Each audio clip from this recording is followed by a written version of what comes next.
Oh, still agile for 2 seconds. Hang on. Getting ahead of myself. Too excited. How's everybody doing? Good to see all of you. Hope you're having a wonderful day thus far. And welcome to routing session for the hatless run. No, it's hitless run. I just thought it would be funny to also not wear my hat for that joke. Applause, please. Kevin thinks it's funny.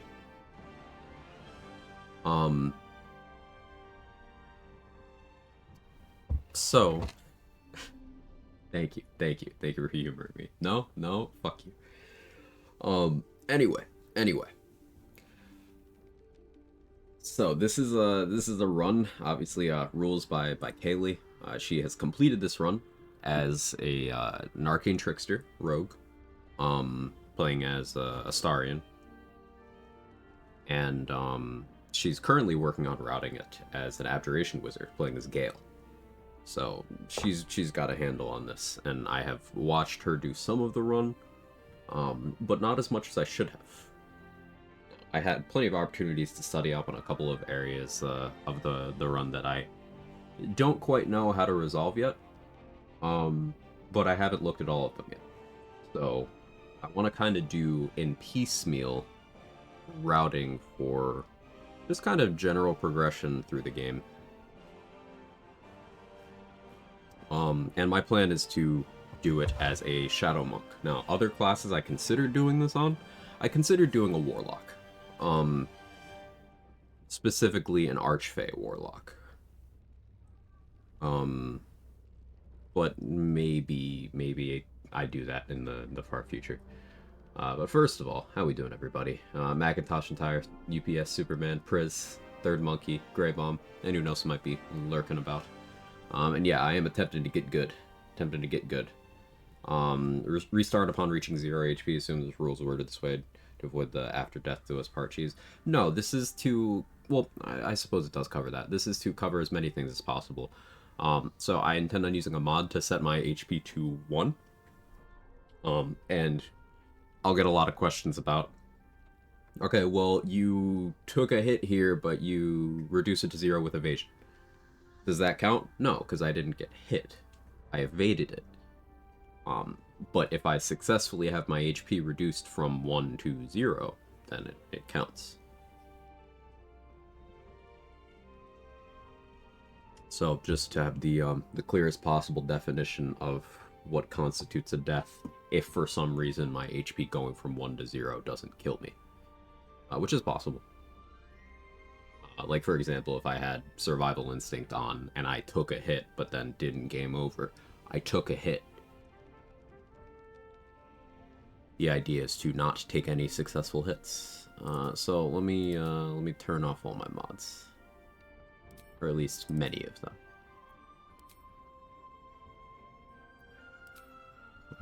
I don't need the fuck you Everburn. I don't need the camp clothes. We'll go super duper bare bones.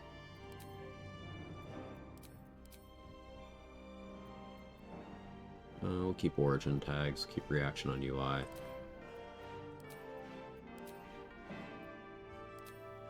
Drider man, sure. No, we'll keep those in place.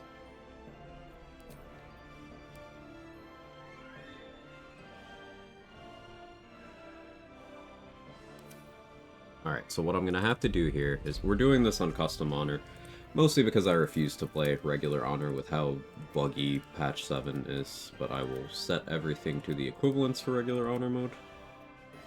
That is tactician on all of these, don't touch proficiency bonus, or the following 3. Camp cost multiplier goes to 2, trader price multiplier goes to 3. I'm going to do always prompt reactions, because that's just the same thing as if I go into my menu every time I learn a new thing. And we don't do preview DC or anything, because that would give me an unfair advantage for checks that I do not choose to research. Cool. Hey Sage, hey White Freeze, hope you're well. Will that work if I use temp HP? Temp HP is allowed. Temp HP is allowed.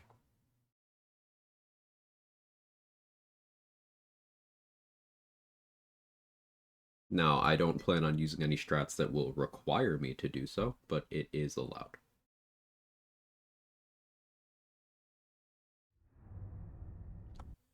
So, my plan is to play a Shadow Monk.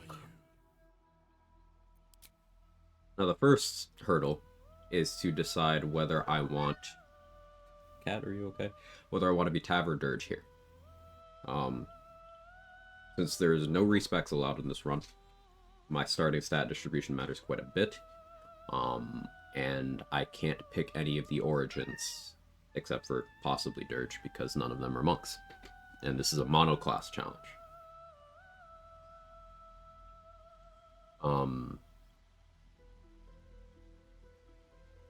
I can't use scrolls, so I don't have to care about my wisdom at all. Considering I'm doing Way of Shadow Monk. So that's nice. But first, let's select Monk here. Let's, I want to be either a Wood Elf or a Wood Half Elf. Now, if I go Wood Elf, I don't have any armor proficiencies, is my immediate concern.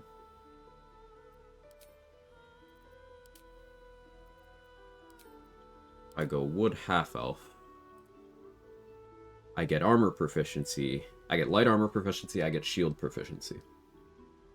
And I still get the additional movement speed. I think Wood Half Elf is going to be the play. This will allow me the flexibility to, when appropriate, I can wear things like the Helmet of Autonomy for proficiency and wisdom saves for appropriate things. But this will also fulfill the prerequisites for me to grab moderately armored as a feat if I choose to do so. I likely will. Most likely the feats for this are going to be moderately armored, Weapon Master, Alert, and I haven't really thought too much of the fourth one. I'm a monk, so Tavern Brawler always makes sense. But we'll see. I need to look up... So there's a couple items I need to make sure that I'm proficient with in the run.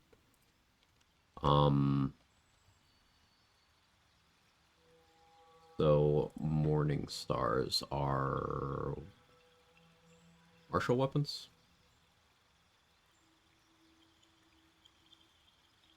Yeah, martial weapons. Okay.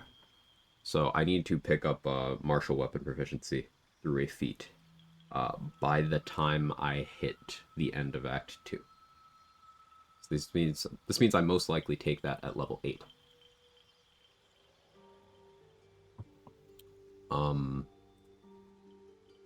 Because I don't have that proficiency natively. And the reason why I need Morningstar proficiency is to use Twist of Fortune to one-shot Merkle. By putting sufficient money in Kethric's pocket. Kethric and Merkle share an inventory. So to not take damage on the Merkle fight, you need to kill Merkle in one shot. Otherwise, it gets into the area of you need a lot of damage reduction, and then temp HP tank Gaze of the Dead. Or, not Gaze of the Dead, Call of the Damned. Funny reaction where you can give him a bow? Well, that is a funny thing, but no, that's not what I'm talking about. I'm talking about I pickpocket money onto Kethric, and it's still there when he's Merkle. There's lots of ways you can take advantage of that shared inventory thing. An example is what Odin's recently did of giving Kethric a bow, which caused Merkle to have a bow instead of a scythe. He probably also had the scythe, just he had the bow too. I've given Kethric Expeditious Retreat scrolls before, and Merkle will cast that, which is funny. To make the list for collecting all equivables, and it's pretty big. Ooh, that sounds nice, trade. So, yeah, now we're at the Tav versus Dirge question. Being Dirge would get me an easier Orin fight. Like, I wouldn't really need to do much strat-wise at that point. Because I could just Surge and Subjugation, paralyze her, and then burst her down in one round. without having to deal with anyone on the sides. Um, the problem that I'm seeing here is if I want Alfira to live, I'm going to have to give up some money to get her attitude back up so she'll be willing to talk to me later. Because I have to knock her out and I have no means of disguising. Tara will need to take a nap. Yep, Tara will need to take a nap. That is an item. A lot of casualties in that. Slayer form have 1 HP. Does it function as normal? I assume it would have 1 HP. Depends on how the mod works, but I assume it would have 1 HP. But like, I wouldn't want to go into the Slayer form because then I can very easily be hit. And I'm not ruling that as the same thing as temp HP, because my temp HP would persist anyway.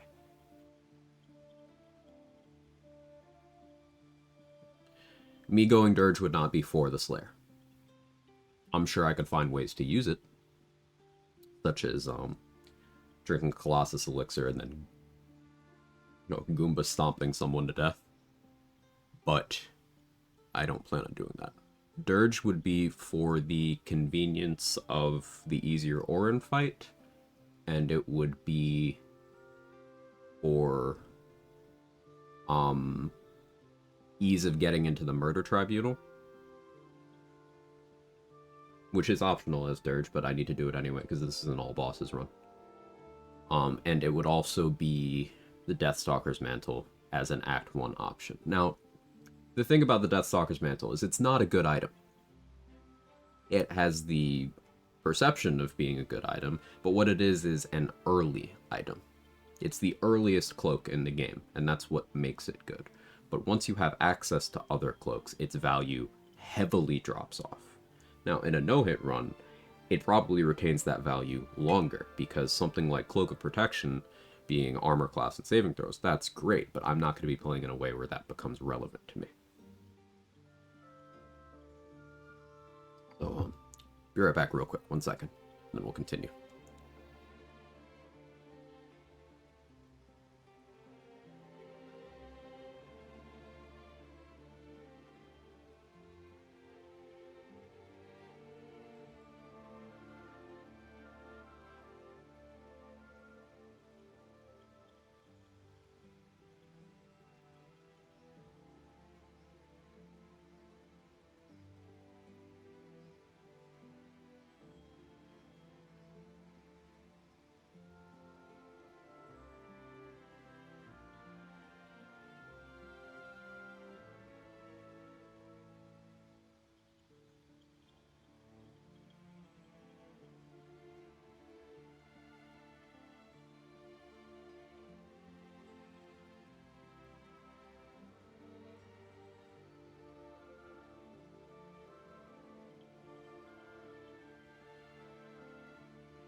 Okay, I'm back. Sorry about that.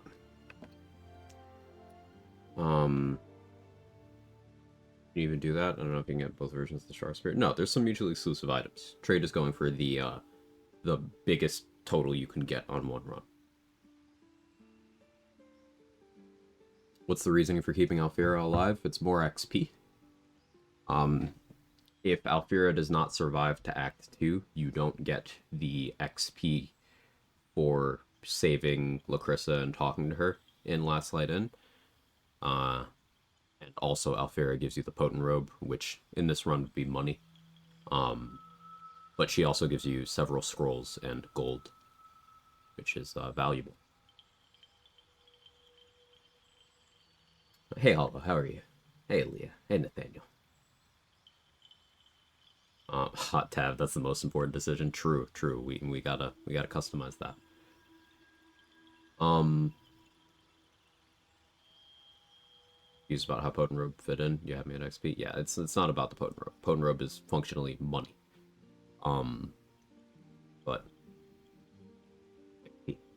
though potent robe is I probably do end up running around unarmored for a fair bit of this. Here's the thing about armor proficiencies. I'm not really wearing the stuff for the armor class this run, because if something is able to make an attack roll against me in this run, I've messed up my strategies, or I've gone in with a bad strategy. So the idea is being able to equip certain important items for a few key things, mostly later on. Like I want medium armor proficiency for the ability to wear the boots of striding, for example. I could work with the mighty cloth, but that's difficult. And unlike something Kaylee was able to do on her run, which was steal items very effectively with the added comfort of a disguise in case of a failure, I can still go for thievery on this, but I'm screwed if I fail. Because then my attitude with that vendor will start cratering. And remember, I can't respec. So there's a few things I'll probably have to intentionally try to put in place to give myself money sinks. For example,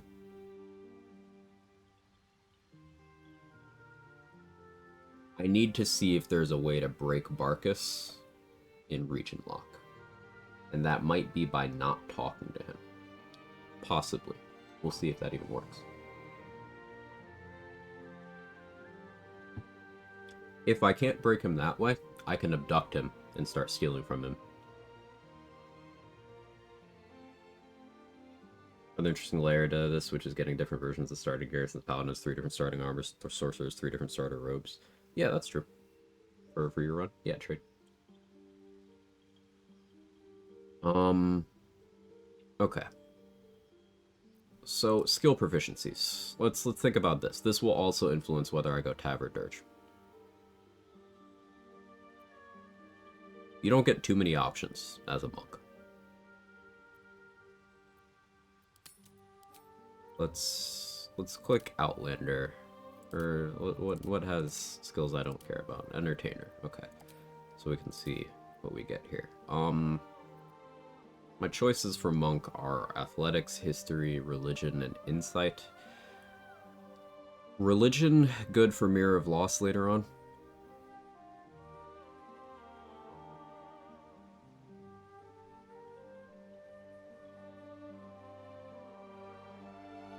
Um,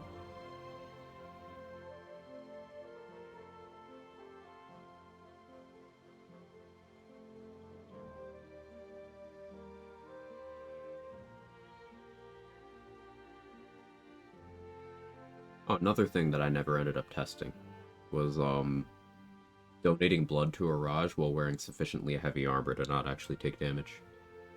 Because with Defender Flail and a 2DR heavy armor, that should be no damage. Could also use the Skin Burster to that effect. Should be able to anyway. Start of the wiki led to a few interesting findings, like did you know there's a set of clothes you could find in Act 3 that use the armor slot? Yeah, isn't it a copy of the same thing the Boulette has, just under a different name? Spending 2 feats on Weapon Master and Medium Armor, you're not better off dipping into Fighter instead? I think you should read the rules, Grandpa. One of those towards the end, no multiclassing.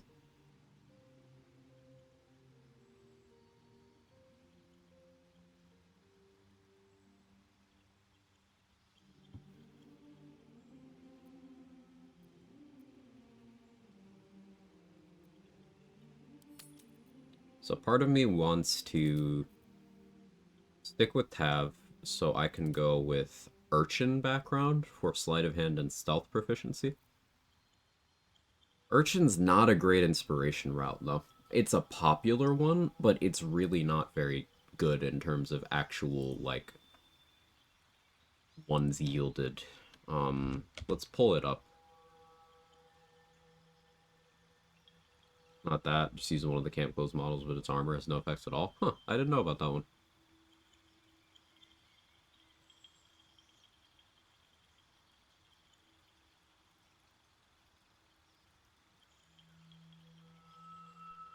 Like, the thing with Urchin Act 1 Inspos is it's really shit.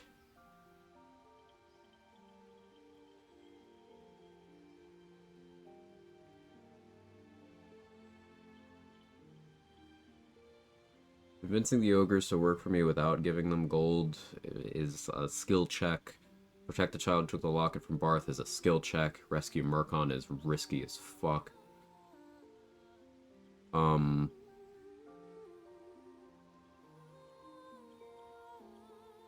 Courage Melly to tell the truth is a skill check. Earn Mattis's respect by taking his ring is a skill check. Some coin out of the Zentrum survivors is a skill check. And I really want to have 4 inspiration when going into Act 2. The thing about this run is I don't think I care about the Zathis. Hey, Lazy. Congrats on beating your first run, by the way. The real question, can you explain how spell save DC works? Sure. Effects have their own base difficulty class. And usually, it's that number plus your proficiency bonus plus any modifiers you have that specifically affect your spell save DC. Now, your spellcasting modifier, every 2 in that is 1 more to your DC, but then you'll have gear that's like, hey, +1 spell save DC here, +1 here. So yeah, 2D Dude put the basic formula there. And spell save DC is the number that an enemy needs to clear to save against your effect.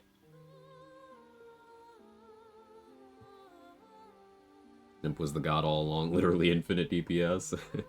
That's really useful, Lazy. Like, you know, that's a potential brain strat for this run, if I can implement that successfully. Well, not for this run, because I have a no summon restriction, but for no-hit runs as a whole, I should say. Do you need the sleight of hand? You could go criminal, stealth's what you care about. Not sure if those inspos are any better for what you want. So criminal is even worse, Pros Peony. Criminal is in contention for worst overall background. It's between criminal and entertainer. But what I want specifically is the sleight of hand, which means I could go charlatan instead. Charlatan's a lot better.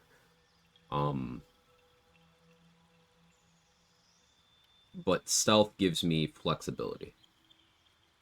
Because if I'm not going Dark Urge, then Orin is something that I need to be very careful planning. And unlike a rogue at that point, I will not have access to reliable talent stealth. So it'll likely end up being Pass Without Trace.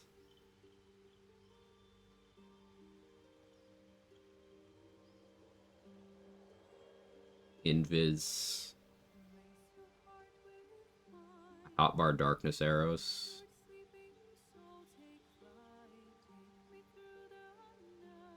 I equip either Spear of Evening or Eversight Ring. Probably Spear of Evening. That'll have to be my orange try. Doing Wood Half Elf? Yes. Has this run even possible? It's been done by the creator of the rule set. A link to her channel is in the rules command. It's been done. She did it on Arcane Trickster. I'm attempting it on a Shadow Monk. How do you do Hitless Merkle? You one-shot him. The Hitless Merkle strat is why I need to pick the Weapon Master feat on this run. Probably take that at level 8. I get stealth proficiency as an option from being a monk. Do I? Let's see. Let's go Charlatan here. I do not. But I get it from race, actually. Good observation. So I can safely go Charlatan here. I feel a lot better about Charlatan Inspiration route than I do Urchin. Because picking up deception proficiencies is real nice too.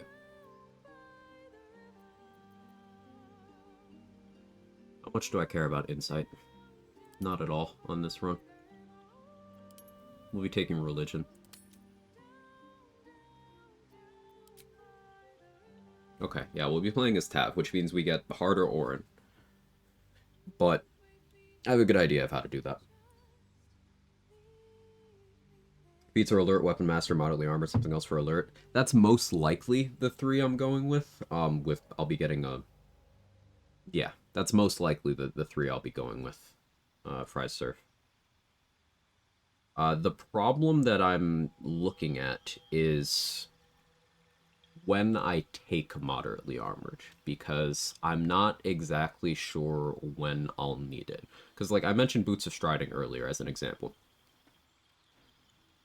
If I route out things properly, I can get away with not having Boots of Striding by having the Mighty Cloth. But the Mighty Cloth is expensive. And this is a region locked run. So I can't, like, go get the Mighty Cloth and go back to get Blood of Lathander. Though, now that the Blood of Lathander traps do damage as of patch 5, Boots of Striding wouldn't save me there anyway, because I'd get hit. Any reason for half-elf instead of full wood-elf? So I get shields earlier? So half-elves get light armor and shield proficiency. I need to have light armor proficiency if I want to take moderately armored.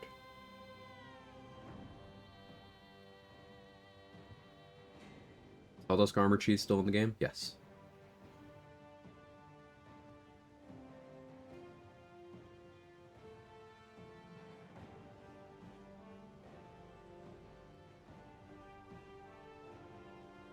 I should probably route out to see if there's a way I can get that armor in this run, because remember, the lineup that I currently use involves me stepping in Caustic Brine. Temp HP is allowed on this run, so maybe I could make it work with that, but food for thought. So we don't need Constitution on this run at all. I need Strength and Dexterity.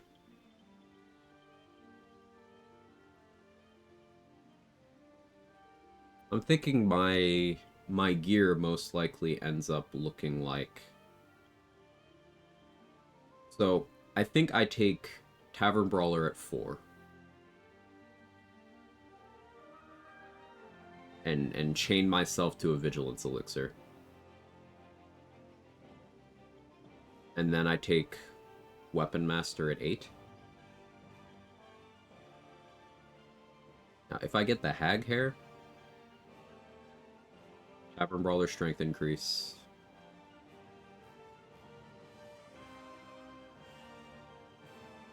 Weapon Master strength increase. Then I could be at 20 strength from a base of 17 there. Getting the Astarian potion, I think I can do. As long as my heavy armor theory works. Because you take 3 damage when you give blood to Arash.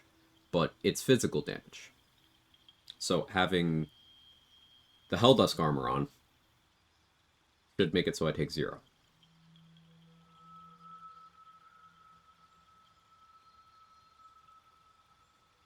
It's just the Wood Elf subrace against bonus movement. Wood Elves and Wood Half Elves.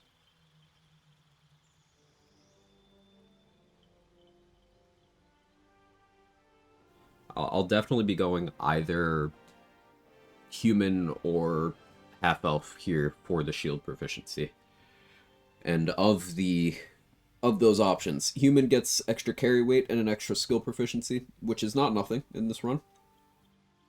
But Wood Elves get the immunity to magical sleep as well, and the extra movement speed. So that's why I'm leaning that direction.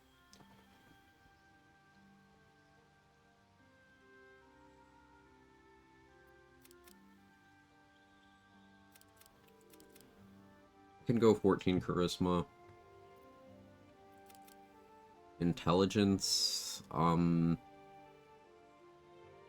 I can kill the ogres by calling them in the lava still. That's still an option.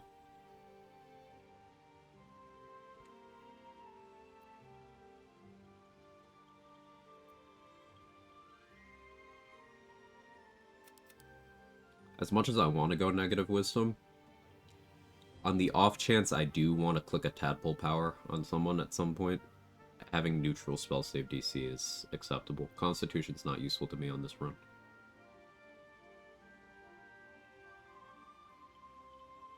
Beyond a couple checks that I don't intend to make.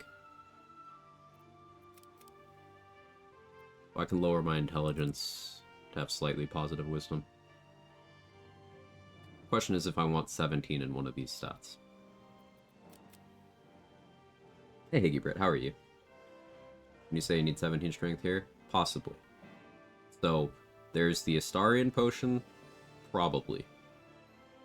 I can Ethel Hair one of the stats, and I'll be getting 2 stat increases, one from moderately armored, one from... If my stats end up being... If my feats end up being Tavern Brawler, moderately armored Weapon Master, then I'll be getting 3 stat increases. 1 to either Strength or Con, 1 to either Strength or Dex, and then another to either Strength or Dex. RBF Queen, thank you so much for the 5 months. I appreciate it immensely. I appreciate you. Thank you so much for all that you do and for being one of the most degenerate chatters and nicest people here. Thank you so much. Weapon Master gives a half ASI. It does.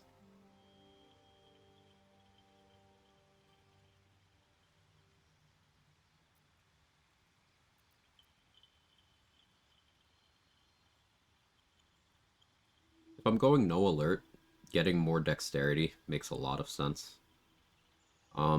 Now, with the ability drain tech I could do to Orin, I can lower her initiative. By having dual wield toggle on and attacking Orin with dual wielding 3 separate times before her fight. Thank you so much. How am I the most degen? Because of your Manosphere podcasts that you totally have.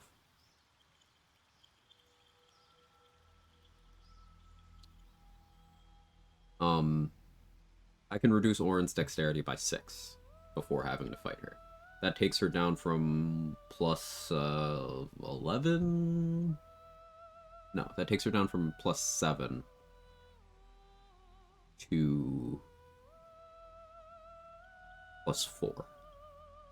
Which means with 18 dex and a vigilance, okay, I'm good there. And I'll have more initiative gear at that point too. Sparks Wall Ring, Electrified Water work on Raphael. There's no way of having it early enough. Well, there is, but it's highly impractical. Halson romance when? Never. Thank you so much for the 5 months, Regiment. I appreciate it. How are you?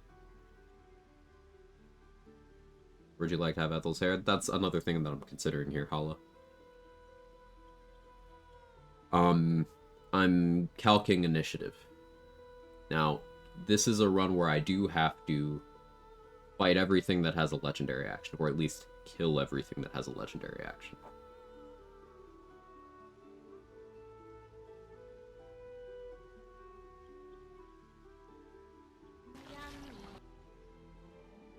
Hey, Captain Geep, how are you? So I'm going through initiative totals in my mind.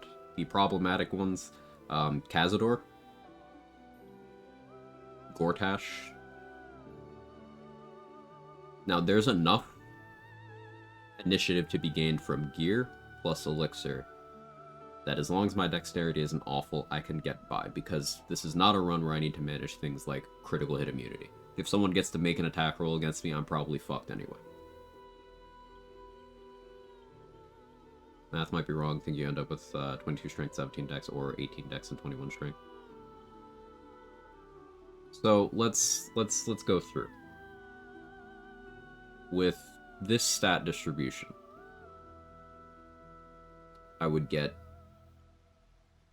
17 from Tavern Brawler, 19 from Everlasting Vigor, 20 from Next Feat, or 20 from Ethel Hair.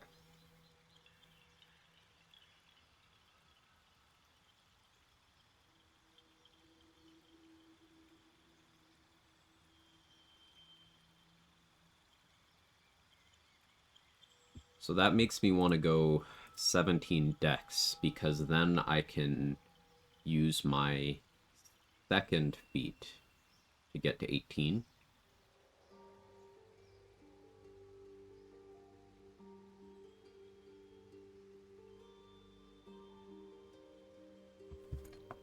Cat, can you not, man?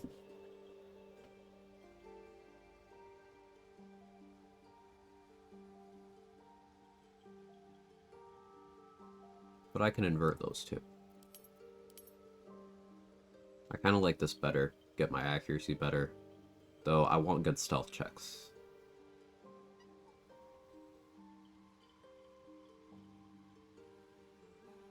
Another thing Weapon Master is going to be good for is picking up hand crossbow proficiency. I need that. So unlike a rogue having the option to bonus action hide from level 2, I won't get that until level 3. So there will be a little window of time where I'll have to do a strat that I probably have to bring back later in the run once I do have that proficiency. Cat, can you not? Hey Podler, how are you? Hag hair an option? It is. It is. Just in time. Hey Narclus. You can one-shot this like you're level 1? Absolutely not. No way. Why we're routing, and this is not a live run. Like, I will be, even without dying, probably save scumming stuff to try things out throughout the run, making lots of saves for testing purposes.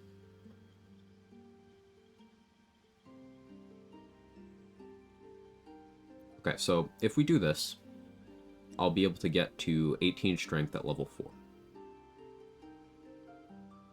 Now, that's not enough to throw people.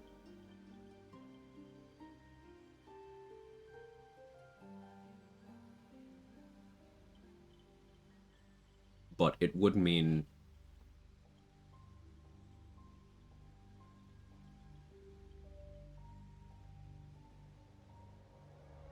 It would mean as soon as we get access to Act 2, I could have 20 strength and 17 dex.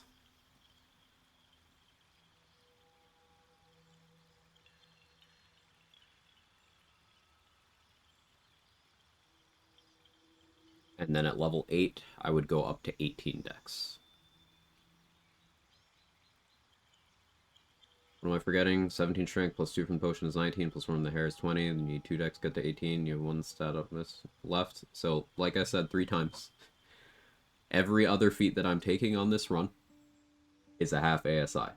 So, every feat that I have is gonna be a half ASI. Tavern Brawler is plus 1 to strength or con. Weapon Master is plus 1 to strength or dex. Moderately Armored is plus 1 to strength or dex.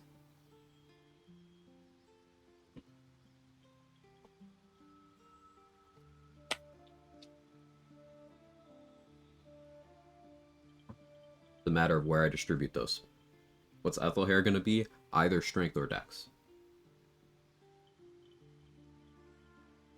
If I go with this setup, it's going to be dex.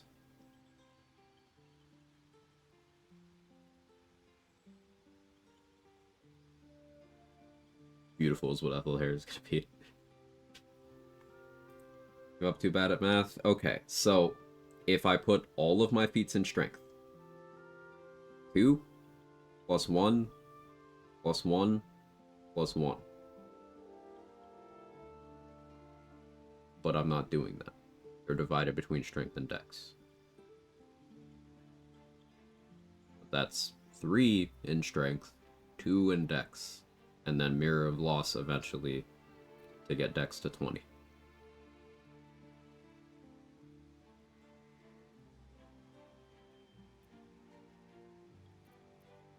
Yeah, we'll go with this.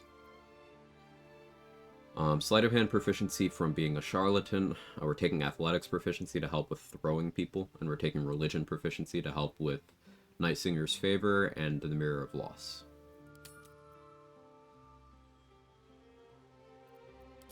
Now, I don't have my appearance mods on right now.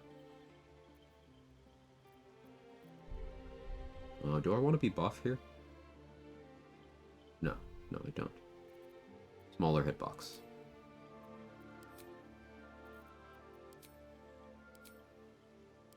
We'll randomize.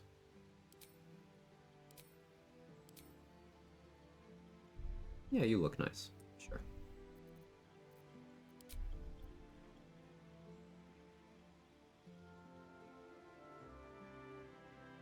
Smaller hitbox is important. Give a smaller hitbox. Yeah.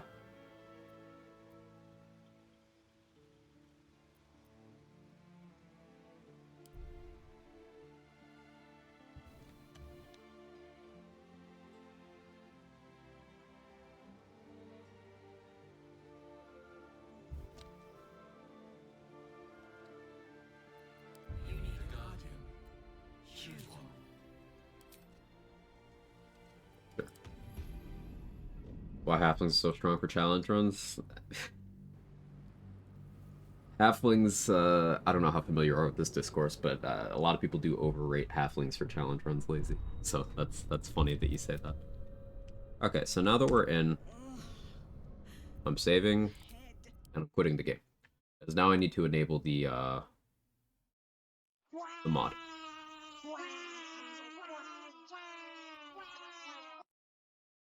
Hey, Mark. I'm playing a GIF. Half elf. Half elf.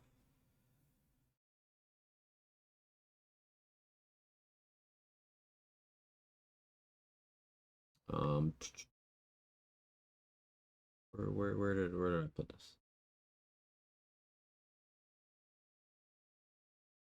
Which folder did I put this in? Hang on.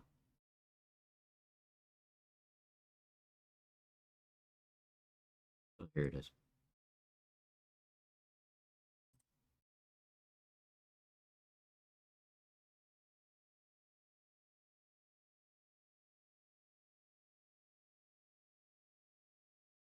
Okay, now I reset that.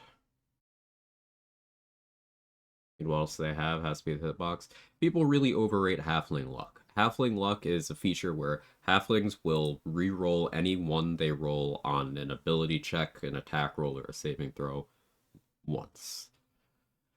And people think that that is worth giving up everything else that you get in the race slot. They're wrong, but they think that.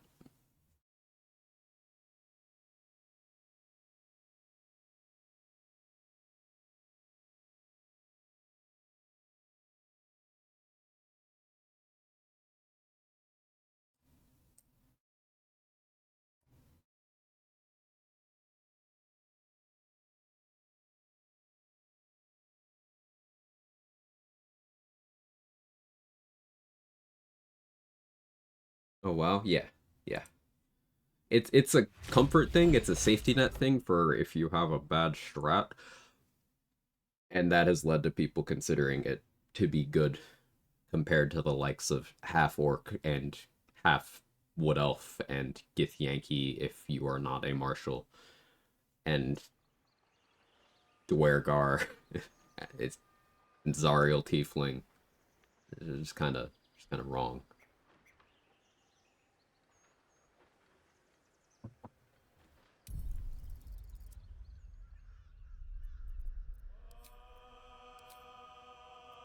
Right, should show up here. There we go. 1 HP. That's max HP of your party to 1. How many places with back-to-back ones in danger of running current strats? Probably 0. Um, yeah, 0. There's one place where I would be mildly annoyed, and that's pretty much the extent of it.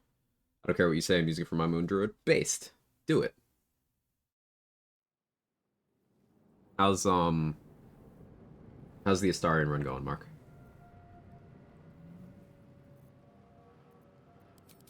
Oh, you see we're at 1 HP now.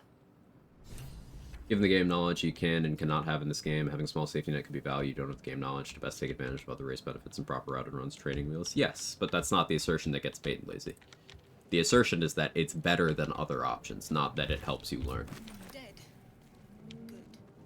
And those are different statements. These boots have seen everything.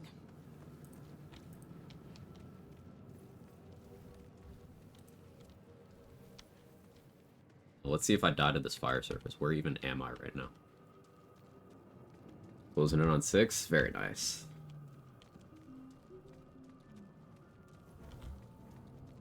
I'll take that. And the same better in our chats. What's in here? Take my halflings for my cold dead hands. With all this, they're actually not that good talk. Now, that's the beauty of it. Every player race is viable in this game. Everything is viable in this game. Some things are objectively weaker or more limited in their use case than others, but that doesn't stop them from being viable. For example, you could comfortably call Dragonborn the weakest player race, but they still have use cases, they still have upsides, and they are more than viable.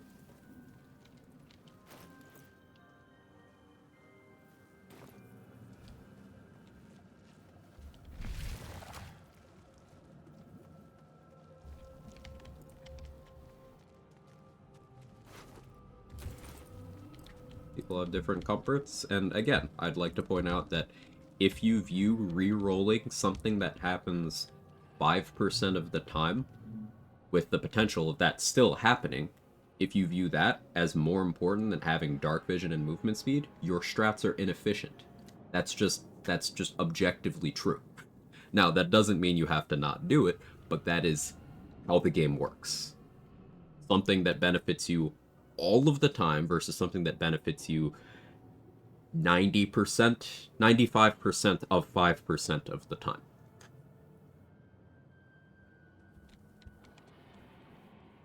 That's just numbers. I should speak up.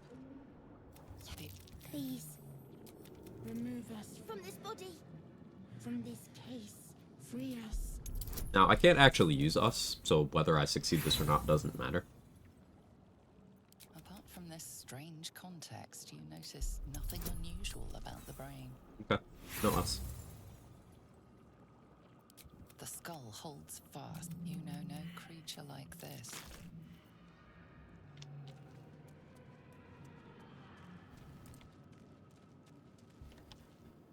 And free us to not actually recruit them. Oh yeah, that's true. That would lead to a fight though, wouldn't it? Yeah, I'm not trying to do too much fighting of the Nautiloid here. Okay, so again, I have not really fully done my homework on Kaylee's Nautiloid strat, so expect me to be resetting for a little bit here while I get the hang of how I want to handle this room. Now, I have to pick up Lae'zel here, but she doesn't necessarily have to help me. Well, she's not allowed to help me, but it doesn't mean that I have to put her completely out of the way. That's, what I'm thinking first here. Another trick up my sleeve.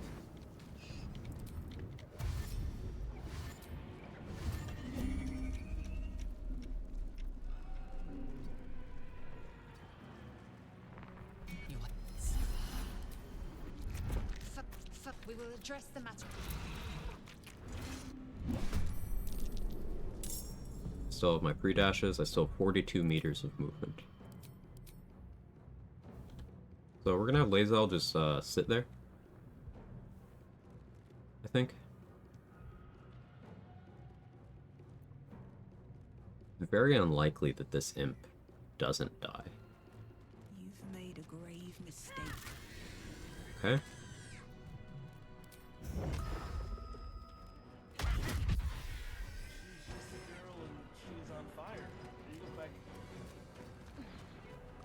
Hey, Sora, thank you for gifting Slep the Hollow. Be able to take another dragon attack. We need to get out before it's too late.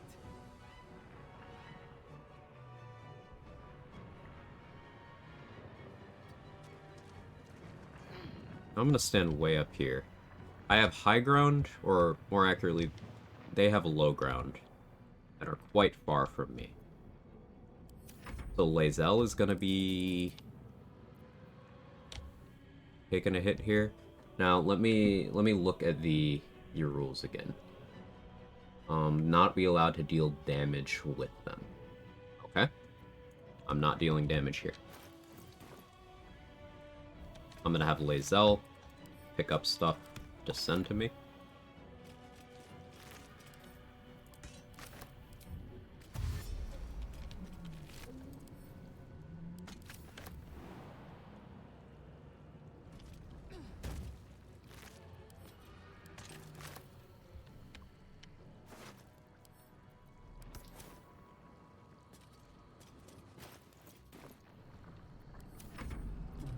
Imp goes for her. Tried to make some BG3 characters in Wonderland. The starring kind of work. Arlac doesn't at all. Lae'zel, though, does actually work. Ooh, that's awesome.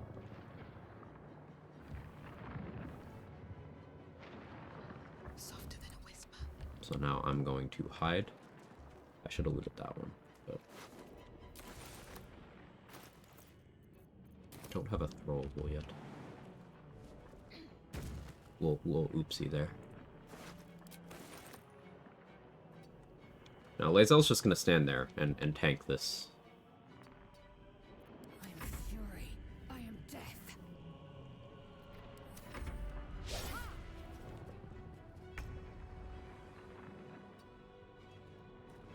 Now she also has 1 HP, but she's not me.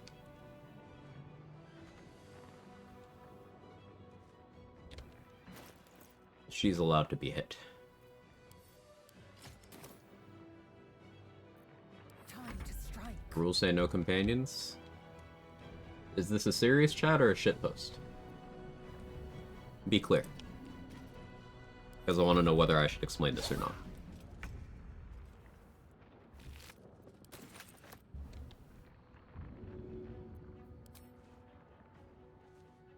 No hesitation. Open up. Morning, Kisame. How are you?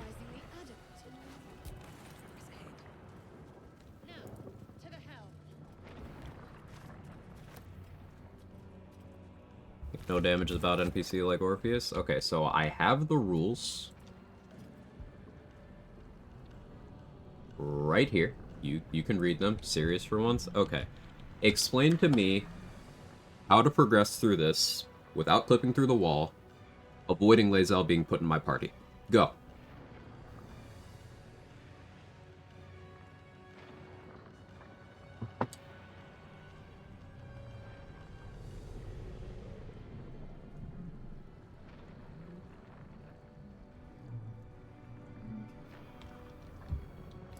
She is forced into my party for this combat. Send her away from the fight? That's not the question. Listen to the question being asked. How do I avoid her being put in my party without clipping through the wall? That's the same as Orpheus? It's actually not, because I can avoid Orpheus. If I wanted to. That's technically doable. Just you have to do crazy person behavior to avoid both the Orpheus and the both Orpheus and the Emperor.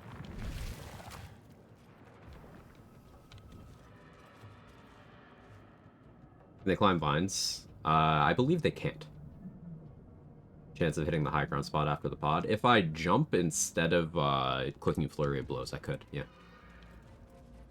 So the reason why I'm being so obstinate about pointing this out is because we're going to get questions like this throughout the run. Why are you doing this? This isn't in the spirit of the rules.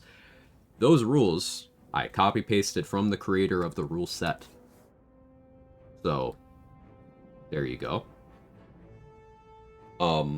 Also, I can't avoid Lae'zel being put in my party, and the rules stipulate I can't have companions or temporary followers do damage. Lae'zel did not do damage. Now, she didn't take damage either, if people are going to be real fucking pedantic about that. She just stood there. I had her send a couple items to me from the corpses there, and she stood there.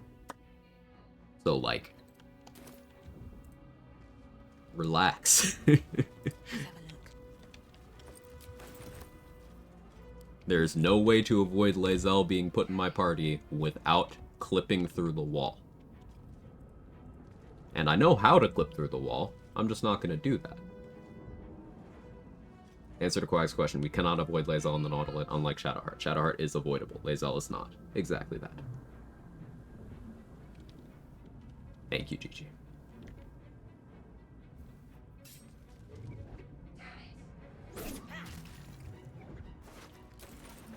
Now, there are strats involving these cultists, sort of newer, ensuring the Mind Flayer XP strats, that are very nice. But I'm not going that route. Seems simple enough.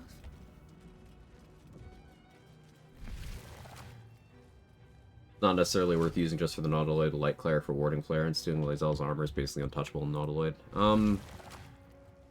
It's far less safe than you think. How many hosts of these But there are beings worse ways to existed? go, yeah.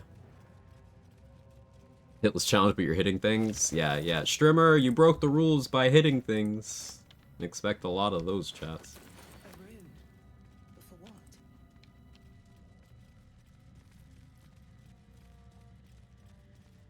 Now, I'm gonna try to free Shadowheart. I'm not gonna put her in my party, but I'm gonna try to free her.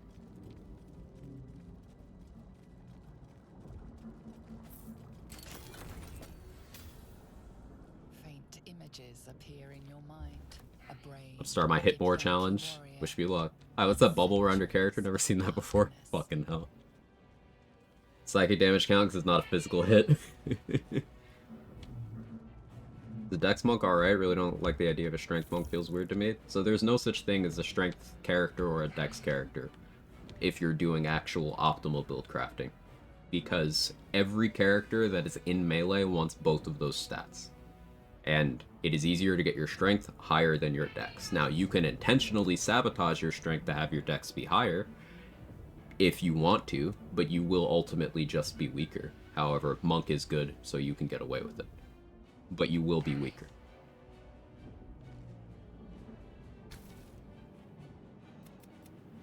The console hums to life. So then discomfort fades, and another sensation washes over you.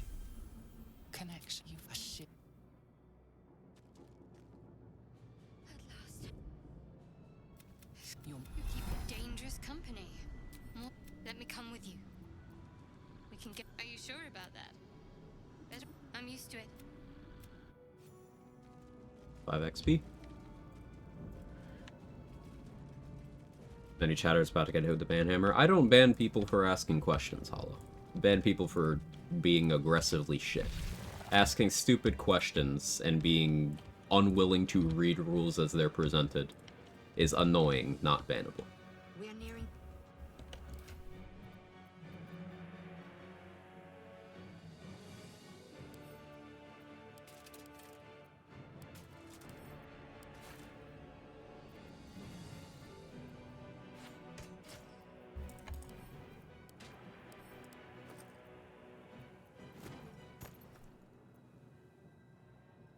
Sub, will you do this challenge as a paladin? No.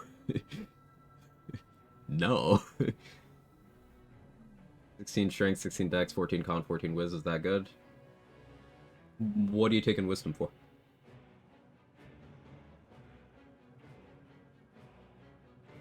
Hey, Stoner, how are you?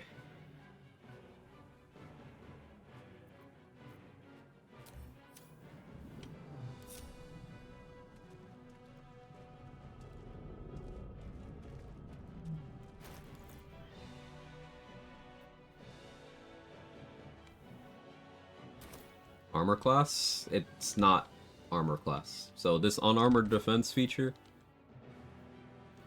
this is, while you're not wearing armor, you may add your wisdom modifier to your armor class. So let's say you had 16 dexterity, okay, that's +3. But that doesn't stack with mage armor. Mage armor is a scroll that everyone can buy. Everyone can find. You can get it at level 1 as many as you want. Get a mage armor scroll. Until your wisdom goes to 18, it's not more. And your wisdom will never go to 18. Am I gonna get Ethel's hair? Yes.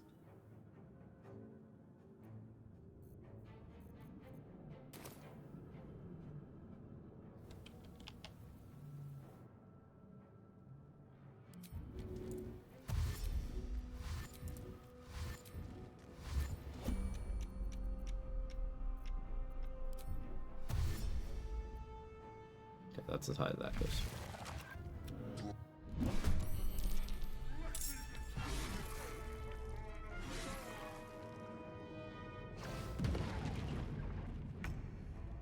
We need to get out of here. Now.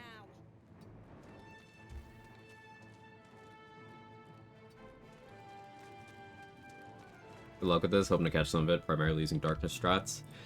Darkness in some places say, but monk movement is something I'm going to be leveraging a lot. Like, once I hit level 2, I'll be able to Step of the Wind and then outrange anything. So there's a lot of fights where I can just, like, kill something and then go so far the combat ends. And then come back.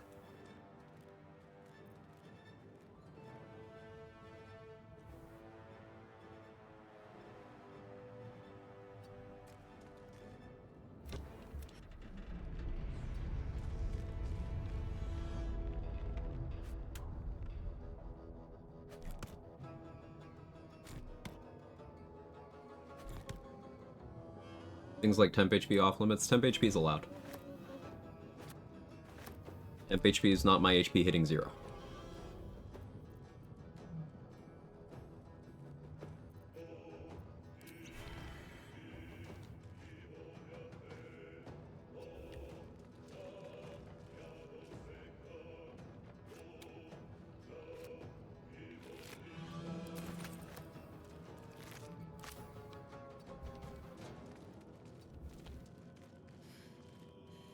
Damn these imps. I need to reach the transponder.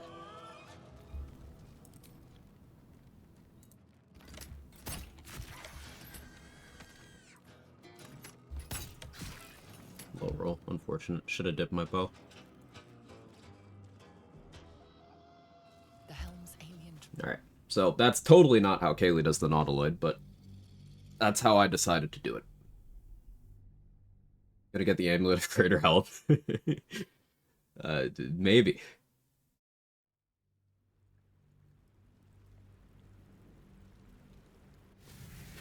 Would Wisdom help with Boots of Kushiko? Yeah, but you're ignoring that you can put many other things in your boot slot. Many other things. Let's say you had 20 Wisdom, which is the highest you can feasibly hit, and you're still giving up a lot of stuff to do it. You're adding +5 damage to each punch by giving up your boot slot. Even that isn't desirable. Because while that is 5 extra damage, who cares about 5 extra damage on 50? And also, you're giving up access to things like the Helldusk boots, which is immunity to going prone or being moved against your will. With also a once per long rest reaction to just say, actually, no, I succeeded on a saving throw. My favorite challenge run so far, John Normal was my favorite. I enjoyed John Normal. Yeah, and the Kushiko boots, as Mark said, are entering Act 3. You're alive. We might have escaped. No. We need each other. Okay. Oh, Shart, give me her stuff.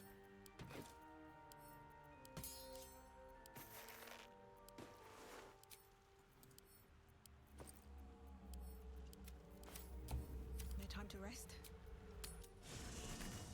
I want to play Paladin with an Alistair cosplay. I want to do damage. How do I combat this dilemma? Minimize your Paladin levels to 2. And then go all in on a better class for the other 10 levels. If you must play Paladin. Something the matter? Play Dragon Age Origins. Pogler's got the right of it. Must we? No, thank you. If you're sure.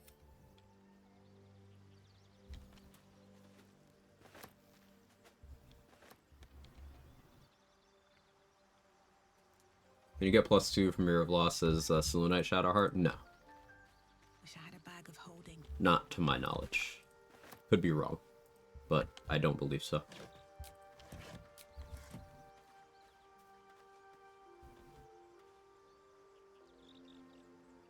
Thank you, man. Of course, of course. Questions always welcome. Always happy to talk shop mechanically. Yeah, my favorite challenge run has been John Normal. Definitely.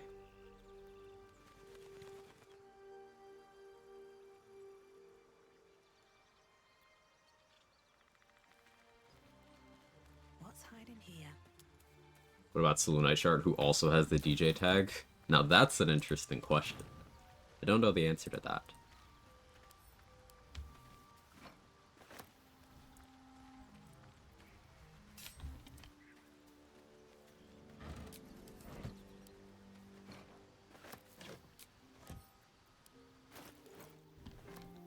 Alright, so we're not level 2 yet. equip Shart's shield. For now.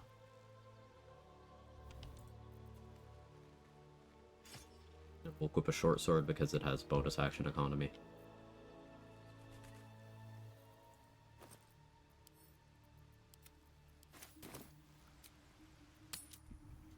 Hitless just like my music career. Got him. How you doing, Jaybridge? Paladin's even good at playing the role of tank, they just have no redeeming qualities. So they're no better at tanking than anybody else is, and the tankiest classes are Rogue and Wizard. You could make an argument for Cleric being third, or Barbarian, it'd be one of those. But Paladin does not even enter the conversation of being a tanky class. A lot of people confuse Paladin standing there unable to do anything except take hits with Paladin being tanky.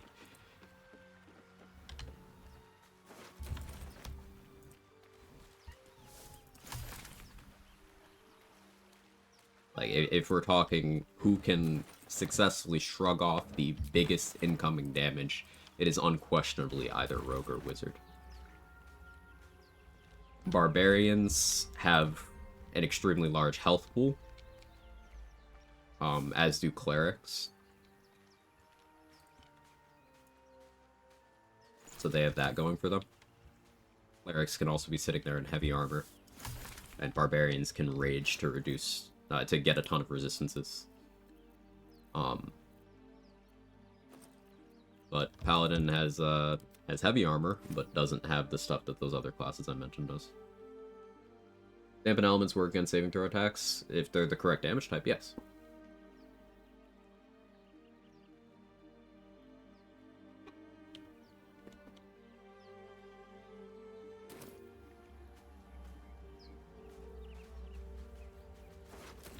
Now, something I need to keep in mind here is this is also going to be a region-locked run.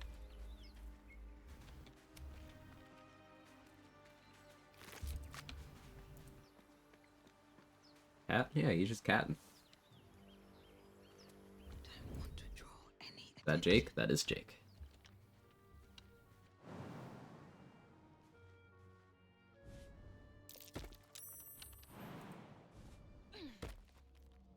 This Blazer Beast sitting there. Here's something. I believe there's a Kevin near you. How you doing, Fat Boy Jackson? Hey, Milak, how are you? I do mental gymnastics in my head to claim Cleric as the tankiest right now. I would love to. I mean, the fact that you can sit there with Hero's Feast on Aid upcast to 6th level, you have Blade Ward, you have heavy armor. If you're Nature Cleric, you also have Dampened Elements. You could sit there and be a fucking brick. It's up there. But the fact that Wizard has Abjuration and Rogue has Uncanny Dodge, those are too big to ignore in terms of your overall tankiness. And then Rogue also has Evasion. So, like, Evasion plus Uncanny Dodge, you are quartering the damage of a lot of very relevant things. She's just a girl and she's on fire. There you go, Quag. Hey, RBF Queen, thank you for gifting us up to Pogler. What's the Wizard toy? Abjuration School Wizard gets an Arcane Ward. So they get up to half their level in charges. And each of those charges will be 1 point of damage reduction for the next hit you receive. And when you get hit, that number goes down by 1. So at level 2, an Abjuration School Wizard has an Arcane Ward of up to 4. So they get hit, they reduce the damage by 4, and then it goes down to 3. Then the next hit, they get hit, reduces by 3, goes down to 2, and so on. And that ward gets refilled by a bunch of different things you can do. So you just have a really massive, just, pool of damage reduction. And yeah, that does mean at level 12, a pure class Abjuration Wizard is running around with 24 damage reduction. And if they get hit, goes down to 23.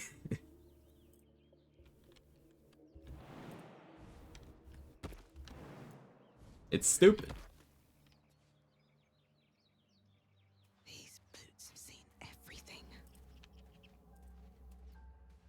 And RBF Queen, thank you for taking care of Grey Bomb as well. You are the realist.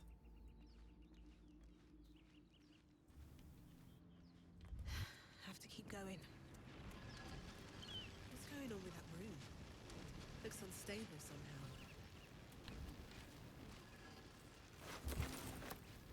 Encumbered already. It's because I'm carrying around barrels. Now the reason why I'm carrying around these barrels is they function pretty reliably as cover. So in a situation where I end up in combat with an archer I don't want to be in combat with, There. I can make cover.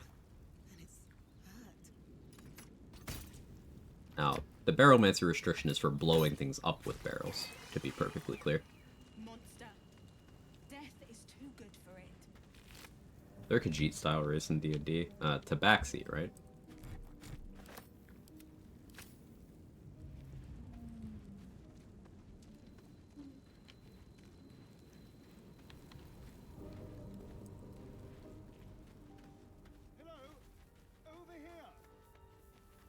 Hurry, there, in the grass. There. Shh, now.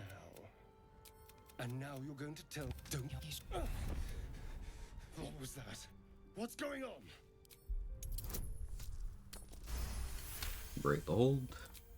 I had to think. My name's a star... So... Although... It hasn't happened yet. All... Put him in my party to loot his stuff. Including that dagger. That dagger is important. Take his shoes to sell them. Shouldn't have wished to live in more interesting times. Okay, looks weird. Yeah, he had some work I need a done. quick word. Well, hello. What can I do for you? Oh, darling, it's...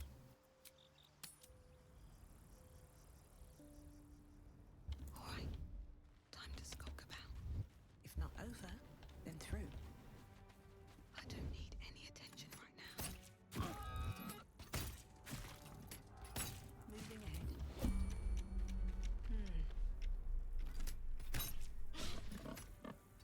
Unfortunate.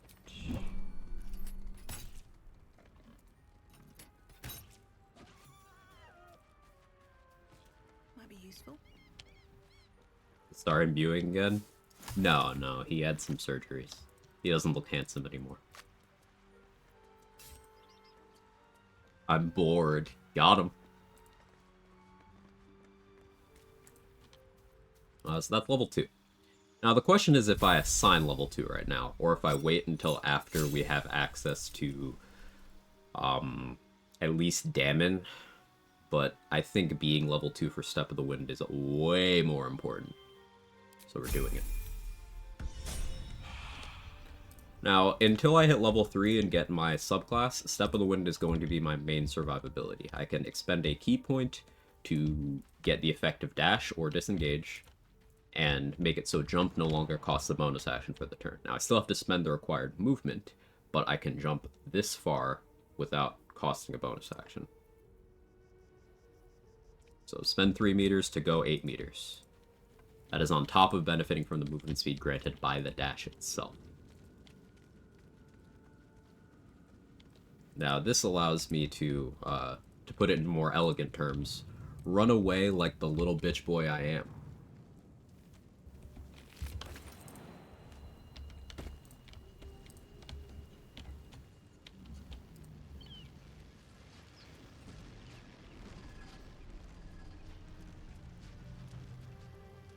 Love using this to cycle Iron Throne in one turn. Yeah, it's awesome.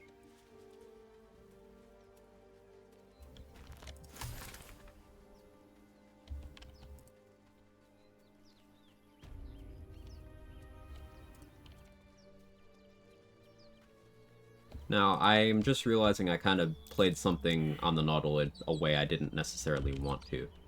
And I forgot to ensure that Lae'zel died. That creates a bit of a wrinkle that I don't have to deal with yet, but I'm going to have to deal with. And that is that Demez and Nymessa have her in a cage here. And if I go too long without addressing that, Lae'zel will run off to a position that is far less advantageous for me.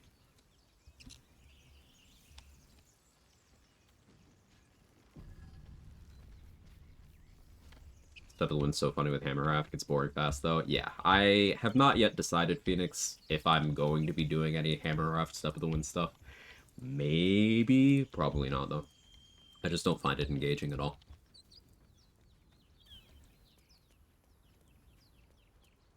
And you get Everlasting Potion. Technically, you have to invite a star into the party rather than have them force on you. Did I misread? So, companion storylines are something to be completed in this run. You see the entry that says saving and complete all companion quests. Having Astarion interact with Araj is part of his quest line. So it depends on how we interpret that one.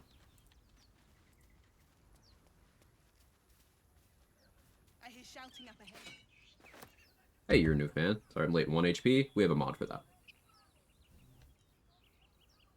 How much of this is avoiding fights? How much of it just being super good at fights? I have to kill everything that has a legendary action in the game, J-Bridge. So that is all bosses. That is every spectator in the game, including the one in the Act 3 finale. There will not be much avoiding fights.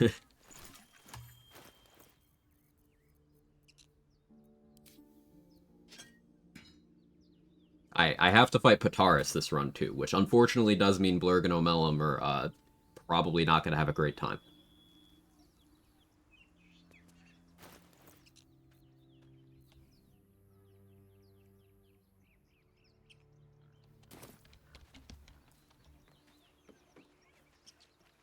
But the bargains, yeah.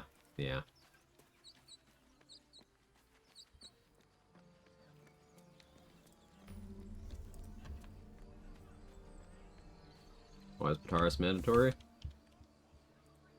So, like, go back 2 sentences. I have to kill everything that has a legendary action. Pataris has a legendary action.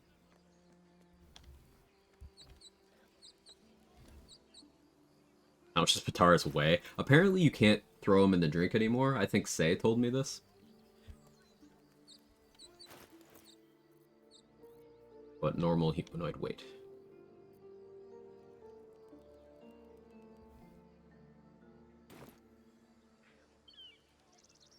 So I could skip this fight.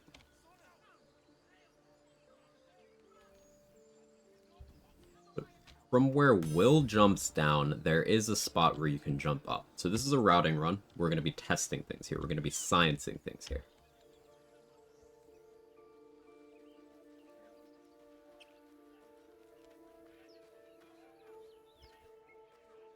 Subclass will I pick? Shadows. Wave Shadows.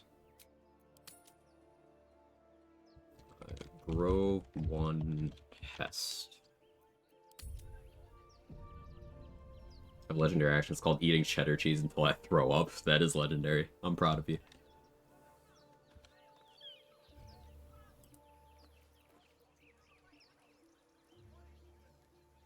Can't risk being in open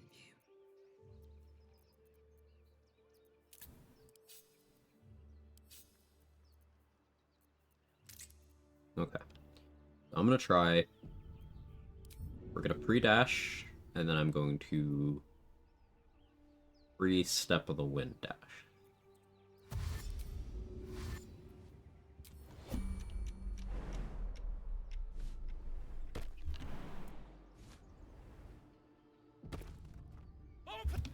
What's going on?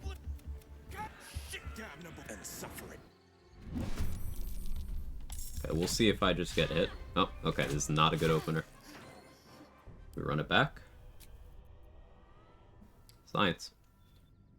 12 strength enhanced leaves enough to get you up there from the ledge. How much is needed at will spot? 16, which I have.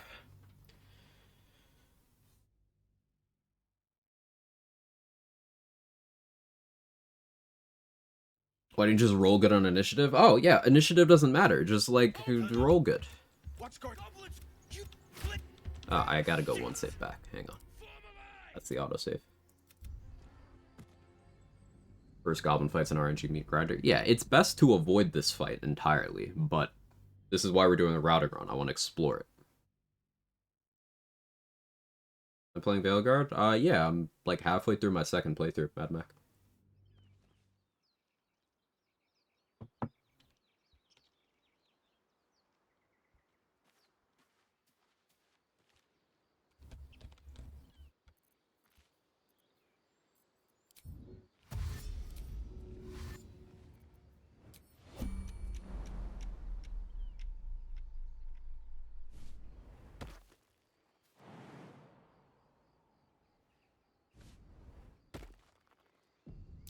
Are people bad-mouthing Veilguard? Because it's an inclusive game, and there's a lot of bigots out there, but then also gamers don't really have the ability to read. And expectations of that game are very high after a decade of development hell.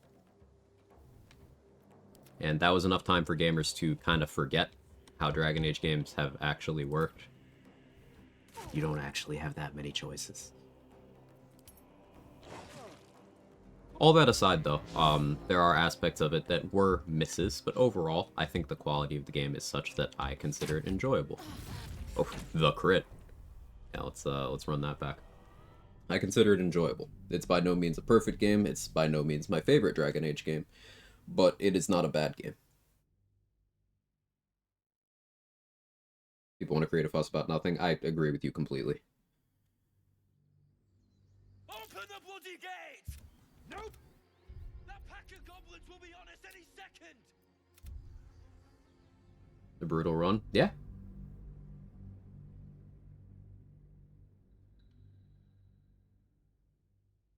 Alert is useless. 3 initiative is good enough. Yeah, this fight is my favorite example of talking about of explaining why people are full of shit when they talk about, oh, this game should be on D20 initiative. It would be so much better. You want every fight to look like this? Okay, person who plays on a full party with balanced and save scums initiative every fight. Cool, thank you for your input.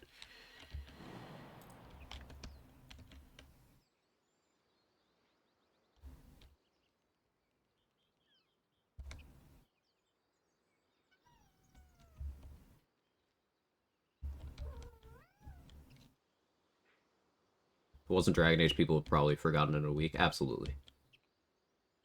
Jump to the horn from out of combat.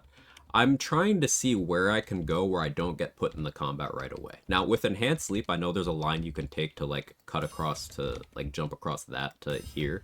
And then the fight starts, but you're not in it. It's just a matter of me learning for myself what options I have. Routing.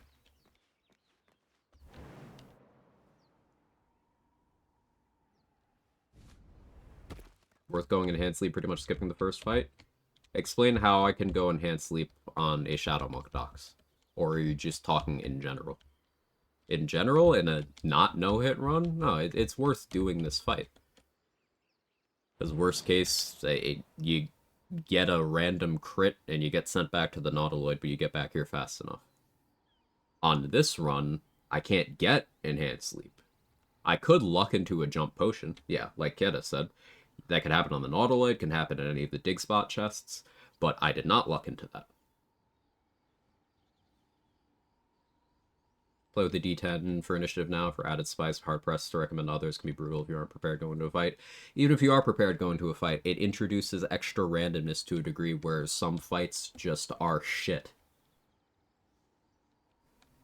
Like, again, this fight is one of the most volatile in the game because you have absolutely no control over the turn order. You don't have access to Vigilance, Alert, higher Dex mod at this point in the game. The best you can do is get yourself to a +3, which I have, and you see how I have not been top of the turn order in any of these attempts yet. That is not adding an extra challenge, that is adding extra RNG, giving the game permission to send you back to the Nautiloid out of your control. That's not a challenge. That's adding luck as a mechanic. Do you get haze pots from the Harbor Cave? Maybe. If I pass a nature check, yes, Irish. I'm saving that for later, to increase my chances of passing that.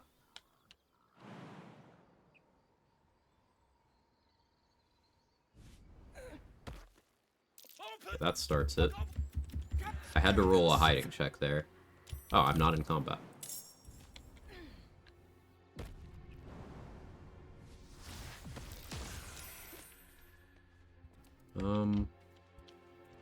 Do I want to participate in this?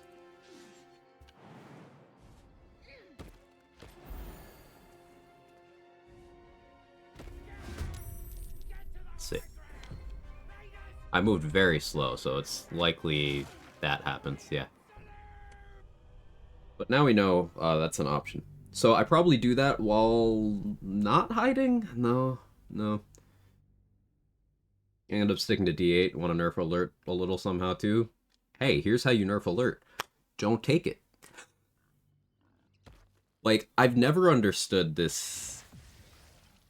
Okay, hang on. I actually want to go back one farther.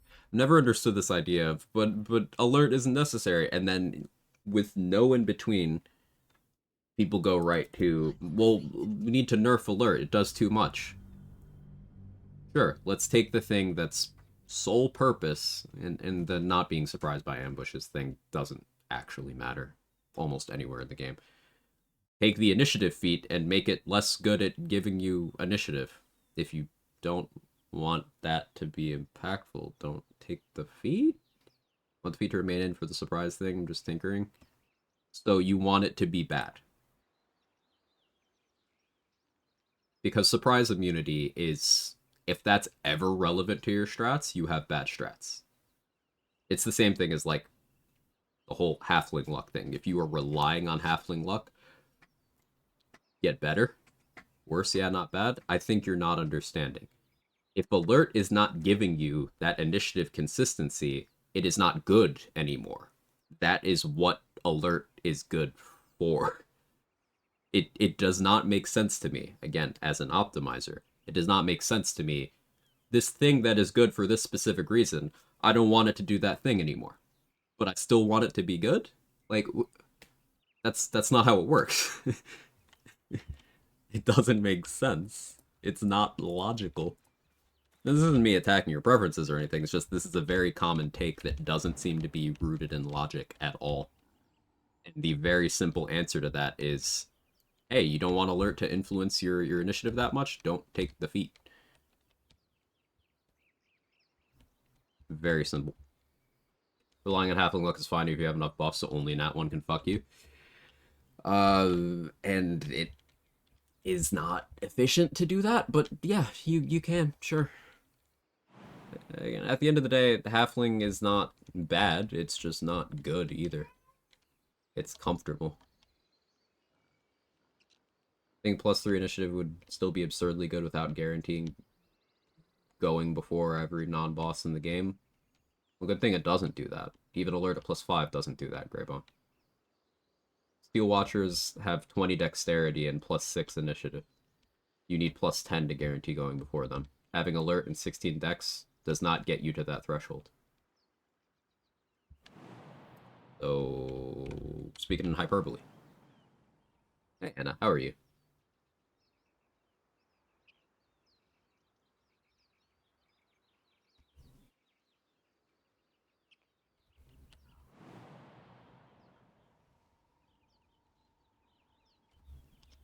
Should mind my step. Cazador's crazy initiative? That would be a boss. We're talking non-boss, but yes, he does. Cazador and Gordhash have some pretty crazy initiative.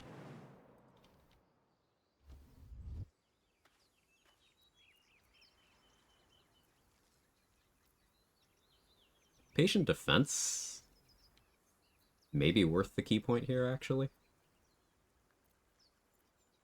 Impose disadvantage, though I don't like that as a... That's not a consistent option. So this is early enough in the run.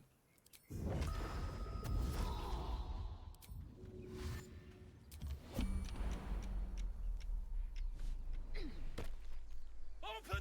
What up? Cannon! Damnable and suffering. Gotta eat, BRB. Let's see if Rose Sword will turn top opener for sure. Yeah, I'll see you soon.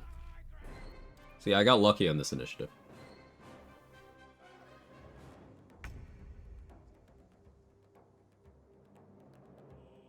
But I don't want to have a strat designed around luck. We'll see. I'm very not satisfied with this. Even if this is successful, I might roll this one back.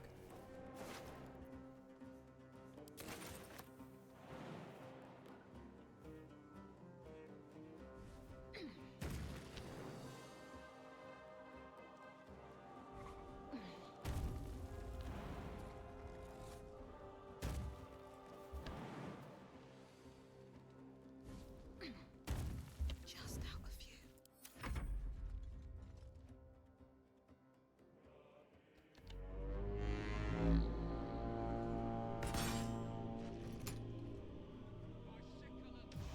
Hey, Sora, thanks for gifting us up the rocks.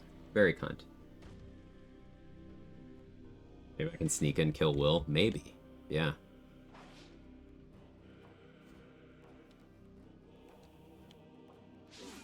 But yeah, let's go back to the initiative discussion. So, with my +3 dex modifier, I happen to roll second highest in initiative here. Zakrug has less than me, he rolled higher. How much does this Warg have? +1, rolled bottom of the initiative order. How much does Tracker have? +2, rolled barely higher. How much does Barth have? Barth has +1, rolled higher than the ones with +2. This initiative is fully random. Anna, thank you for gifting a sub to the community. Really appreciate it. Very kind. Much appreciated. So the initiative for this fight is fully random. This seems to be what people who rail against D4 initiative want.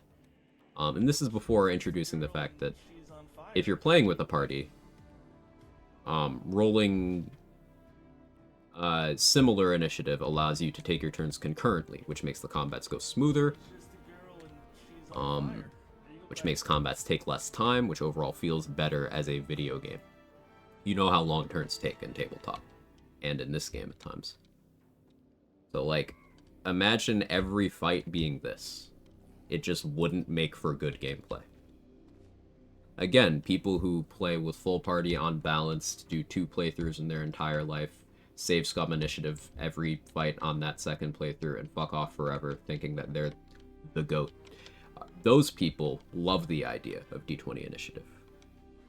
But challenge running would be a fucking hellscape if the game worked that way. Larian likely tested D20 initiative. Oh yeah, Irish. I am very confident they did so. Sorry, I missed something obvious. How did I jump 4 times? Step of the Wind. Monk stuff. Level 2 monk feature. That will be one of my main tools in this run.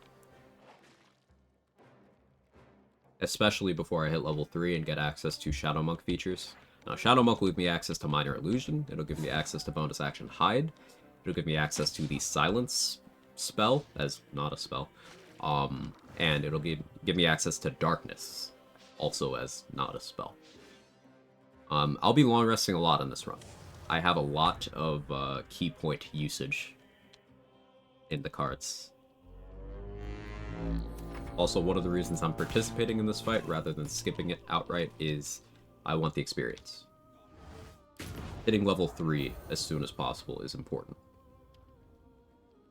And because this is a region lock run... Hey, you two stop fighting. Because this is a region lock run, I will have to do things like fight, Nier and Wargas way sooner than I am used to.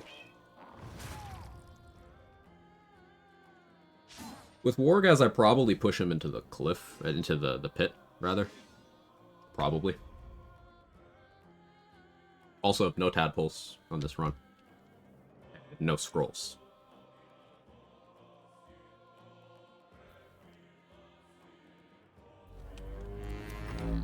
Like this, that's vendor trash.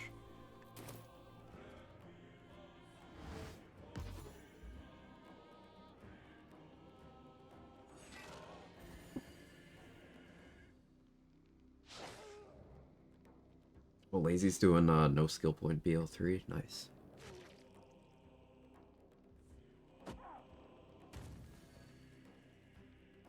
So far, I still don't feel good about this strategy because this involved me getting lucky enough to be high in the turn order. I pop Patient Defense as well to impose disadvantage on attack rolls against me. So, like, I could likely have been okay with one shooting at me, but I still don't feel good about this opener. However, getting up here, hiding, and blowing the horn has been nice.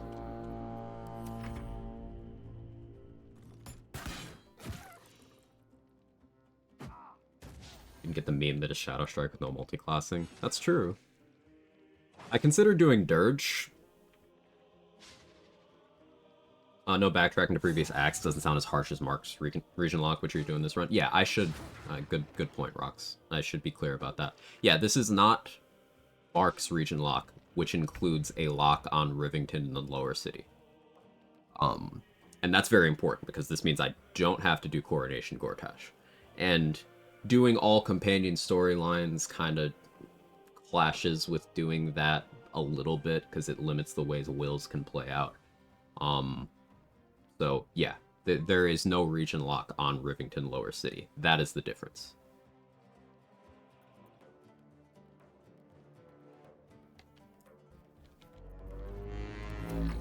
That's also what's going to make Answer a lot more doable. Because for Answer, I'm going to have to flip a coin on evasion. At least a couple times, I think.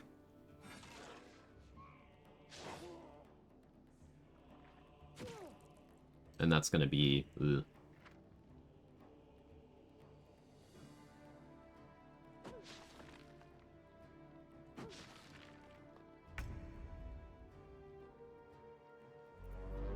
Alright, I'm going to the bathroom before my next turn comes up. I'll try to be fast enough.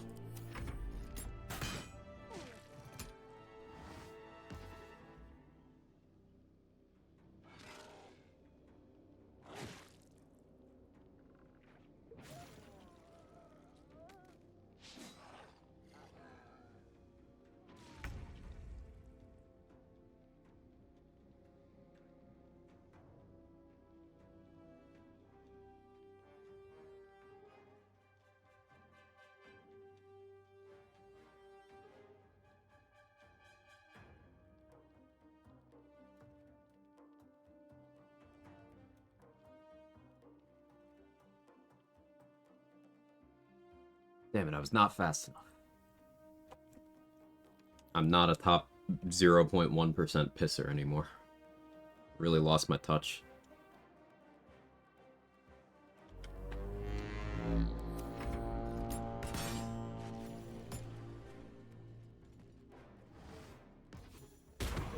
That was over the... Did everybody live? Huh, everybody lived. No kill, Will. Feel like we're being watched. Need to find a way forward.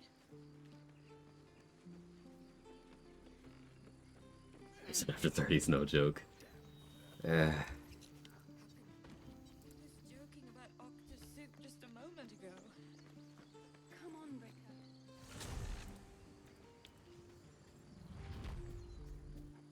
And watching skipping your 90% piss run? No. I probably lost time on that. Something good here, I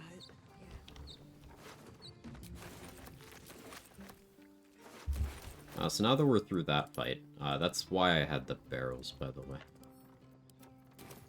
It's an alternate strat option there.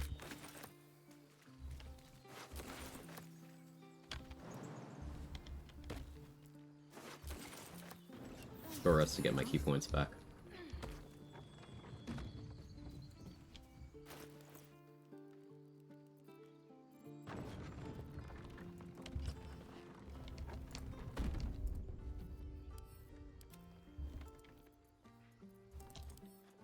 I should go get the guidance amulet first, actually. Oh, let me out.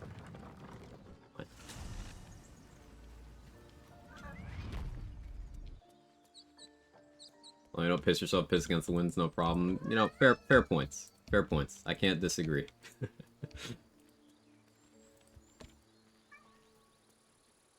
My cat is malfunctioning.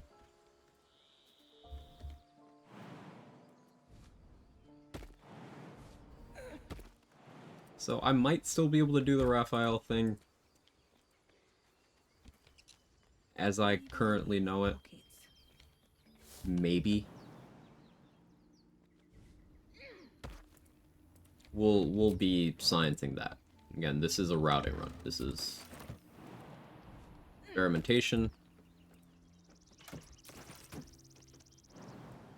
And depending on how long this takes and how satisfied I am with it, maybe we do a live run version.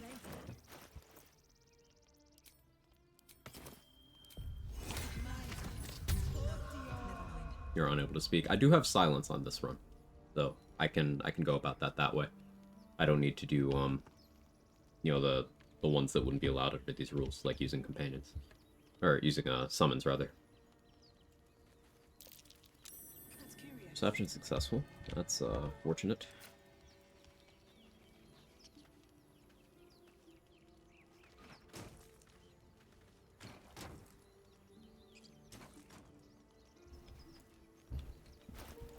Did I get a grease bottle from one of those goblins? I did. That's already not far here. Well, I'll still do this. I need a little extra edge.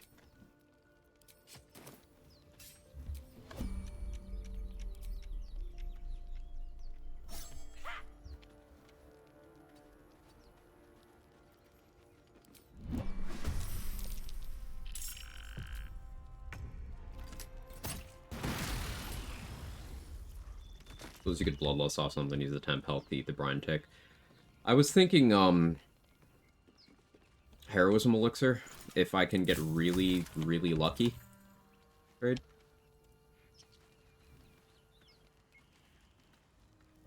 Can't do false life scroll.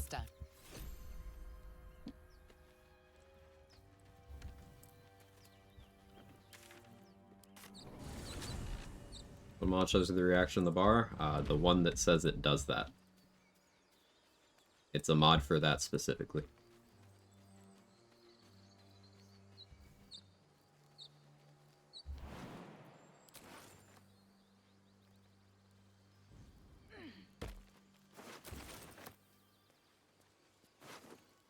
Rally Horde, maybe? Duration's a little iffy on that, but I like where your head's at. If I step of the wind, I could make that work.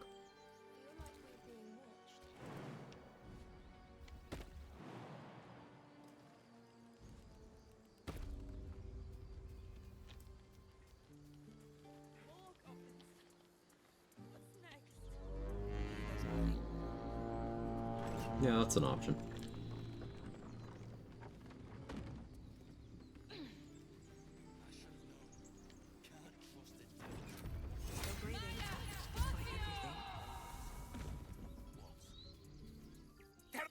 You led them straight to us.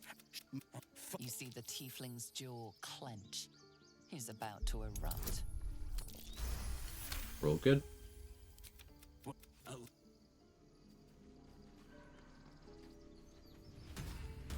Okay, ultimately that does likely mean less XP for me, Thank but you we'll see. for your help out there. I'm no hit. This attack will only strengthen. We can't stay. They've withdrawn there to. Perhaps you could persuade her. You'll.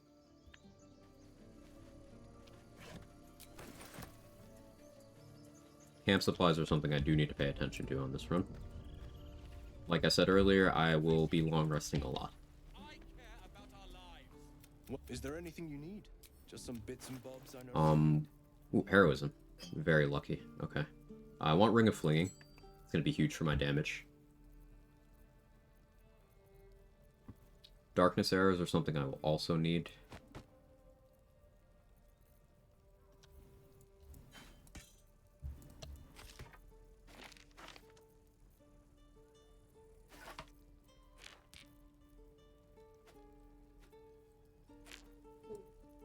Stomach is making interesting noises. I don't know what it wants.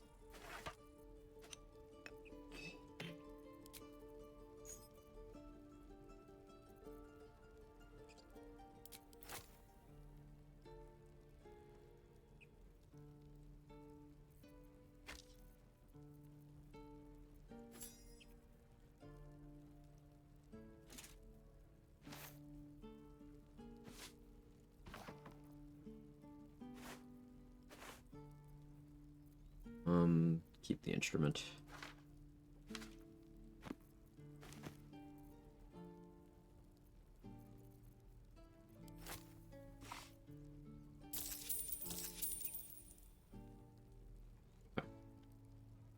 Routing? Yeah, muster.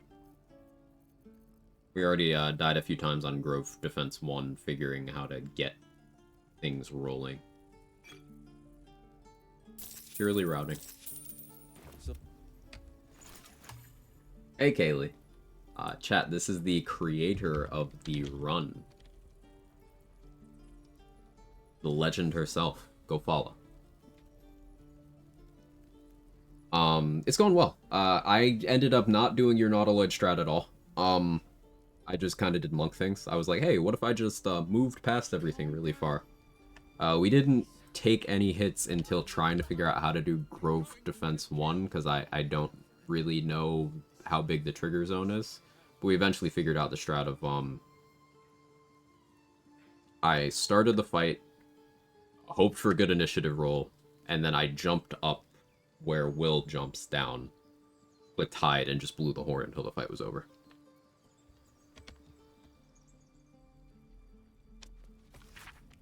And that's the last thing we did. I think monks get this for free. I think.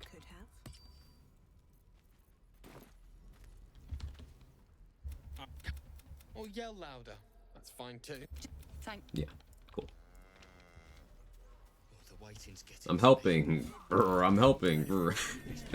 Yeah, accurate, Pogba.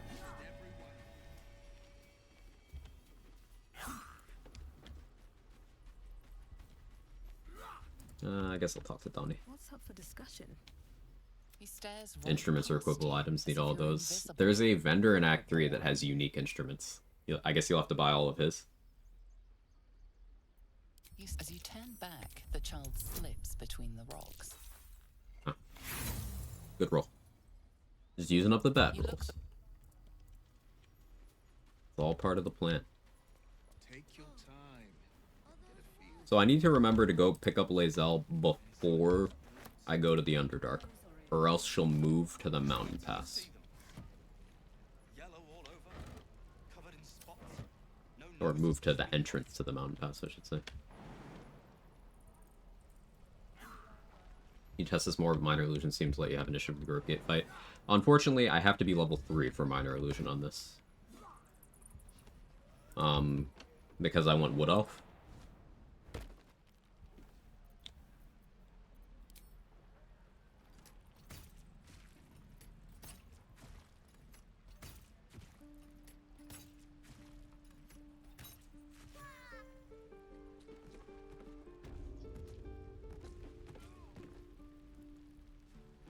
This calls for careful footwork. More movement makes sense, yeah.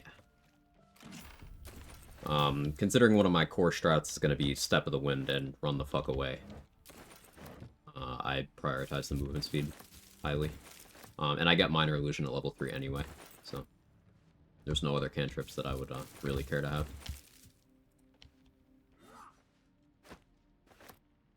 All she wanted to do was be strong, protect her friends. All you wanted was 10 XP. Yeah.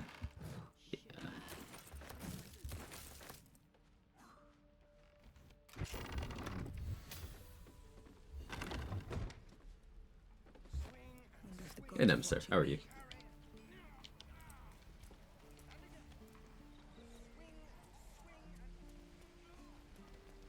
Seems like a good moment to talk. Best to fill your belly. Doesn't taste half bad.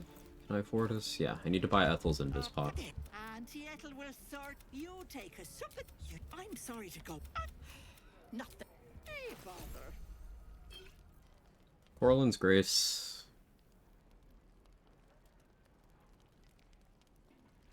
I can buy it later.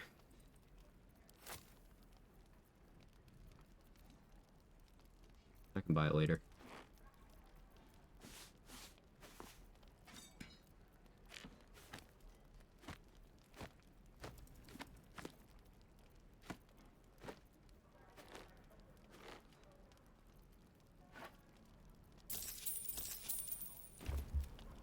Experience makes me so hungry, really, for some gruel right now.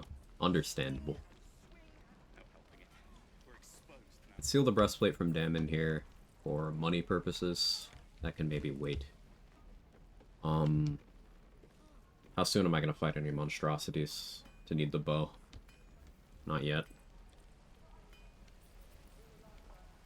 XP by talking to Eridan. You sure you want to be seen with me? Now I'm gonna take the blame for leading the goblins here. We didn't work out though.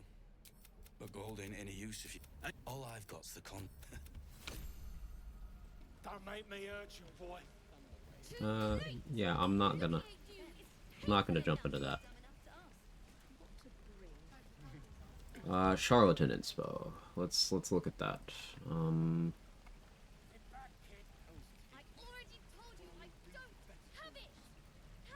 Walk your way past the bandits. Betray the tieflings after convincing them to free Lae'zel. And I don't know if I do that one. Trick the goblins. Trick the mirror. Probably long rest, so I have my illithid persuasion to get into the blighted village. I could use the south entrance and just bribe my way in, but He survived? Yeah, everyone survived. I just blew the horn the entire fight, so nobody died.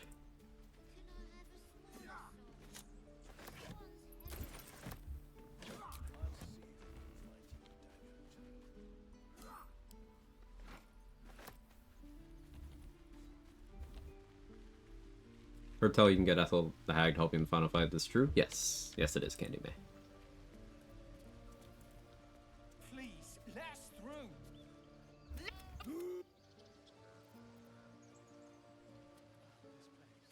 I'd sooner trek through the 9. Now Arabella's being judged. Yes, I see. And is that her with 2 hours? You get back. What? You.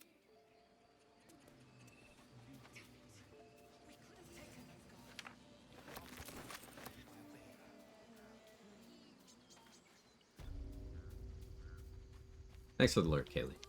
Glad you're here.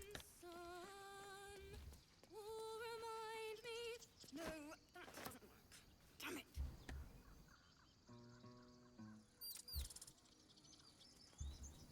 That's a friendly looking shadow.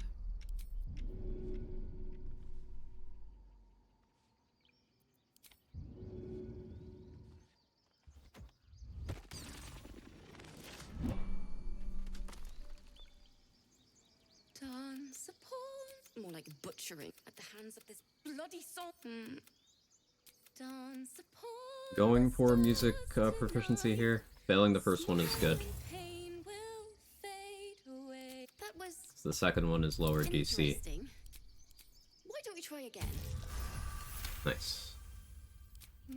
Sorry. You only need to succeed 1 if you fail the first one. There was so much. So no matter how you help Alfira finish the song, you get the XP, but if you help her by playing the lute yourself, you get musical instrument proficiency permanently. And that is, call it minor illusion at home. Now, I will have minor illusion, but having more tools in my possession is good.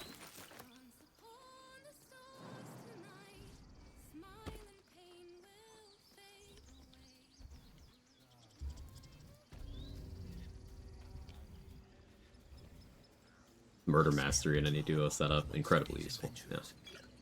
That antidote is for Philomene once we get down there. Or not Philomene, excuse me, Thula. The gnomes I kill kind of blend together.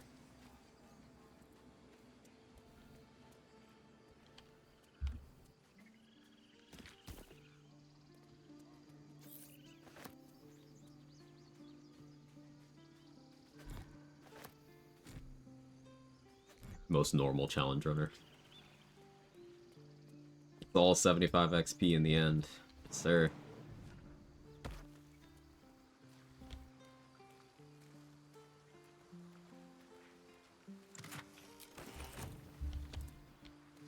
Kind of a weak chest there.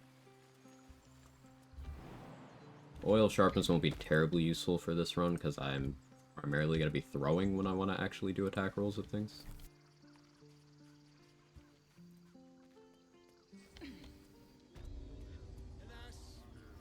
learn to converse with your kind?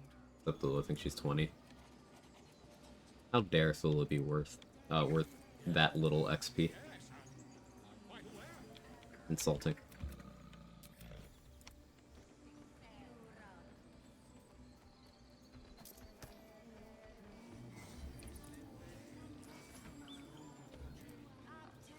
So I should really get an inspo before I do this, but I'm a monk. It'll be fine, right? And I'm a wood elf too. Let's speak with animals here. How bad could it be?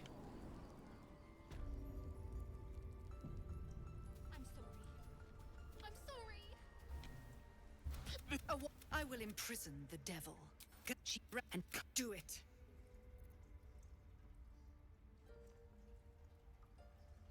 Monk, persuasion. You act rashly as a quartered viper would. Free the child or more tieflings will interrupt you. Advantage, DC 10? Okay. Think there's XP for the Sentient Amulet quest we've been missing out on? Ooh, tell me more. It is Halcyon is.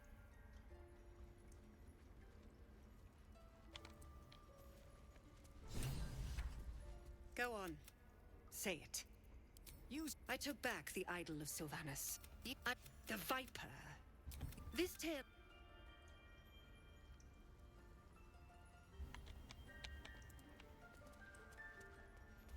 The journal? Hmm. She's a child. For it and look. DC 10. I should wait to read the rest of those. I'll wait until I have a warp headband.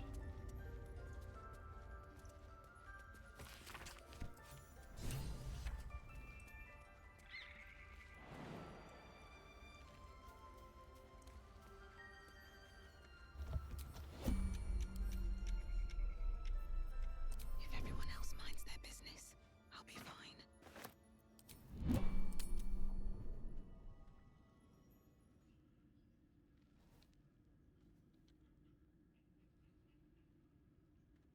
Should mind my step.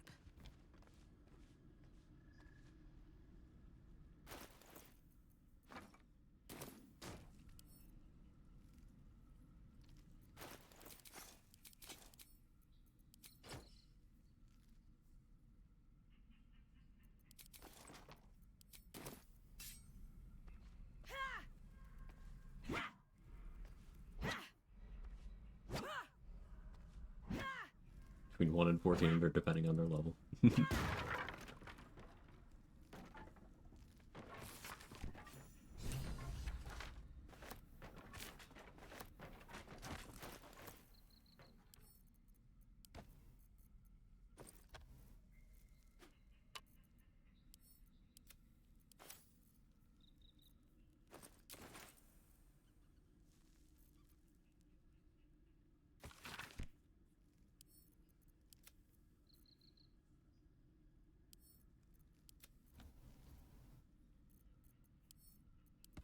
All that, no.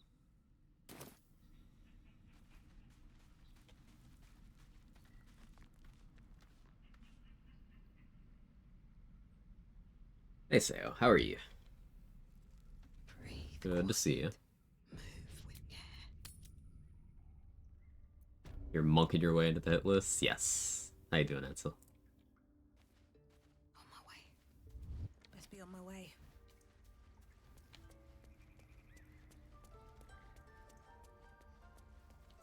Anything of use?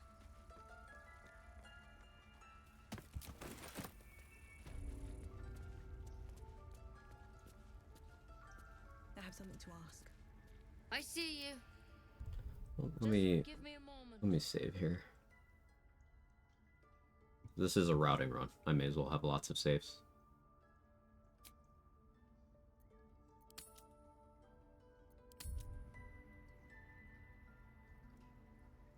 There. Now. Used to think getting XP for conversation was silly, and I realized our society is super underleveled because we do everything online now. You found her, but why are you asked? A tadpole. I come. Tadpole, I come. This way. Okay, Nettie. Whatever you're into, as long as it isn't murdering refugees with a flaming sphere. Or abducting people and vivisecting them. You're not doing those things, right? right? Tadpole crawled out of his head soon after. All right. It might. But how'd you pick up the... This is a... Because you should all... Not yet. Whatever he found there. If you can find...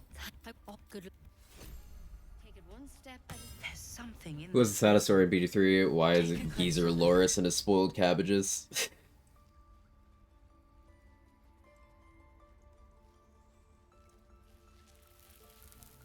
Better be cautious.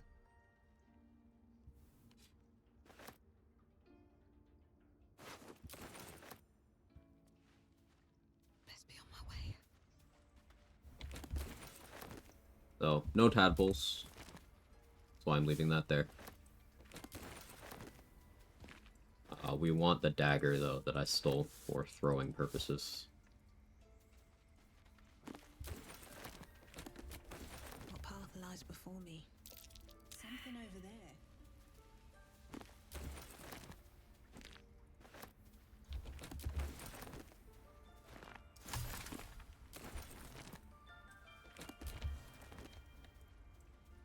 Don't mind if I do.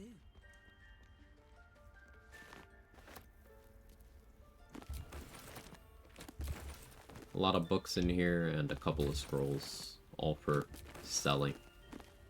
Now, I may not be able to use scrolls myself, but I can still sell scrolls to certain key NPCs. And put scrolls in the inventories of certain key NPCs with reverse pickpocketing. So, like, for example, offensive scrolls, I can't use them. I can put them in Zevlor's pocket.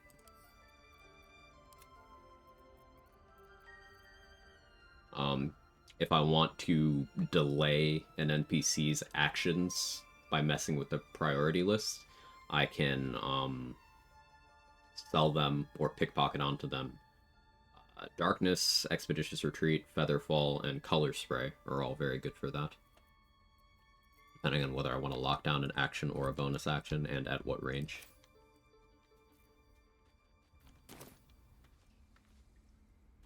Out of sight, out of mind.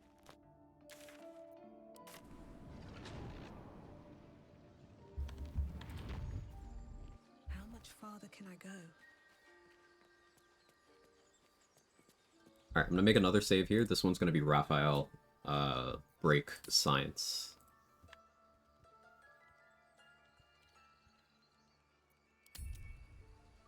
I could have made that closer to the actual point. But what I want to see is if I can do the manipulation without getting in my cost of brine. Kill giant for distance. I know I need to long rest soon anyway, but science.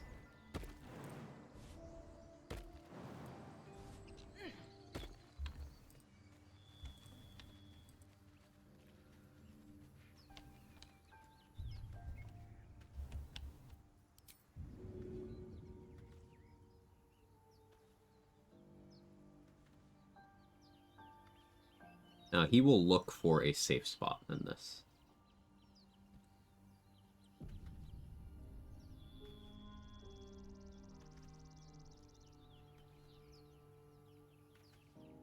Let's try this.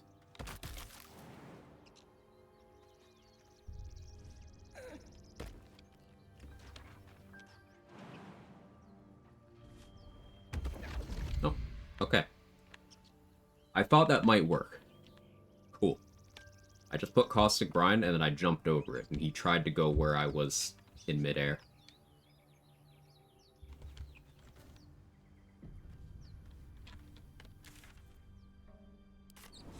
It was surprisingly simple. So now Raphael will show up at the end of Act 1 in my camp. And I will have silence at that point, so I can knock him out and grab the Helldusk armor.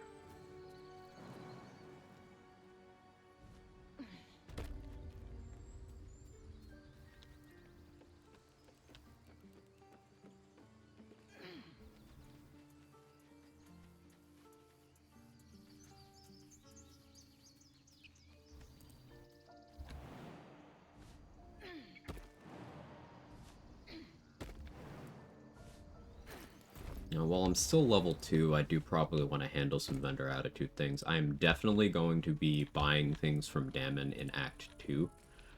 Particularly the Harmonium Halberd is an item that I will really, really want. Touch me and I'll bite your fingers off. So I do need to start getting Damon's attitude up here. It's 400 gold at level 1, it's 500 gold at level 2. I think my selection's pretty slim. I had to leave most of my equipment in Eltura. That's 1 gold's worth.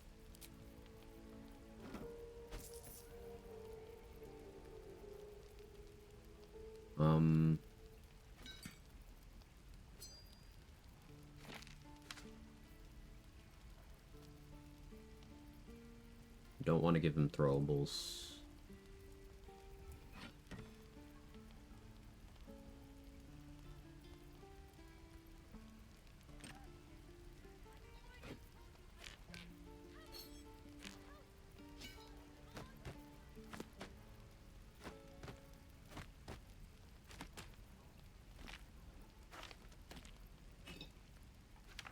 We're getting Damon to 100 attitude right now.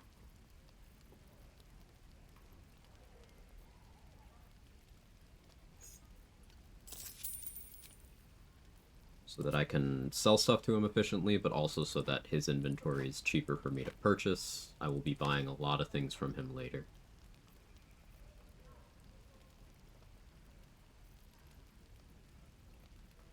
Not yet proficient with medium armor.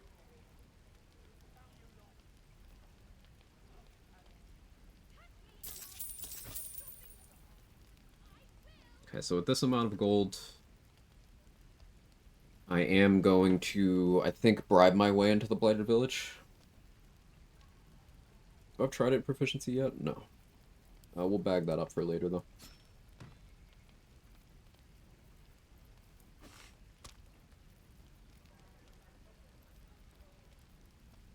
+1 dagger, we'll bag that. +1 spear, it's a throwable. Bag it up. Bag it up.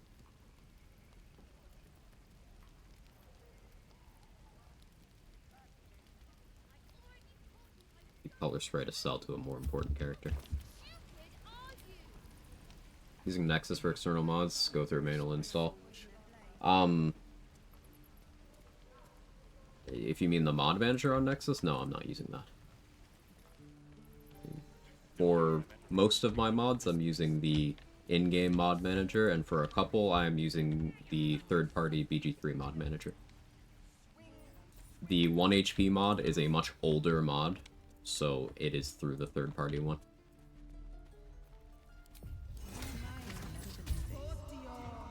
Very well.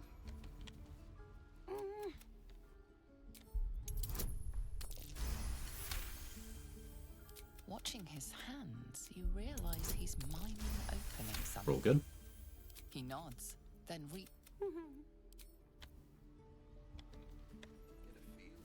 Let's pick up the Investigate Cargo quest. Or not the Investigate Cargo, Steal the Idol, rather.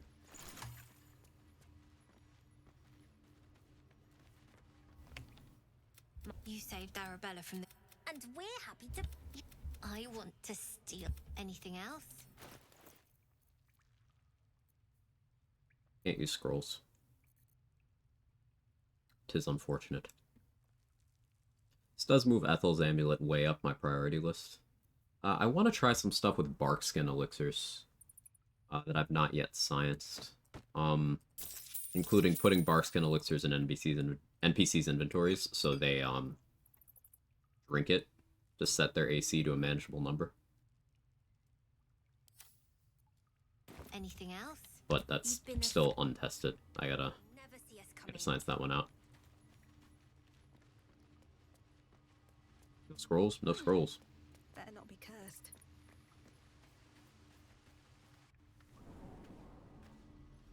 Trying to get the achievement enabler mod to work for me. Now I'm not sure if any of my vortex mods are still working. Yeah, I don't use vortex for this game.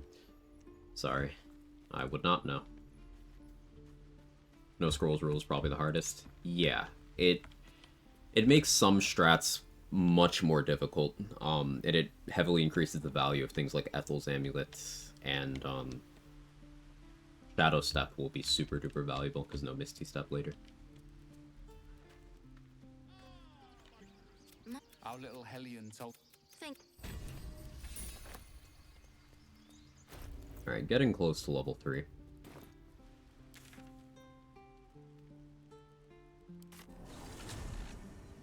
One hit level 3 before I go try to bust out Lae'zel. Forgetting to ensure Lae'zel died on the Nautiloid is gonna create a lot of stress for me here. Hey Teal Trooper, how are you?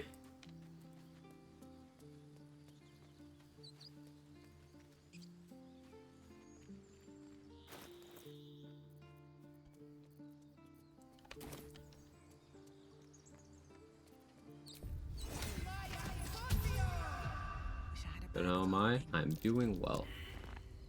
No traps, please.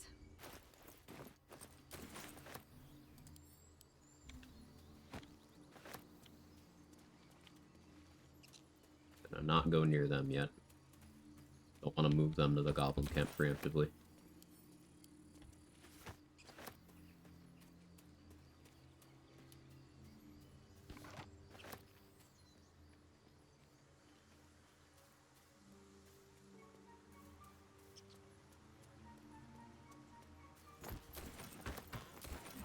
That 2 daggers in there? Very nice.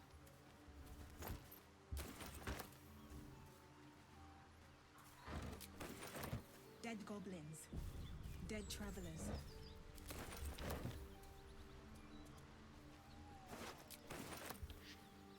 Doing well in the Thieves' Tools RNG so far. Featherfall Scroll is good. I can sell that.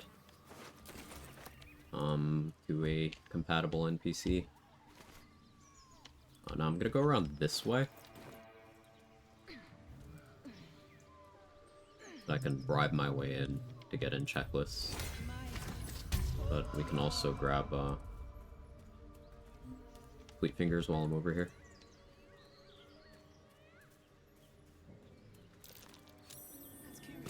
Pass that check, that's 15 XP. Learned I can't cast Perilous Stakes on enemies in honor mode, not a bad change to caught me off guard. Yeah, there are still situations where you can use it offensively in honor mode. It's just you have to get creative. Like, there's a couple situations where there's someone who's an ally who you are going to kill. Perilous Stakes on them makes sense. Like, if you side with Nier in Grimforge, and he's an ally, well, then he becomes a Perilous Stakes target. Or if you get Zarel's attitude up ahead of time before you attack her in her office, she can be a Perilous Stakes target. Or if you pass the dialogue with Lantarv to max out his attitude, and you plan on killing him, same thing. Hey Liquorhole, welcome in, how are you?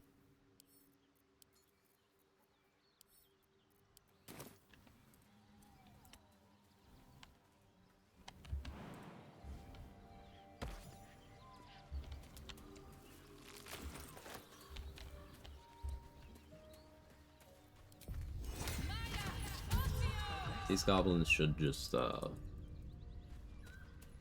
to me. Hello? The mark glows. So I now it's brought bug rot. about a donation. Thank you. Level 3. The 50 gold to get in checklists.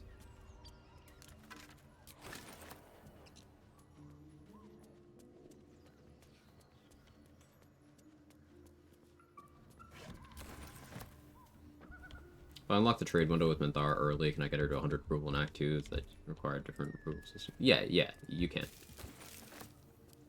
You can, Greymaw. As far as planning and creativity, that's why I like it too. Wish there was a way to recruit Zarel like you can with Minthara. I just like Zarel. She's, I don't know, even biased, think Zarel's cute. Oh, I am intensely attracted to Zarel. I am not ashamed to admit that. Where's my fellow Zarel enjoyers? Well, not she scares me. Where do you think the attraction comes from?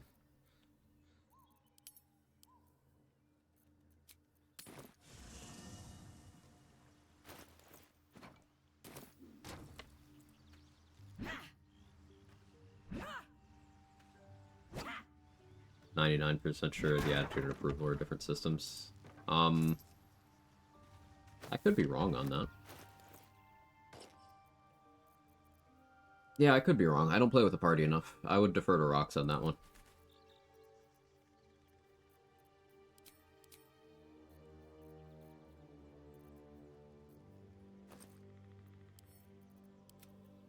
Okay, there's Haste Home.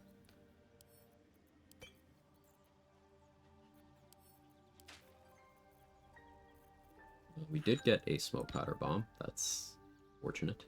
A many target arrow. That's very fortunate.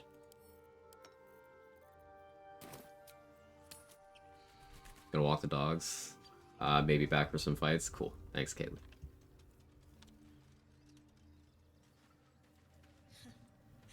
Haven't seen that game in years. I should stay level 2 to get attitude up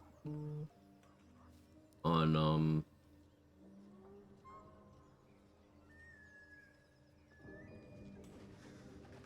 Aerith and stuff.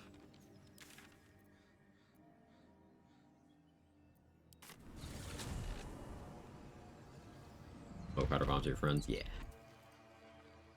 Last played with the party outside Trials of Tab November last year, so I could be wrong. Solo runners be like. Zarel the Orc in Moonrise? Yes.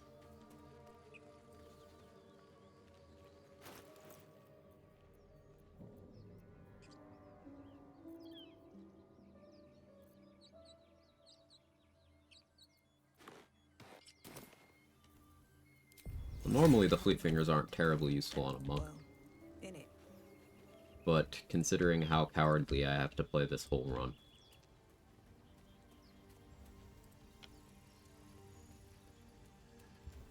So I'm just gonna try nicely talking to them. And see how that goes for me. This is a routing run, so... You'll get rid of them.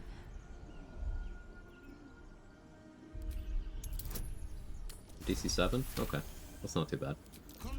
Monk privilege. Gawking, get me down. I could betray them and attack them for an inspiration, however, they are scary even on a regular run. Like, last time I fought them, for example, Demaze crit me twice. But my people possess the cure for this.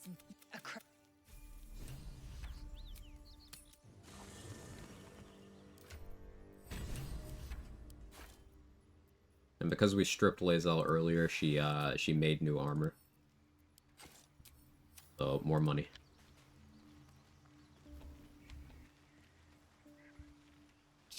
Oh, I should update build, I guess. I didn't have it in the title because I didn't have it set up.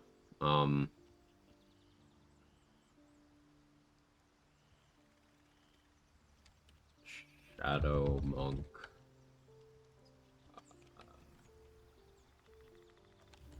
Tavern Brawler.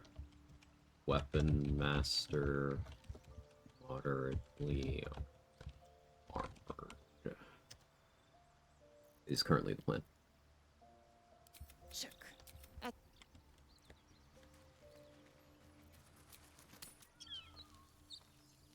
Or at least I'll get that armor. Yeah, she just makes armor. Weapon Master? Yeah, Rocks. I need Morningstar proficiency for the Merkle strat. I would also like to get hand crossbow proficiency for some extra flexibility. And that's a way of doing that. It's also a half ASI.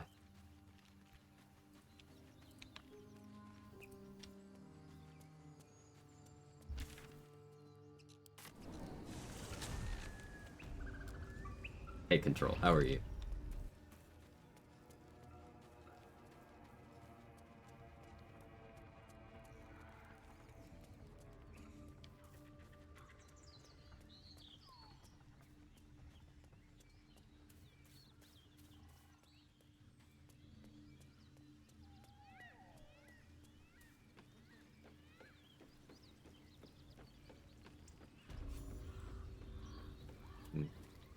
I'll have to consider how I want to do the follower loop thing.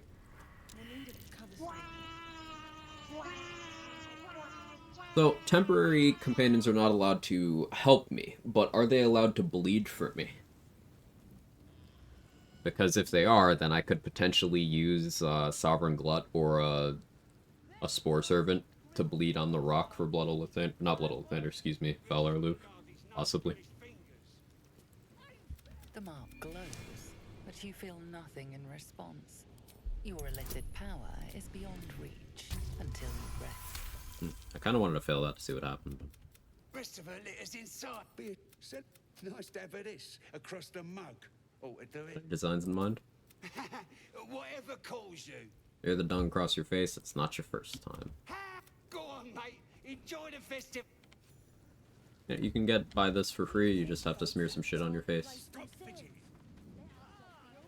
It's just like college.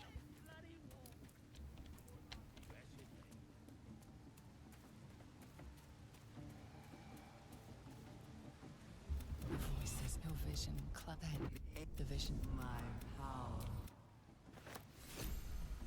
Abduct someone there and just attack them. Yeah, I guess that's an option. Sounds like they've captured themselves a bard.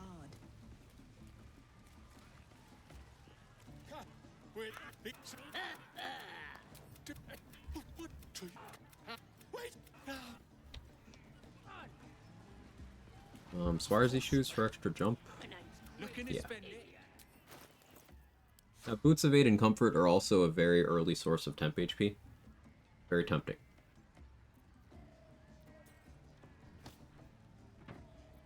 Maybe once I have more money. Swarzy shoes are very cheap.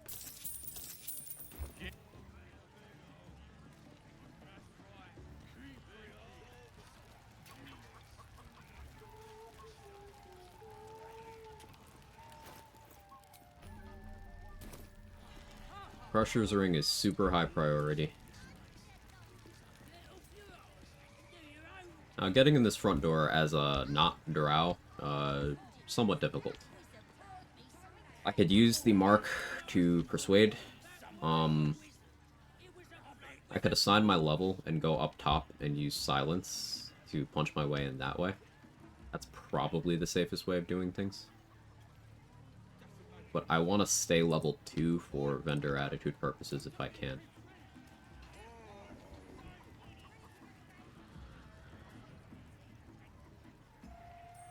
I'll prove we could abduct a rat there. I could also wait until after I've done Ethel and then Connormancy something there. Could be rat, could be something else.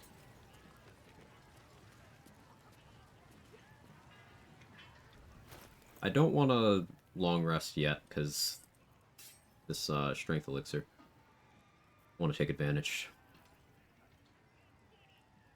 Alright, let me look up the vendor prices table. I want to see the difference between level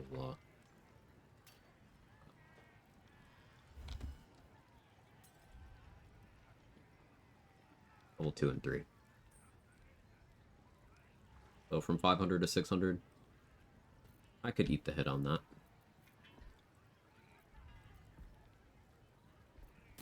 Make a hard save here. Okay, use the Illithid Wisdom. Once per long rest. I haven't long rested yet, and I used my mark to free Shadowheart on the Nautiloid. I did not put her in my party, but I did free her.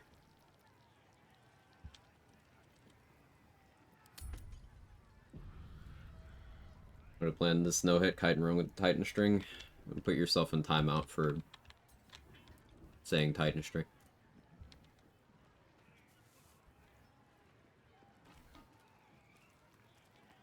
There will be kiting, yes. There will be darkness strats, yes. Titan String is not part of the plan.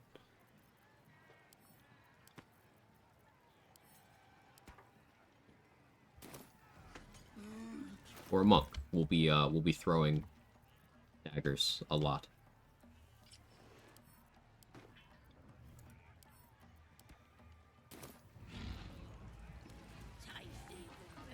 Yeah, I made that hard save. Let's assign the level. Throw the Titan String. Based.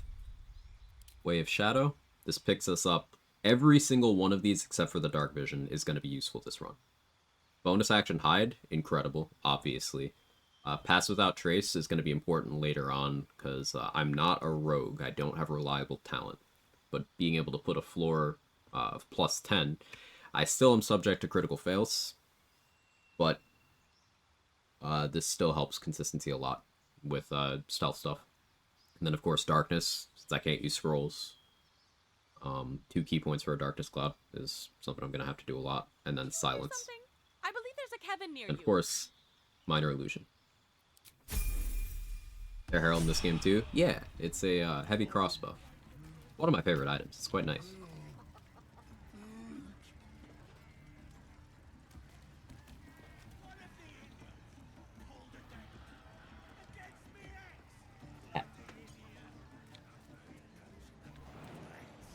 How Kent is it? It's very Kent.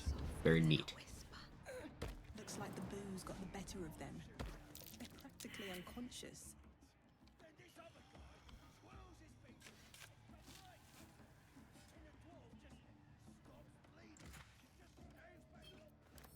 Strength elixir's nice. Cat, do not jump on my desk. Bro woke up. Oh, he didn't see me.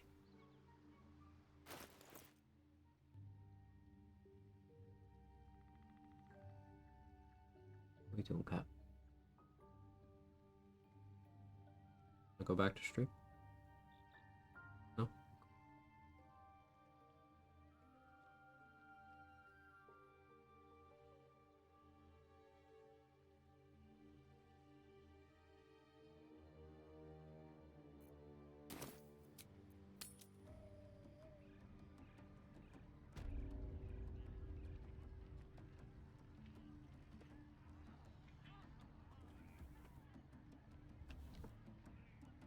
What path lies before me? Hey, Princess Batman, how are you? Just hanging around here. Glad it's Thanksgiving break now. Go back Monday. Here to know you guys for a few days. Oh, you were. I'm happy you're here. It's very good to see you. So this should allow me to. Better be cautious. Do I have to roll better? I have to roll better. I have to roll high.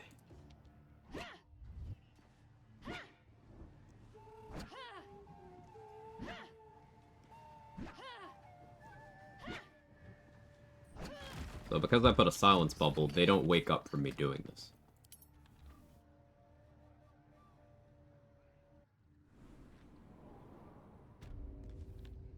Don't waste a step.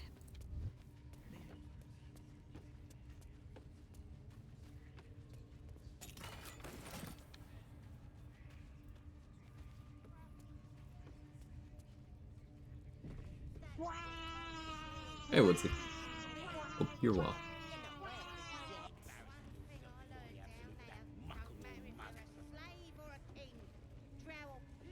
Smells like burnt flesh in here. No, Priestess Gut needs to tap. You ready? As the vision dissolves away. Maybe I can help with that. Oi! Priestess! Like us. We want the mark! Why do they think they're talking to a god? Ain't we good enough for the absolute?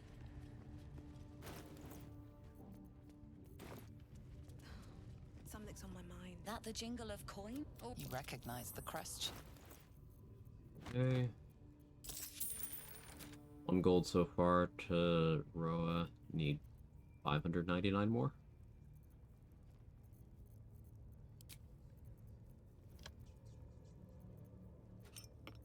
I should sell items to Damon to get gold to give to the vendors.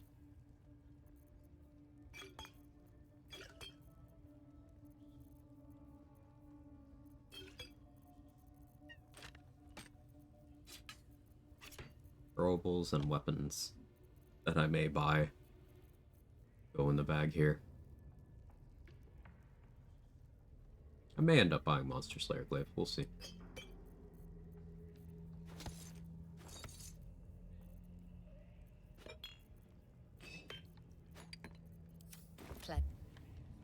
Hey Nunu, how are you? Hey Crypto, missed the Nautiloid? You did. Not all of it actually went well, Crypto. No resets on it. I did a lot of running really fast.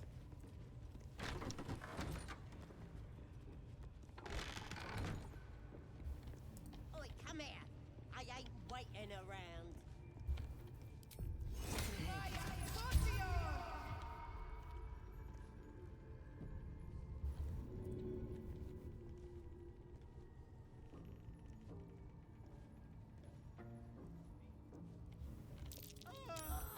The priestess is slain, and the horde is weaker for it.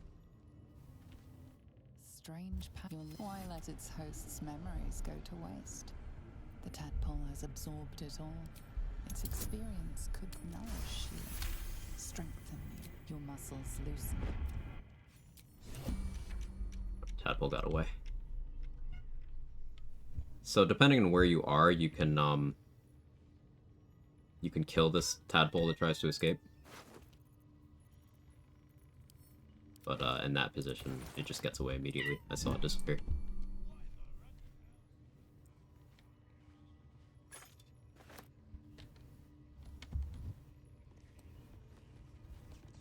That'll fit in my pack. Alright, time to skulk about. I resolved the first imp fight. I pre-dashed, killed 2 of them. One with a dipped in fire quarterstaff swing, the other one a flurry of blows.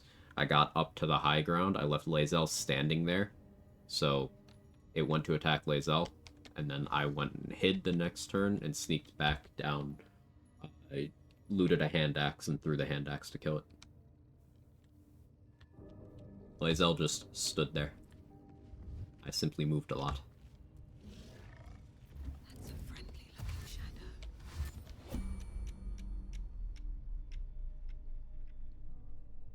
Have to keep going.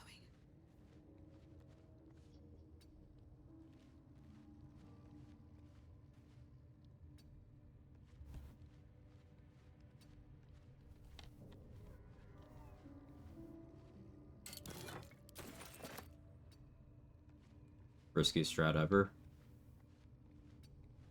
I mean, it was 1 minute into the run, so if I had to reset, it was fine. But I was out of the attack range of the 1 imp that was alive. So, I mean, what's the worst that could happen? Lae'zel dies? Not really much risk there. That might be worth a look.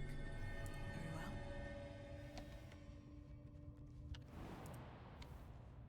She was forced into my party, so I took advantage of her being there, while still complying with the rules. That was that. Hey, stop by, Swain. How are you?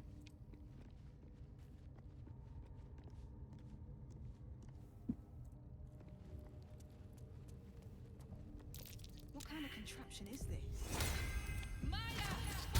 What's 11 1 HP mod is able to work for me? Yeah, Kaylee told me to just not have it on when making a character, and I've experience with other mods doing that, so made the character, exited the game, loaded it up, and it's working fine.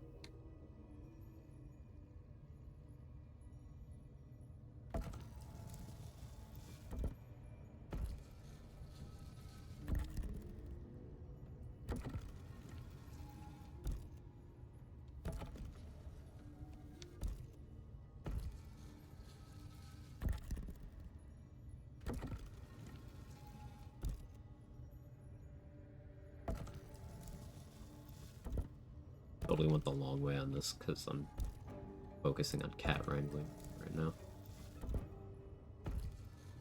Yes, you.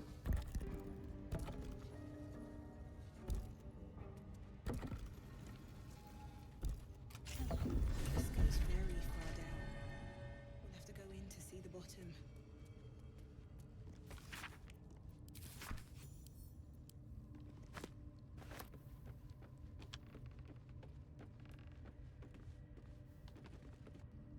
Yeah, really, that was a good challenge. Yeah. Allowed to get hit while in immunity bubble. So, that first rule, restart upon reaching 0 HP. If I take the hit and I don't reach 0 HP, it's like reducing a hit to 0 with damage reduction is also fine. Globe is fine, but here's the thing, shame on you. Look at the very end of the command.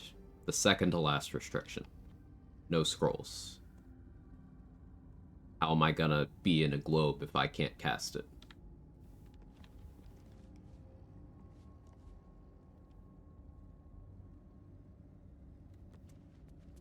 For deluxe edition items, the items that get put in your camp storage at the beginning of the game if you have the deluxe edition. A couple of potions, a helmet that lets you use disguise self to your heart's content, camp supplies.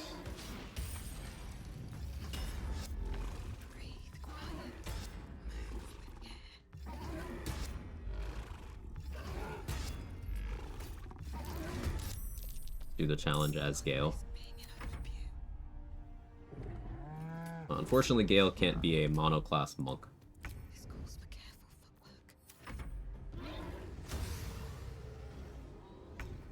You picked the wrong fight, friend. Don't want to draw any attention. May the gods take you first. Another step forward. Cast as monk was the problem? Oh yeah, I should have thought of that. Oops, my bad.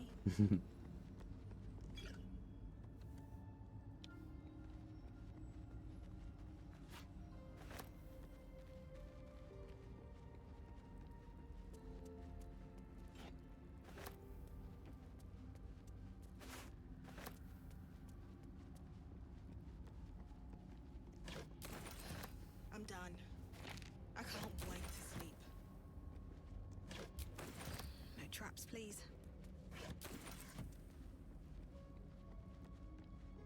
Let's see what this does. What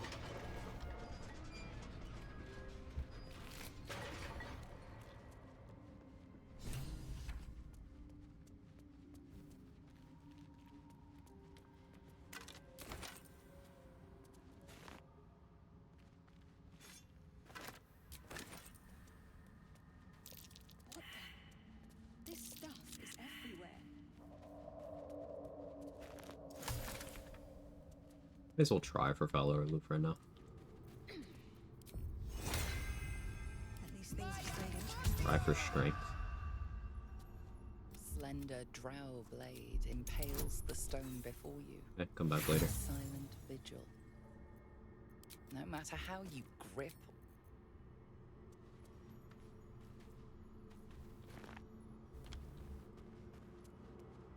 If everyone else minds their business, I'll be fine. You hear that, chat? It do be gripping. Gods, what's happening? It'd be more accurate to call it damageless or 1 HP challenge instead of hitless. Full ups questions, probably not. I don't think there's any way the orange kill that people are not gonna have questions about the rule set. It's like something as earlier in the stream, something as simple as why do you have Lae'zel with you when you can't avoid having Lae'zel with you without clipping through the fucking wall was a thing. And that was a whole multi-minute discussion of me having to walk through, okay, explain to me how I would avoid her being here. And then the answer was, just have her run away. But, like, that wasn't the question. You know? I'm always gonna have to explain. Softer than a whisper.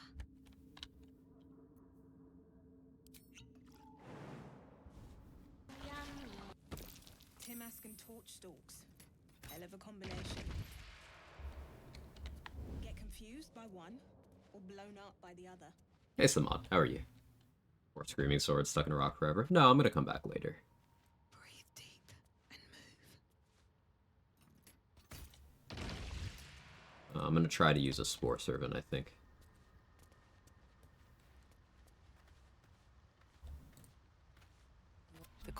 State your purpose. Told the truth. The Pacific. Then the pussy. With haste.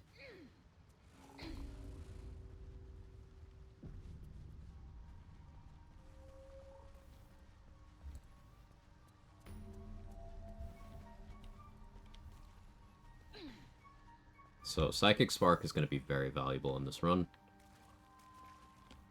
She'll need an antidote soon. The antidote we looted in the Grove is for that. But I... Girls, maybe I got away, but not the others. What is the creature doing to those? I sense your resolve. Say yes. That gets you 2 haste spore grenades and some XP.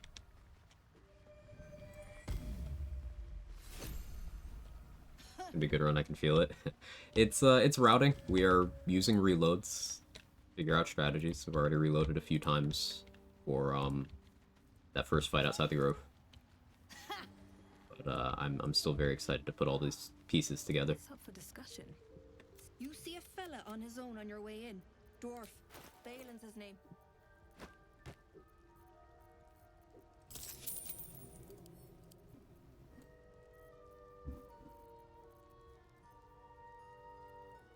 Not having enhanced leap innately is gonna end up annoying me.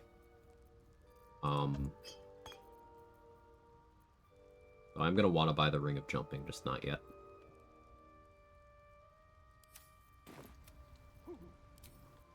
Balin, where are you?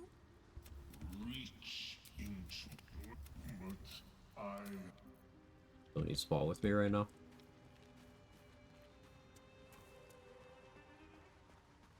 Such an exciting run. Glad you think so. Well, there's an option to lie about having met Balin. Wonder what happens if you choose it. No idea. I've never clicked it. All the jumping potions too. Yeah. Something to keep in mind is that stealing is going to be harder for me on this run than it is for Kaylee's run, because I don't have access to disguise. So the repercussions of me failing, bigger. Also, I won't have reliable talent in Act 3. Might be useful. So, resources are a little less infinite. I think you can still at level 10, even 11 for Merkle with this rule set. 10, possibly. 11, no. A camp. Looks abandoned. I mean, I could, I'm just not going to.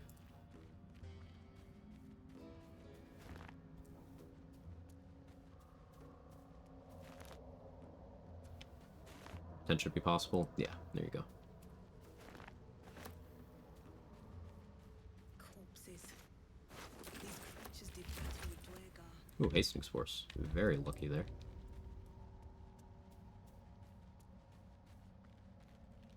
Something good here, I hope. 1v1 Elminster.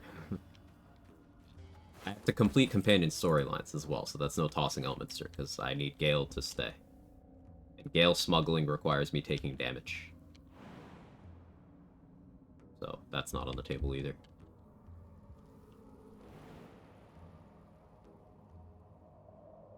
You can stand there? Huh. Neat.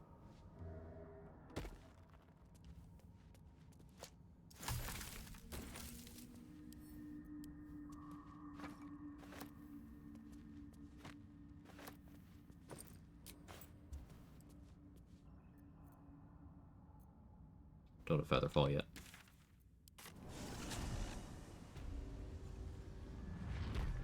Playing some non-rogue the other day. It's shocked at how much more annoying shoplifting is. Yeah, it can be very annoying. I'm gonna have to make a lot of purchases on this run. We may end up doing things like giving Garangoth the gold. Because that'll also encourage me to keep my spending habits reasonable up to that point.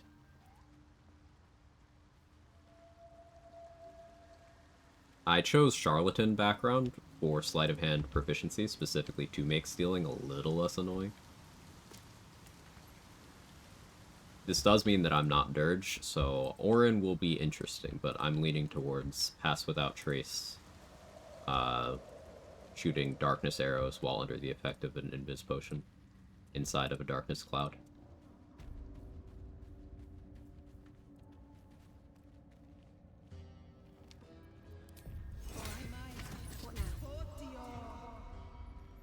Hey Rara, how are you? Stealing in general is okay, then any class. Cast Darkness, pickpocketing, yeah, no.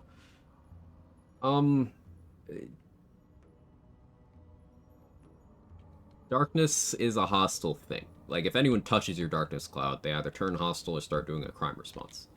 Candy May, so it's not quite that simple. What? Gek! Got someone sneaking up on us. Now, I don't need this aid scroll, but I don't want him using it either. So I'm gonna bag that up. Good for not being noticed at least? Yes, it is. His fist grips an axe. Brendan.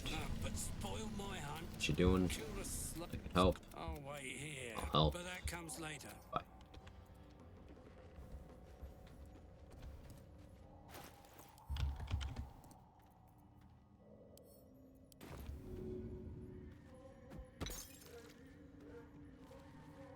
Just out of view. Now that's a risk. I've failed that shove before and got put in combat because of it.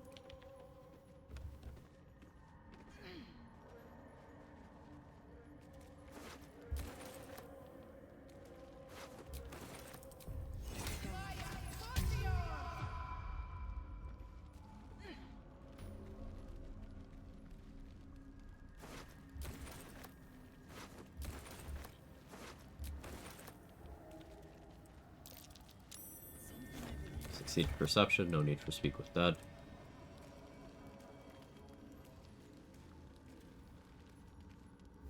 Conceivably crouch in darkness, pause time, and then roll for pickpocketing. Should test that. Again, if they touch the darkness cloud, that's not good. So you'd have to position where you're in it and they're not.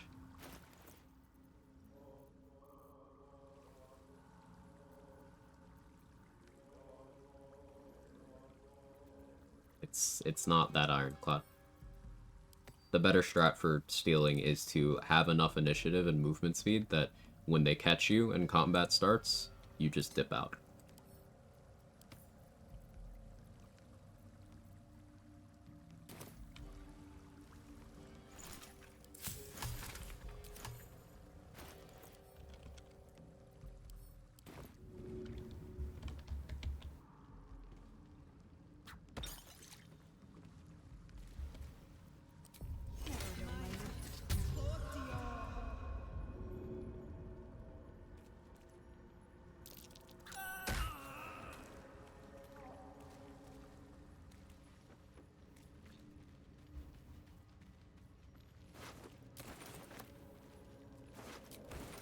What's inside?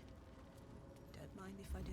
Drinking a melon's potion kill you, or is it based on percent of your HP? That I actually don't know the answer. Could mean the end? Okay, yeah. I'll probably avoid that then. It's not like survival instinct helps me, anyway. Help me keep NPCs alive, I guess, but... Eh.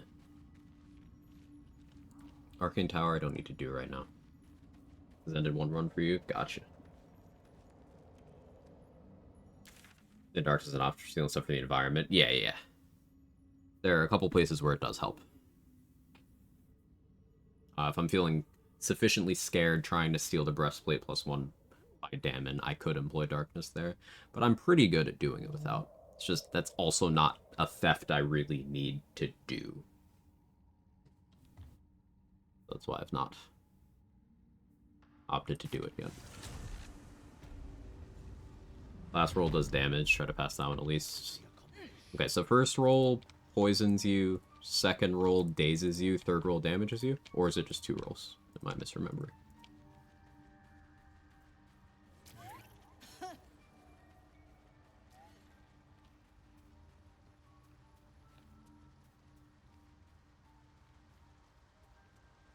No, are the responses sometimes different? Just certain people more quick to anger. For example, getting caught stealing by Talia, 100% have the choice to go to jail. Getting caught by Roa means instant combat, because Roa is not part of a faction that has, like, the jail system attached. Talia is part of the Last Light faction. Now, she is not a guard, but she is part of that faction. You have the jail option. The Hidden Con does poison. The kind of poison that does damage, or the kind that just gives you disadvantage? Or is the Zent, the ruthless, or not? Yeah, the Zentrum are slavers, smugglers. Well, they're a cartel. Sharp, deep, and still fresh.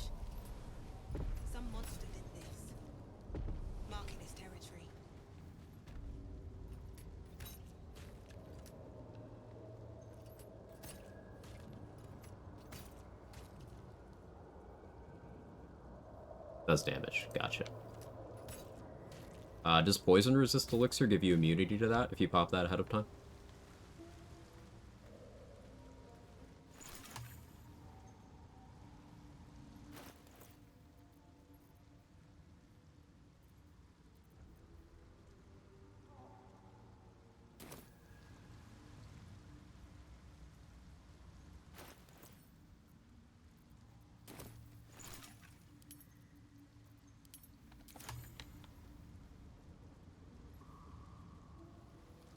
Like Derek, she just gives you the stick eye if she catches you stealing.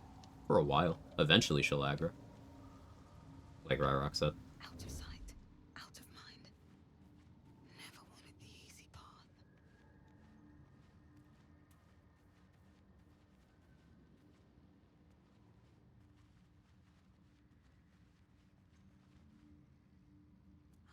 I'll take that.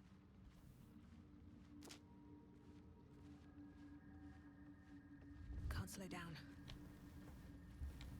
You have to disguise self, you can just rotate criminal identities to avoid this, and you will eventually run out. It's a huge number, but you will eventually run out. And also, no disguise on this.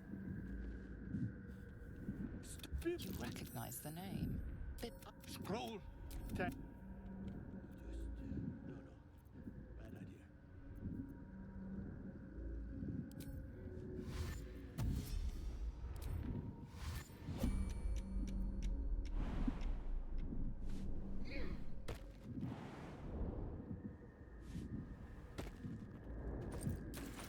What are you doing? Get out of there!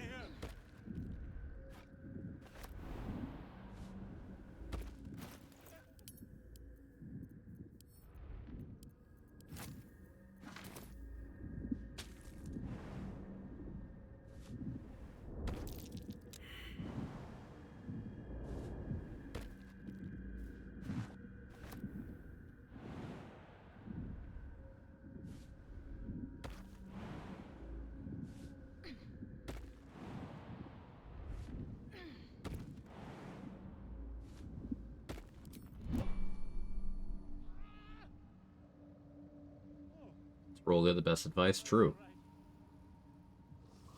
You not just give them things to repair the attitude loss that do nothing either. It's a lot of money to do so. Finally breathe. Noble stock could be useful in Act 3. Yeah, I want to give Dareth the noble stock so that she has more in Act 3. Ah, right, as ta.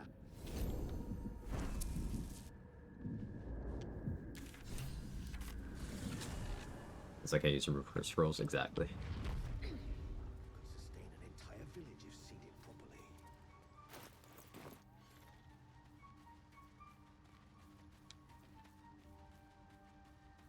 So, Step of the Wind continues to just be amazing.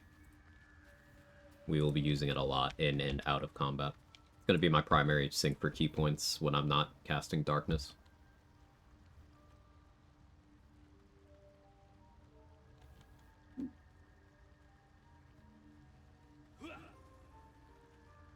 Balin. His hands are empty as a whole. Collecting noble stock. Go on then. Look, Bale, you. Alright, we wanted these gloves. Kushigo gloves are more throw damage, so between these and Ring of Flinging, I'm adding an extra 2d4 to my throws. So, 1d6 plus 5 plus 2d4. Pretty good damage floor, and that's before Tavern Brawler, which we'll be getting next level.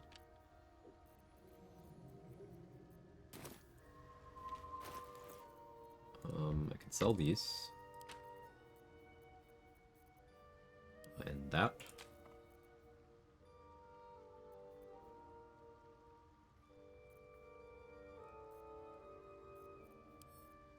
That. Alright, let's head back to Damon. Spell things. Half elves get dark vision? Yes. Shadow Monk gets darkness. Yeah, the combination of Minor Illusion, bonus action hide, and darkness is what motivated me to want to do Shadow Monk. Because I can do many of the things that Rogue can. It even has evasion. All right. But I also have cool tools like silence. Like, if anyone missed it, the way I got into the interior of the Goblin Camp was very Shadow Monk. Like, not exclusive, but Shadow Monk coded. I used silence so that no one would hear me punching open the crumbling wall up top. Got in checklist. It just cost me 2 key points.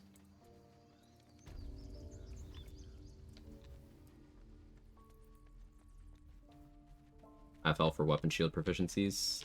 For light armor and shield proficiency. Evil Genius Panda, yes. I plan on taking moderately armored to pick up medium armor proficiency later. But that will be my level 12 beat.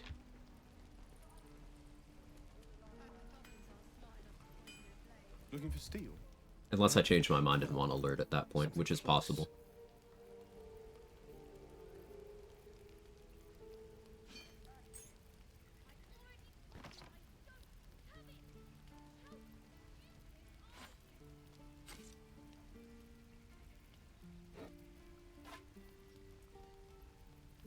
Maybe I don't sell torches. I can see uses for those.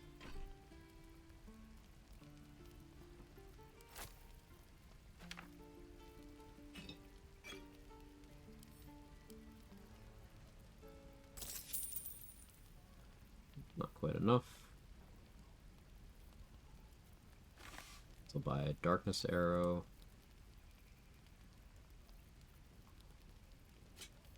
Here, +1.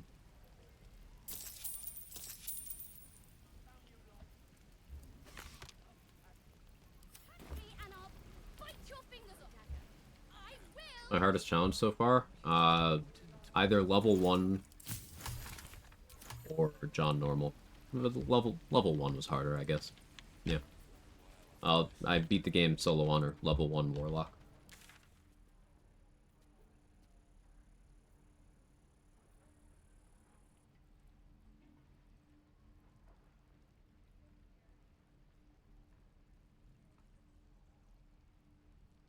Okay, where to next? How much money do I have? Enough. Get Dareth's attitude and blurks. Usually smoke powder the crumbling wall just fine. And they don't react to the volume of it? Or do you do it from an angle where they can't talk to you? Because, like, hitting it with a weapon straight up causes the nearest goblin to wake up. Maybe non-weapon's fine. John Normal's most creative. I'm most proud of John Normal, I think. I do enjoy a good bargain. If anything in my private collection is to your liking. I'm level 3, so it's 600 gold, right? Yeah.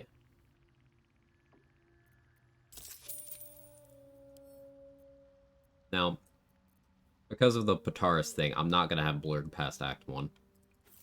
But I do still want good attitude with multiple vendors.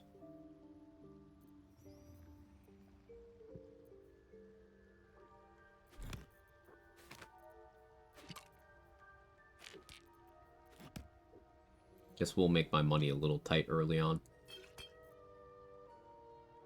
I should be able to handle it fine.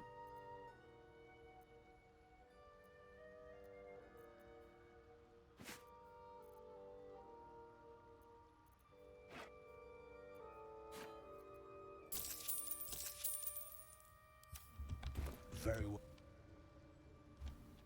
Minds connected.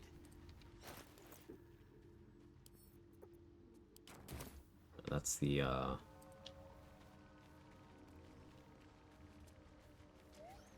armor with the basilisk oil and the drow armor in it. Or the chest with basilisk oil and the drow armor in it. Collection is to your liking. Love that.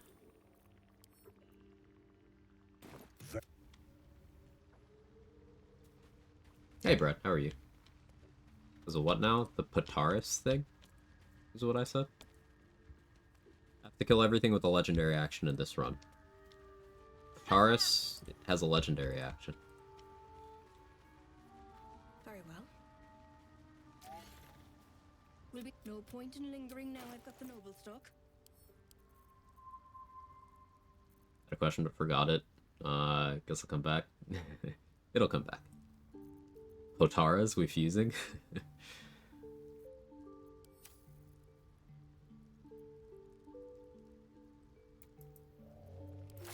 $5.99 to Dareth. Okay, now I can actually purchase from Dareth. I'll want Ring of Jumping, just not yet.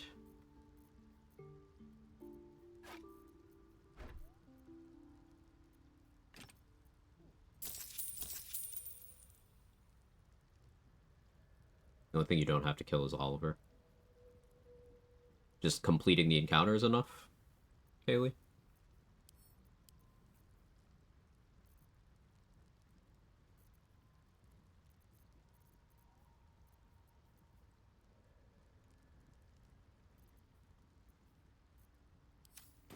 Yeah, cool. Have I got everything then?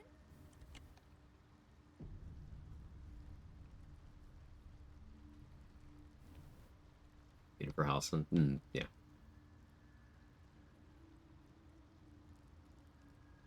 Who is Pataris? Or play an auto mode? It's not an auto mode thing. You give the egg to Esther, and she doesn't die by the time you go into the Shadowfell, then the Society of Brilliance is not quite the same in Act 3.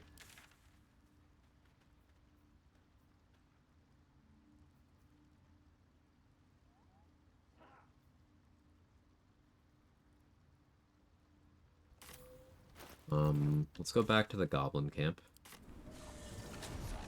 Some would say improved. The exception is that Omelum and Blurg are no longer present in Act 3. Bro ran into the vines and got entangled. I've never actually seen that before.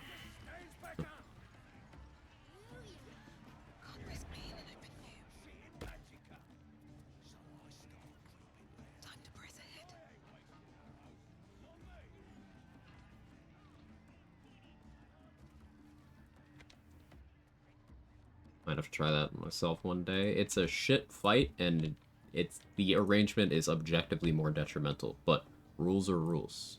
That's a legendary action.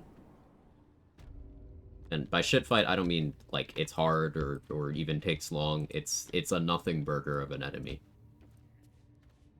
The only people who found it hard before he had a legendary action are the people who I refused to read, I guess. To this day, I don't understand how people ever found that enemy challenging. But patch 7 gave him a legendary, so. Never wanted the easy path.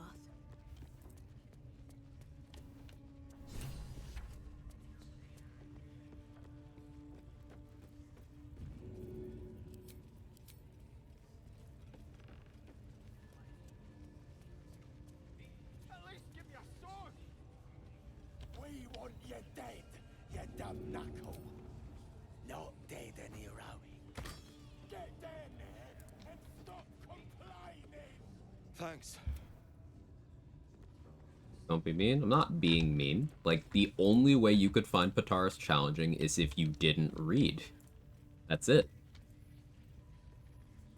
Not saying you can't read, I'm saying you didn't. A lot of people go through the entire game without ever hitting the inspect button. And that is the only way you could ever find that enemy difficult.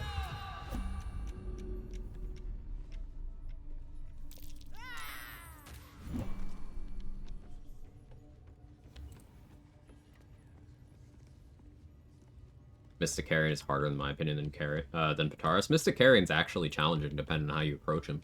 Because him being able to give himself damage immunity, and if you don't have immunity to fear, and also some specific damage types, it can get real messy. Yeah, Mystic Carrion's actually difficult. I'll probably deal with it by just spam proning him. But it's still going to be hard.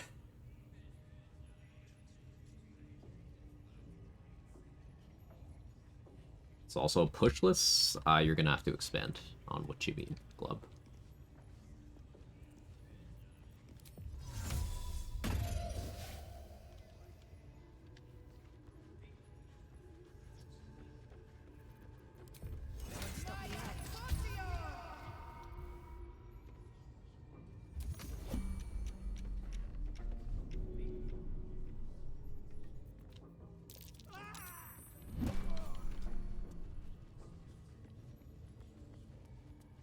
Spirit Vampire run was scary. Ooh, yeah, that's real rough. Bring remove curse. That's a great strat, Sifa. Unfortunately, one of the restrictions on this run is I can't cast scrolls, so that's not an option here. But yeah, that is a big part of being prepared for that fight in a normal run. Bring remove curse just in case you need it.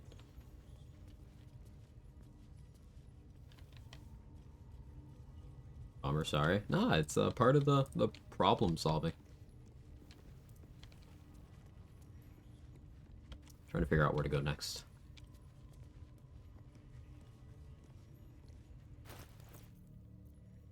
I could break into back area where Doraxon keeps his loot, steal that, get some money. Let's do that. Reading up in legendary action, just kill him with AoE.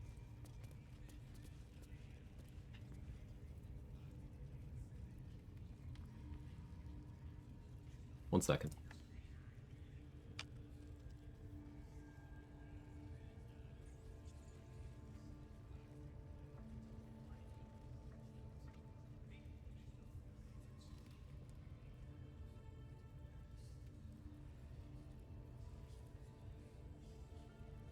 Alright. Pataris, ready? Legendary action, Patarian Dogma. Once per round after being hit, Pataris can spend a legendary action to surround his attacker in Patarian Pacifism. What is Patarian Pacifism? Good question. Affected entity's strength, dexterity, and constitution score has been reduced by 4. It and nearby allies are pacified. Unless the 50 temp HP granted by this effect are removed. When the effect ends, one of Pataris' mental image will appear. What does pacified do? While near another creature affected by Patarian pacifism, this creature cannot harm Pataris. So, once per round after being hit, Pataris can spend a legendary action. Why would you let him spend it? Is the question. Here's the thing. It's very simple, and this is something that the game tries to teach you early in Act 1. Why would you let an enemy do anything?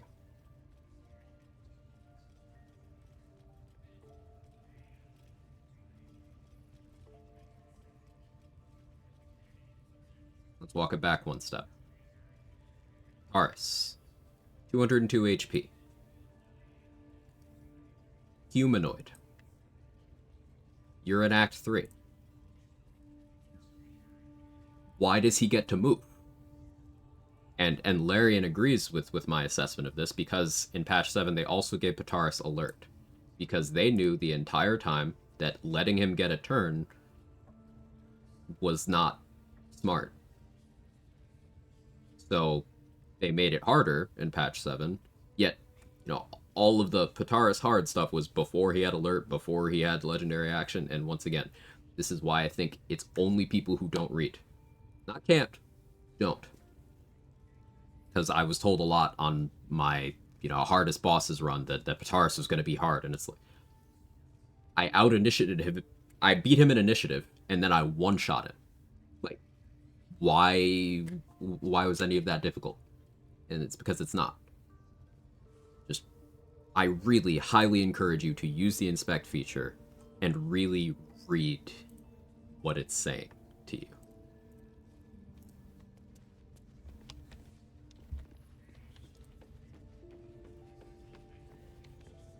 Death Knights are harder, infinitely harder.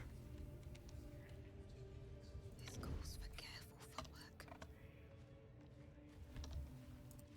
What's inspect? I mean tooltip or examine. So on mouse and keyboard, inspect is bound to the T key. So mousing over everything and hitting T, that's inspecting. Also has no immunity, so you can make him vulnerable to anything in your kit and go ape. Yeah. What Pogler said is also a very good thing to bring up. 200 HP on a humanoid in Act 3 is fucking dog water. It's nothing. Like, it's genuinely surprising if he manages to live a turn. That means your build doesn't have damage at all. It's like, that's nothing. Got a turn on my run, but wasn't bad at all. So it's also easy, even if you let him get the legendary action. Cool. Like,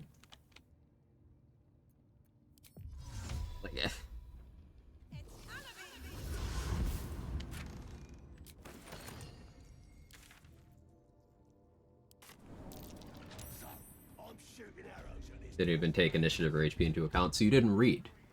You didn't read the card that has all that information. On my way.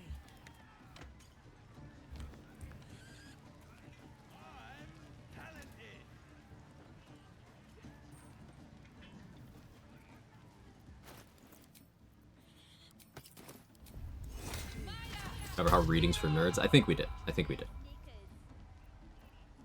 I need this guy to go back to pissing over here.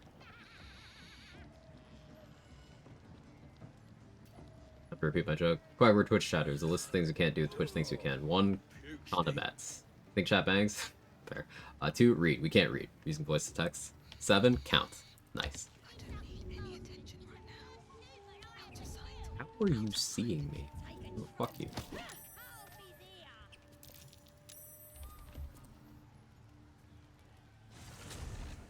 Swift as my feet can carry me.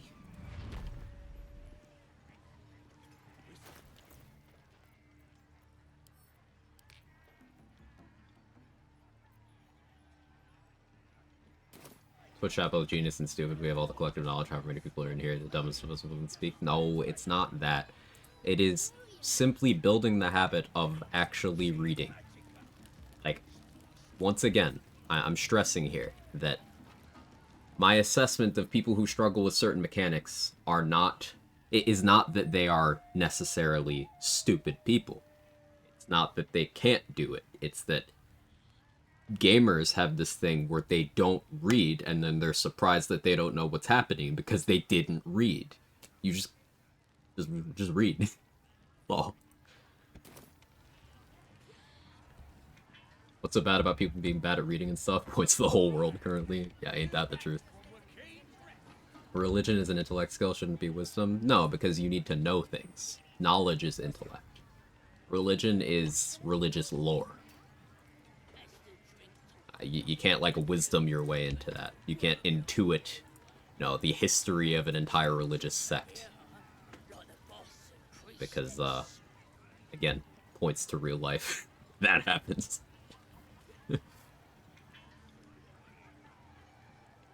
Faith is wisdom, and being faithful doesn't mean you know shit, Fred.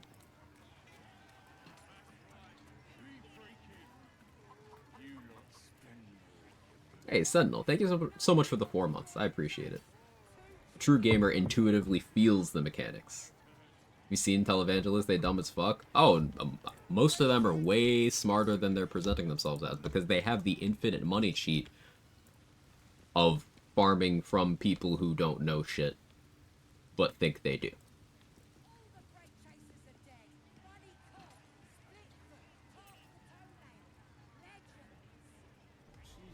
I know a bit about Zeus and Thor, but I don't believe in them. Right. Difference between knowledge and faith. A true gamer intuitively feels the mechanics, right? S. You might skip through every cutscene dialogue and quit the game in Act 3 because you don't understand what the story was. Gamers be like, yeah. Why is it such a debate? I don't think anyone's debating right now, Macintosh and Tyre. I think we're just chatting. Like, when I stress a point about how I'm not calling people stupid, it's not for the benefit of the people actively chatting, because they know. Y'all know me. It's for... Remember, the majority of every streaming platform is lurkers.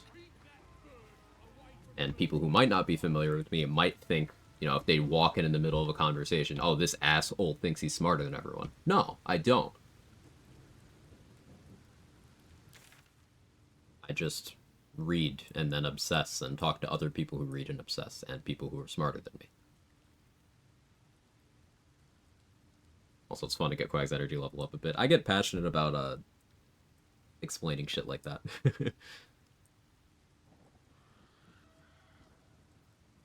Time to start dealing with gnolls yet? Maybe. I kind of want a vigilance elixir before I start doing that. We haven't lucked into one.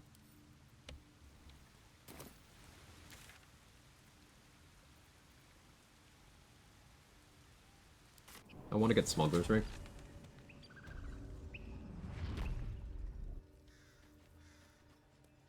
That'll help my stealth checks. Breathe quiet. Move No question. Best shoes in Act 1 for Elemental Monk. No such thing as best. Best for what? Best at what? Best versus what? Throw out the word best. It's not useful to you. What do you want your shoes slot to do for you?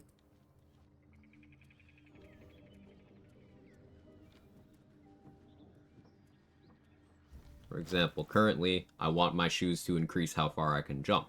That's not the only shoe option I have for improved mobility. Like, best isn't a thing. What do you want it to do? I highly encourage for any sort of build crafting discussion in any game ever, the word best is fucking poison. Don't do it. Remove it from your vocabulary.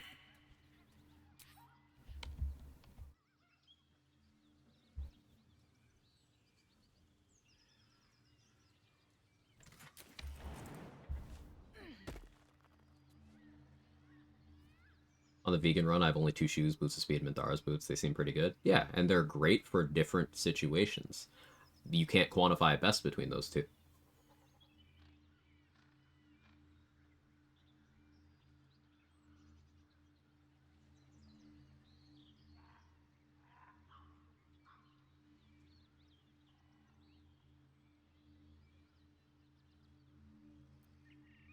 Plan for Shark Gauntlet, 100% way to not take bleeding damage.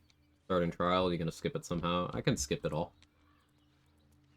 But also, the bleed is, it applies a dot to you that'll damage you after a turn. So you just drink a healing potion after you cut yourself. Or you could just have damage reduction to reduce the damage to 0.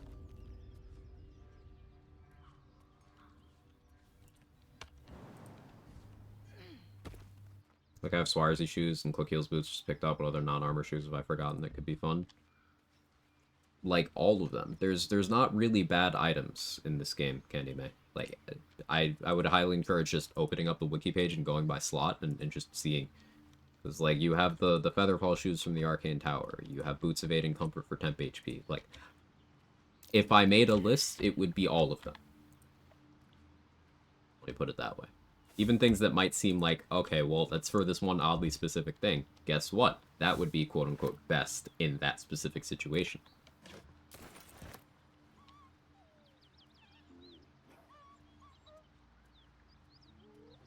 Always find those guys difficult. What, the Nulls regiment? Yeah, the Nulls are nightmarish. Now, with Fog Cloud and Darkness strats, this is super doable, but I don't really have that up and running right now. I have 1 key point, and I'm not looking for a fight at the moment.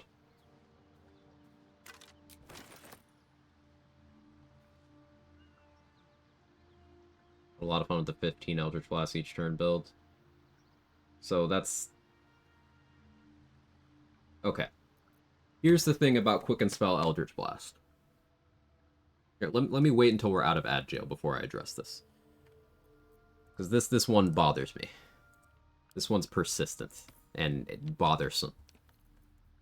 I'll start it by saying Sorlock is not a good Eldritch Blaster. It isn't. You just think it is because you're not using your bonus action. But I'll get into it.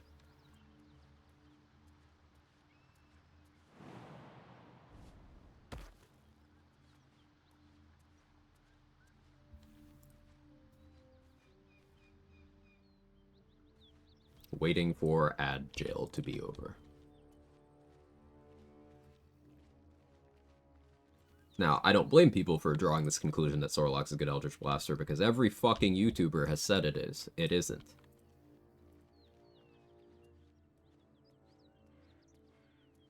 What's in here? Whatever killed those gnolls might be nearby. Careful. One day I'll catch a break. Okay. Out of ad jail. So here's why Sorlock is not a good Eldritch Blaster. You can spend 3 sorcery points, which is an insane amount, to quicken a cantrip to do it with your bonus action. And unless you are doing the various exploits to have infinite sorcery points, that is so far from sustainable that it's amusing to talk about. But let's say you are doing that. What about literally everything else you could have done with your bonus action that doesn't require you to nerf your Warlock by adding Sorcerer levels, or nerf your Sorcerer by adding Warlock levels, because those classes do not synergize. Because a Warlock is heavily incentivized to remain pure class because they get very good features at high levels. In fact, Warlock is one of the few classes that get features at level 12, which you don't get if you don't pure class. Warlock level 11 is where you get your third Warlock spell slot, which you don't get if you took meta magic. And Sorcerer, you don't get your second meta magic till level 3, so taking Warlock levels beyond a certain point is nerfing your Sorcerer. If you're going Draconic Bloodline, you're not getting that damage bonus that you would get at level 6. If you're going Storm Sorcerer, you're not getting that Heart of the Storm that you would get at level 6. It's just fun. Yeah, I'm talking about why it's frustrating that the belief is good, because it's talked about as if it's better than other options, and it bothers me. Everything is viable in this game, keep in mind. So ultimately, what you find the most fun is the correct choice for you. What I'm addressing is the perception that Sorlock is a good Eldritch Blaster. It isn't. Same as Rogue's a terrible class, especially Arcane Trickster. Kaylee, the number of times I've heard someone unironically come in and be like, yeah, Arcane Trickster is bad, right? We're probably at a double-digit number of times where I use your run as easy proof that it's not.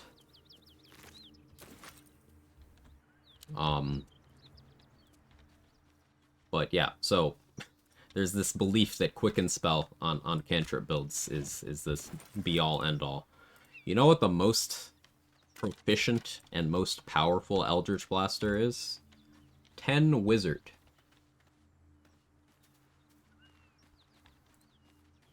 And Wizard.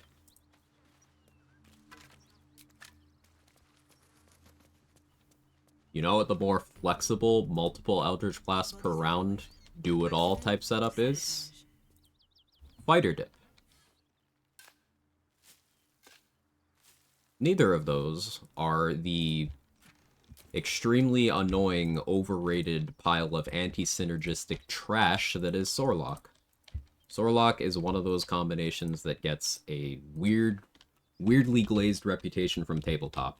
That, like, I wish people would really internalize that BG3 is not tabletop. They're different. For example, in BG3, 4 Elements Monk is amazing. Paladin is dog shit. Arcane Trickster is missing some of the things from tabletop, but it's still good. Why is Sorlock supposed to work? Because people see Quicken Spell and then they lose their goddamn minds.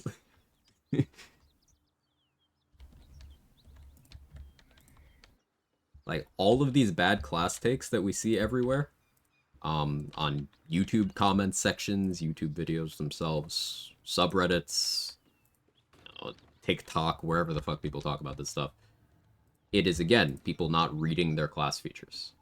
I don't get how people think rogue damage is bad. Like, look at sneak attack dice, and, like, Thief is so good. Yeah, Fries Surf, like, again, like, reading the class, like, you look at sneak attack, you get an extra die on it every odd-numbered level.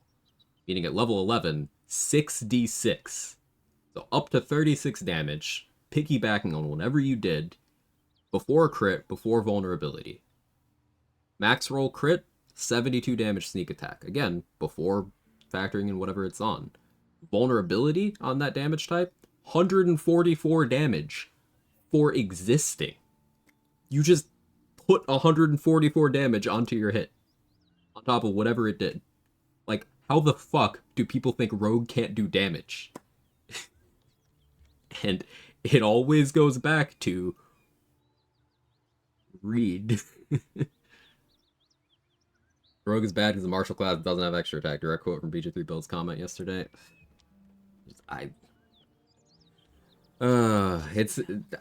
very animated about this right now because it's a series of takes that's extremely commonly parroted, and I'm like, playing a class for an hour, or reading the list of your entire class features, solves all this. Can't believe people don't understand that Mage Hand Throwing Pots is the best build, bar none. I mean, Mage Hand Throwing Pots is extremely strong, Flora, but you have people running around saying Arcane Trickster is bad, when Arcane Trickster has the option of having a Mage Hand that has infinite duration, sitting outside of combat, throwing whatever the fuck it wants into the combat without joining. But Rogue bad. Arcane Trickster bad.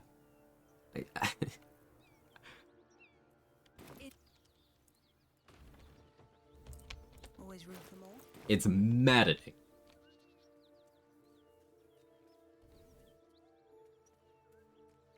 On a hot take, most people who play Warlock and Tabletop also have no idea what they're doing. I believe that.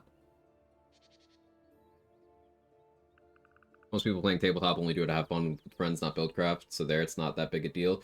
But here's the thing about that, Keta. Those people then come over here to BG3 and appoint themselves police of understanding what's good in the game. And then they walk around speaking with authority on subjects of game balance and game mechanics, and clearly they didn't read a single word on their screen. Yeah, Tabletop people are the ones glazing Sorlock and Battlemaster and Paladin, having not looked at their implementation in the game.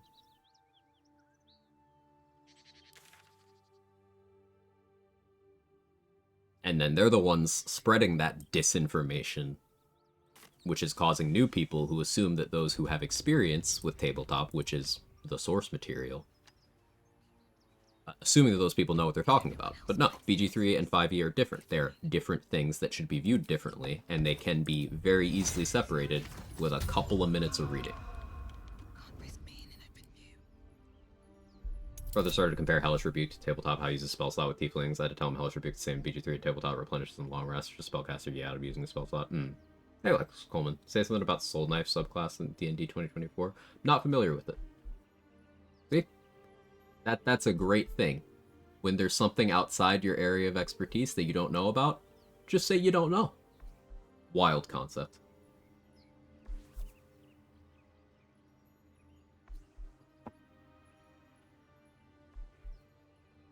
I think for the average casual gamer, they don't want to read wiki pages to grasp builds, so it's easy to fall into the traps of things like Sorlock. It's extremely straightforward and present a way to fire extra Eldritch Blasts without understanding nuances of the class, especially because in full party, non-honor mode, it's pretty easy to get away with inefficiencies. The problem is they try to argue the betterness of the class. Yeah, I like this is different. It's an entirely different statement from this is better.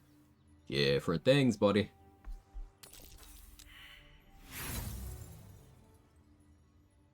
Different things. So sad I couldn't use that mage hand, would have been amazing. Yeah, definitely.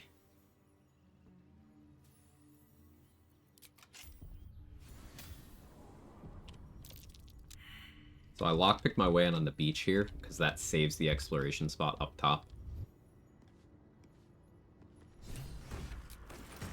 Smoke powder bomb in there? I love that. Don't waste a step. This place wasn't built for the living. Doing this in turn-based mode allows me to shoot this button. If you don't do that, then it's possible for the grease to knock you prone before you can react, and then the fire will kill you.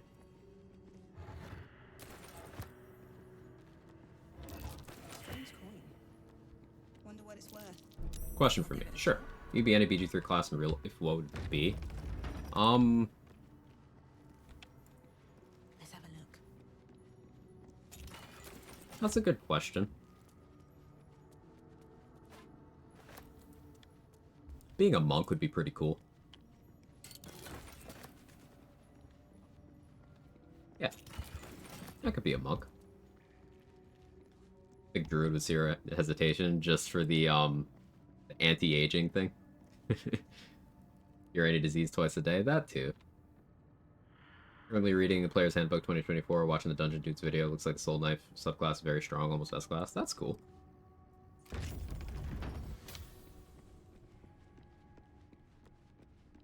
I enjoy being Sorcerer or Warlock IRL, even though I hate playing casters in game.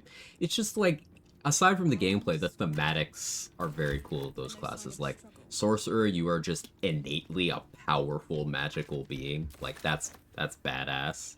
And then Warlock, I just love the idea of with a Warlock, you're making deals and contracts, and you're picking the powers that best suit you, and you're kind of gaming the system.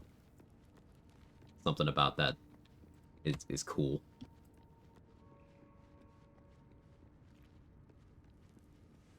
Technically, Warlock would be badass till level 3. What do you mean by that?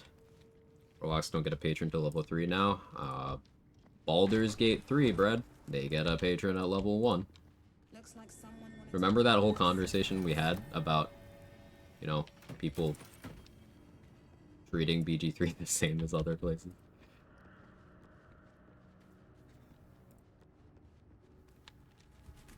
Talking D&D 2024? Exactly, yeah.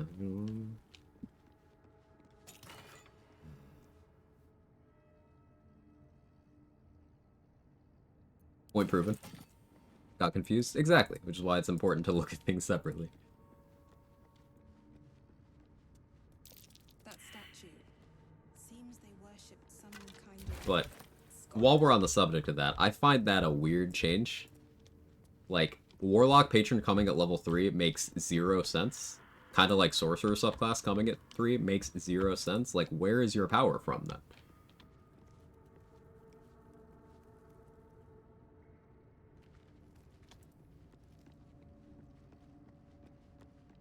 Like, with Sorcerer, it's like, okay, I have magical power from my bloodline, giving me all of these extra abilities. Okay, what are those abilities? I don't know. Okay, what's your bloodline? I don't know.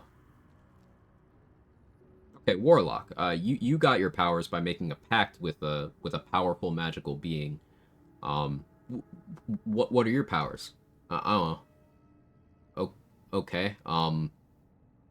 What was the being that you specifically pacted with to gain these powers? Oh, I don't know. Oh, huh. Cool. You know, like, what? Maybe I need more pockets.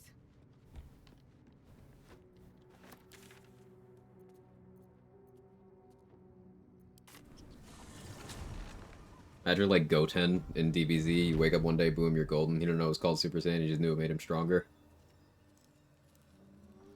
That's an extremely limiting character RP choice. Like, all Warlocks in 2024 rule set are forced into not knowing what they're getting into. Like, what about the Warlocks who do want to know what they're getting into? At that point, do those players have to start their campaigns at level 3? I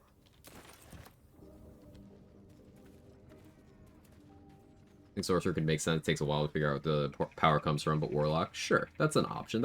There are ways to explain it, but for the vast majority of characters, it's not like, you know, for the martial classes, you pick at level 1, okay, what is your vocation? What do you do? What is your training? What is your area of expertise? And then, like, now those classes are like, fuck it, I have some kind of magic. We'll figure out what later. That's an RP option, just don't like the idea of everyone being forced into that.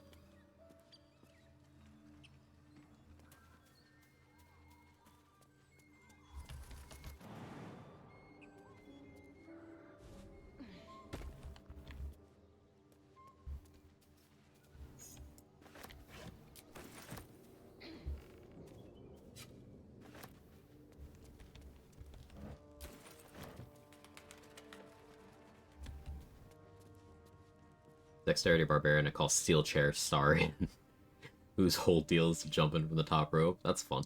Flavorful. Made a rogue with the intent of going Arcane Tricks for my first D&D session. Don't want to make a Tap Dirge rogue in BG3. Not really, because the Starian exists. Well, you can have any character play any role. Looks like a Selûnite necklace. And with a lot of the companions, their initial class does not necessarily even match with their origin features that well. For example, Karlach makes a way better monk than a barbarian. Lae'zel makes a way better wizard than a fighter.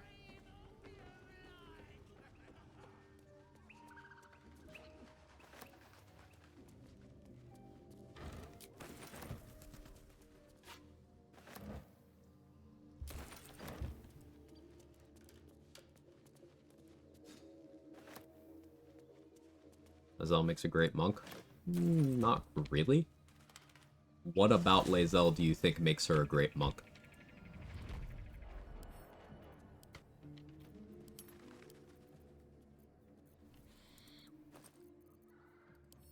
Fun and great are different things in this context, remember. Talking about the value of origin and race features for gameplay purposes.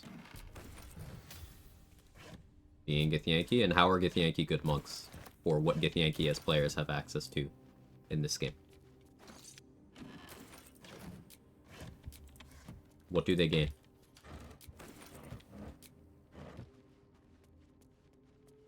Zell makes a great glowing ball of light on the beach. That is true. Makes a great monk excited. I'm the monk. Ah, gotcha. We are Lae'zel enjoyers here. Probably go for Lae'zel romance on this run, which means I should talk to her a little bit more. Added jumping, I guess. You get once per long rest enhanced sleep, which you could be getting from a ring purchase from Dareth, or as many potions of it as you want. I don't really think that's a selling point. It's not added jumping, it's you get one casting of a very common spell that anyone can do. Trap. Be cautious. Lae'zel romance on a no-hit run, balls of massive size. How so? If you're referring to the Lae'zel fight, like, you don't game over if she beats you, and also she'll be level 1, so...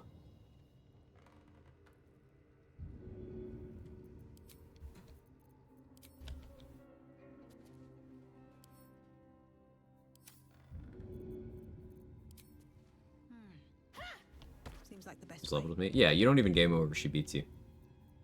Instead, you get what I would say is an even more emotional moment of her deciding that you mean more to her than, like, the indoctrination the Githyanki drilled into her of tolerating no softness ever. And she's like, no, I'm not gonna kill you. Care too much. It's very sweet. There's a smoke powder barrel there? I didn't know there was a smoke powder barrel there.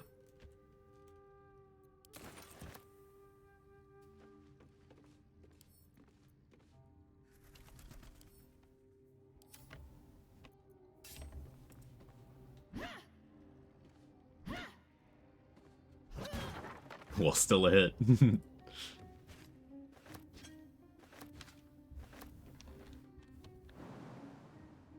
Yeah.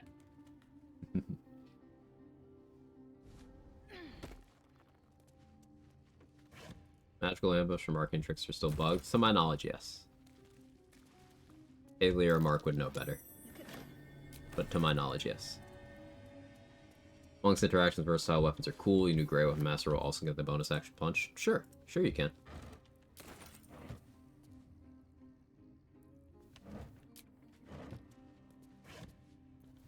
Yeah, well, that's a good answer.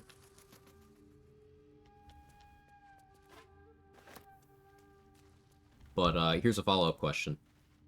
Have you seen any of the people talking about how good Githyanki are as a player race actually do that?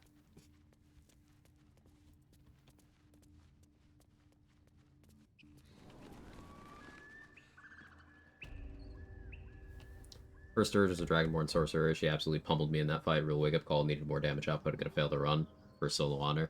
That's a good wake-up call, because it's kind of a safe environment wake-up call. I'm sure that ended up helping you out a lot in the long run.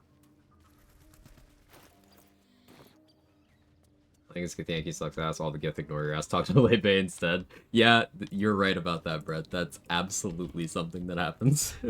It's really annoying. Like, you'll be talking to Voss, and he'll just be addressing Lae'zel by name instead of you. What the fuck, bro?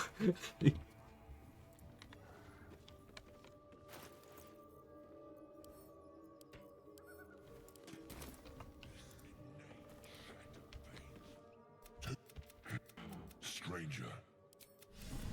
Not food. No talk. Make me an offer. Tempt me.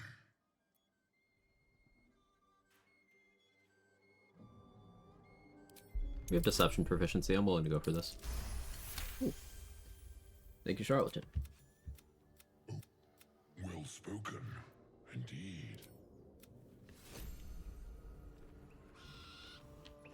So, because I chose an option that involved promising gold, I didn't get an inspo. But that's fine. Means I didn't need to give them the gold up front.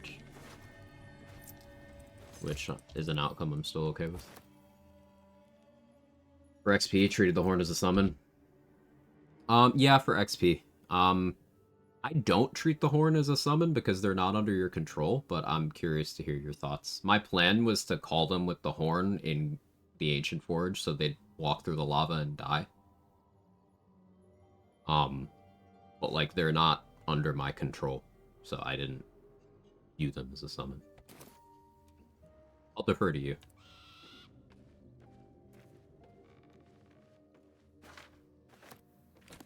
Someone's diary. Might explain what happened here. Like they're neutral. And that's kind of how I'd categorize them. There's one where Karlach tells a spicy fan fiction. Oh, Panda dialogue? Banter? There's one where Shadowheart can Will can bond over their favorite porn.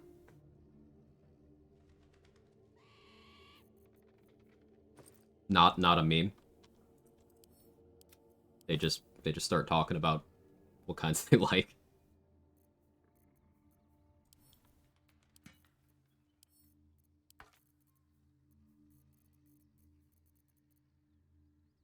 Excluded calling in reinforcements too, like in the end fight as well.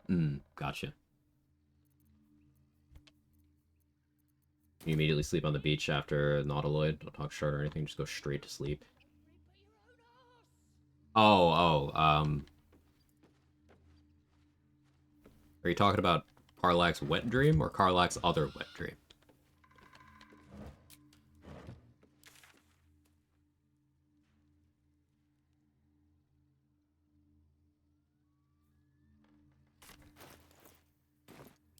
Chicken chasing? Yeah, we'll chicken chase. Both?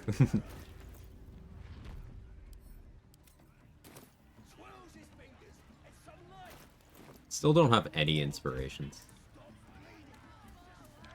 I really want that vigilance elixir. Mine out of the gutter. Sorry. I'm not sorry.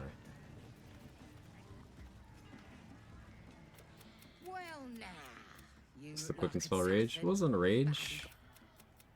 Passionately explaining Sound easy? It ain't. Better contenders. game mechanics.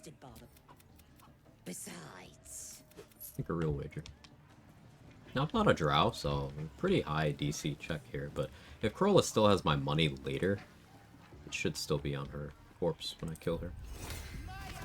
Murder them so that I had no use for the horn, one of the headpiece. Yeah, my plan was to use the lava to kill them, to get the helmet. But yeah, like I said, I'll defer to you on a ruling there, whether that's okay or not. If not, then I'll route it out, and I just won't get the int headpiece.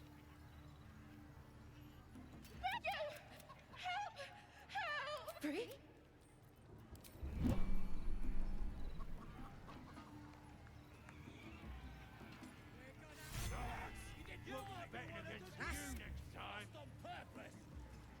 Well, Hand over my winnings. But you feel nothing in response. Your illithid power. We're having fun. Why ruin it now? Until you rest. I'll just roll good, I guess. Holy fuck. I was not expecting to get that. Oh, take it. I think it should be okay. Not using them for a fight and let them die in lava. Yeah, I just go over by the lava elemental and then I call them. And while they're trying to get to me, they just die.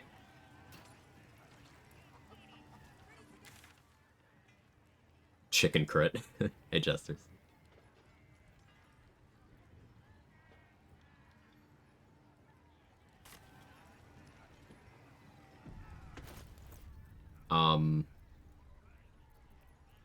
Send that battle axe to camp. That's for Morning Lord's Radiance later.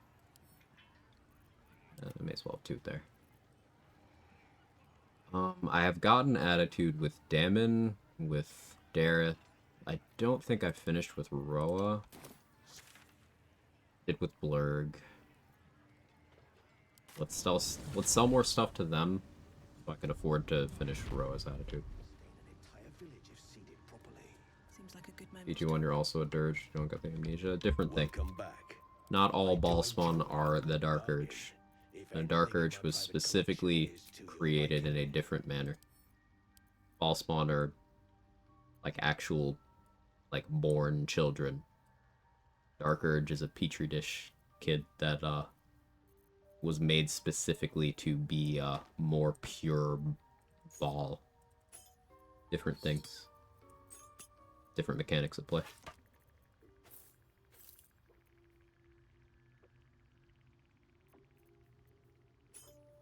Said Dirge because Boss wants a spoiler, technically. You said that while spoiling the main twist of BG1? Really? Yes? Okay, just checking.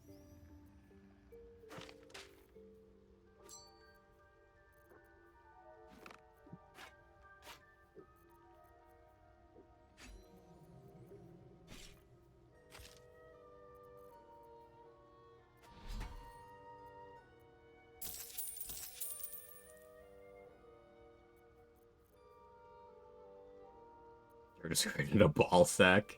Pogler, you win. That's the message of the day. No, I won't pin that long because spoilers, but that's too funny.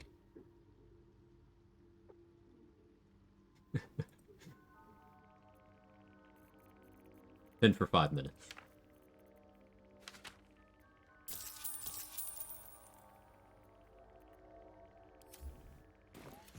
We established Dirge is storing the balls. We did.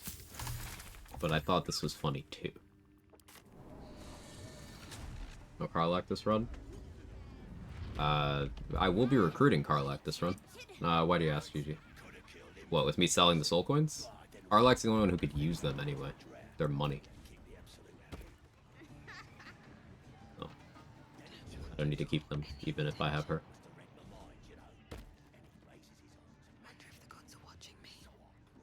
In balls, ball sack. I'll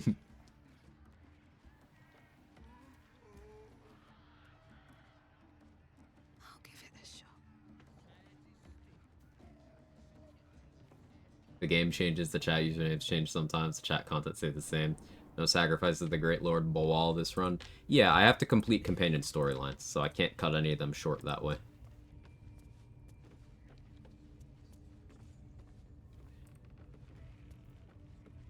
Means if I do go for a Boal, then I'll most likely be trying to become Maklumpa.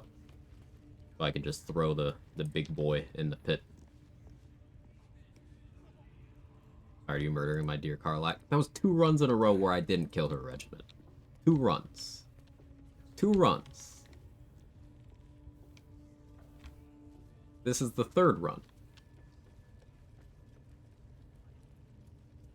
I'm reformed. I've changed. I was like walking in a minefield, pretty much. Hey, Bacon Boss. You're taking on the same challenge as Kaylee? Yeah, yeah.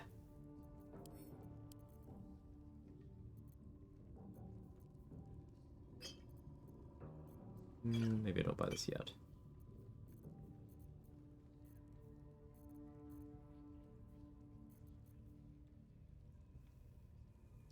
$5.99. Max attitude. Now I can buy this.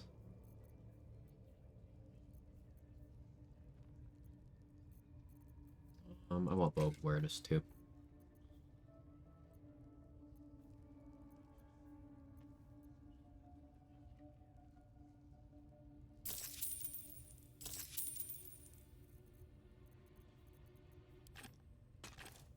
All that.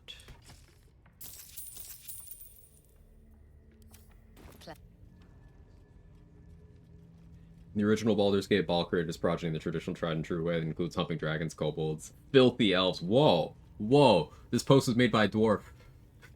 Fire giants? Yeah, yeah. As being a baller? Yes.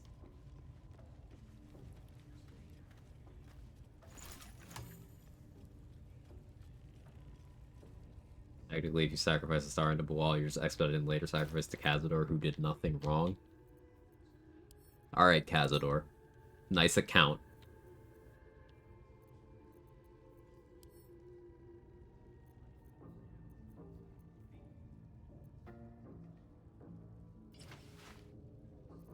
Alright, I think we're almost at the point where I'm willing to do combats. I want a Vigilance Elixir first, before we start doing that, though. Kind of miffed that that hasn't popped up yet.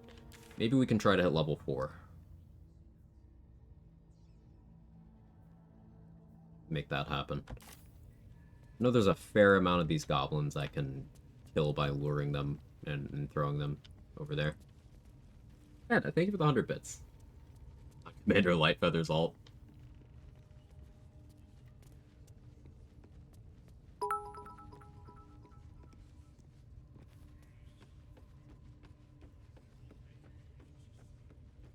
Anything of you? Guess I can drop this poison into this ring, even though it doesn't. Can't we just Anything swarm the over here. forest? Rao wants to know exactly where those adventurers I came can maybe lure one of these over. If I do this... Oh, that's 2 of you. I don't like that.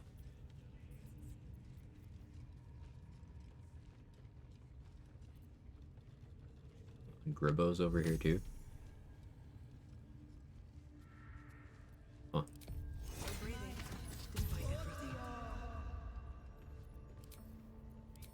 tell you, the scrying eye was looking at me all strange.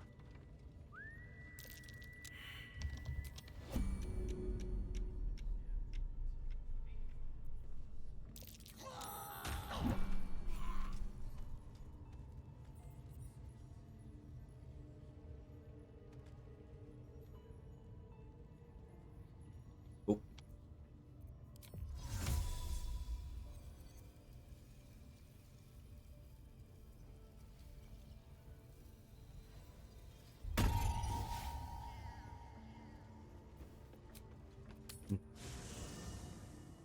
I'll have to use music. I'll deal with those after I deal with Gribbo. The Whistling Wrestler strikes again.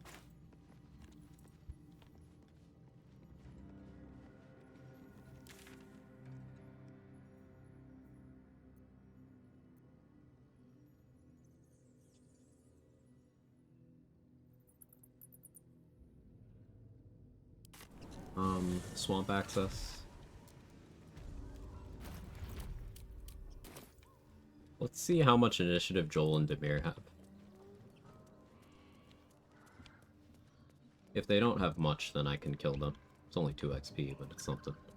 Are we gonna eat? Sounds good. Here, a blue shining cat. Minor illusion, too good.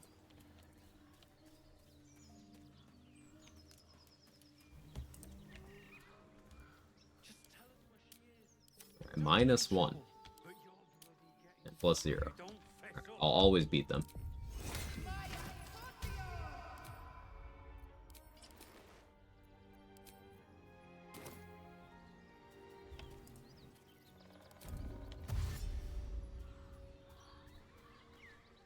Just stop this. Don't.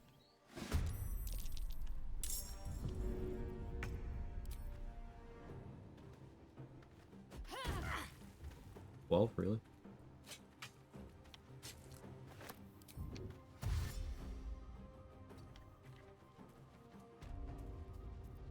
Shouldn't be able to get to me.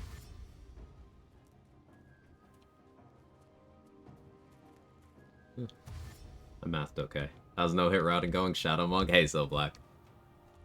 It's going well so far. The only hiccups we hit were like Grove Defense 1, figuring out how to get up there safely. I still don't feel great about how I got past that.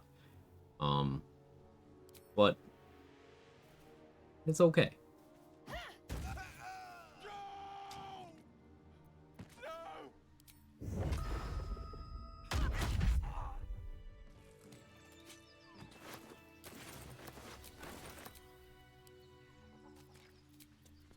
That took the edge off. So Weapon Master feat in this build 4, if I may ask? Sure. Morningstar proficiency for Merkel. Also, I get to pick up hand crossbow proficiency, and you pick 3, right? Let me pull it up.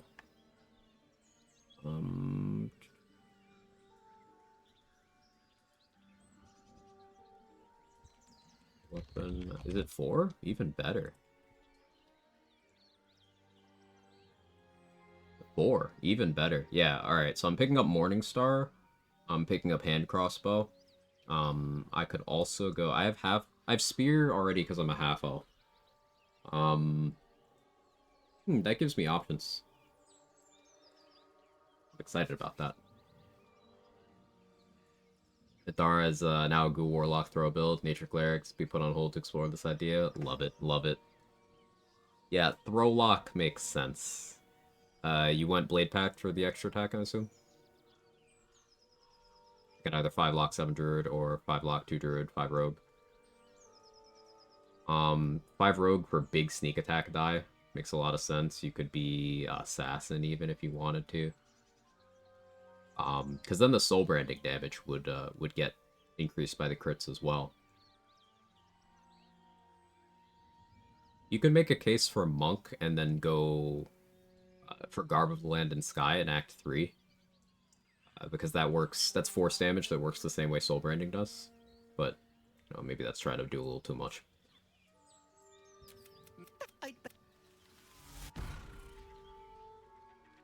Sorry, gonna bonk Merkle, Blood of the Thunder. That's a mace. I'm gonna be using Blood Money from Twist of Fortune. The one-shot Merkle.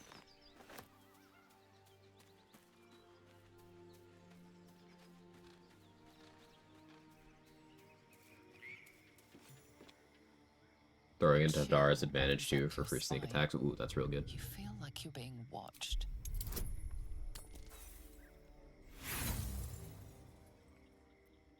The place.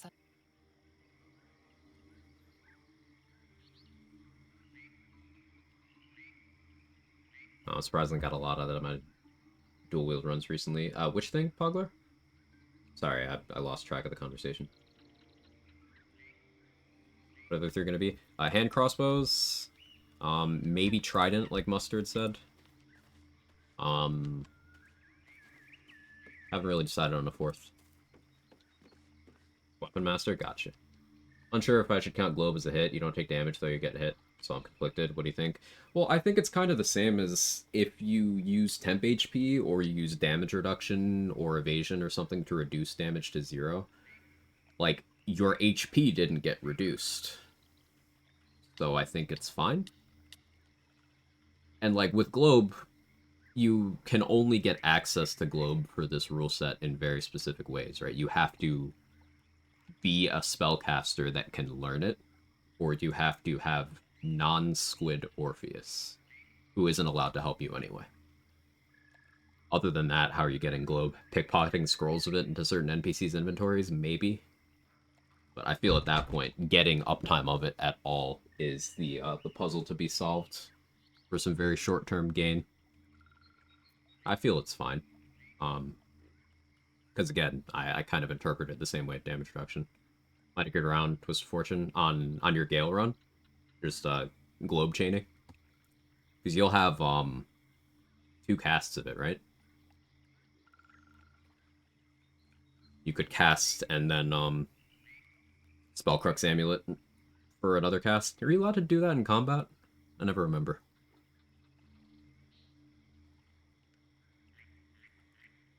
I'd run to the bathroom. I'll be right back.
Okay, I'm back. Sorry about that.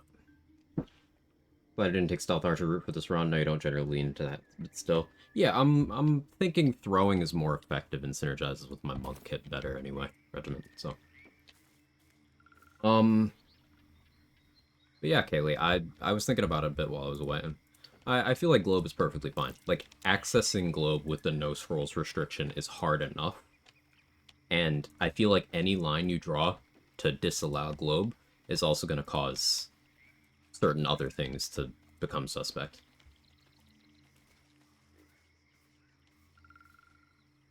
Drake just filed legal litigation against Kendrick for not like it.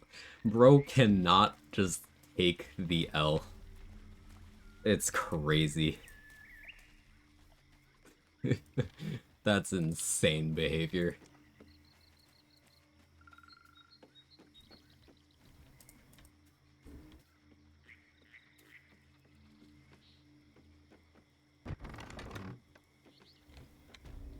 I don't. Gods grant me patience. I'm glad you got here safely. That regular swimming in your brain juice is a bit of an inconvenience, isn't it?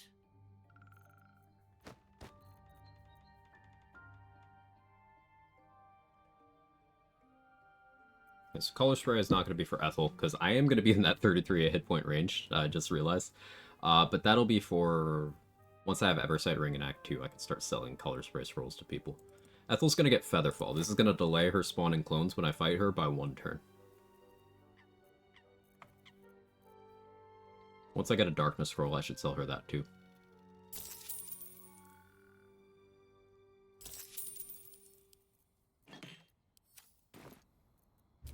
What do you say? Quiet. And you?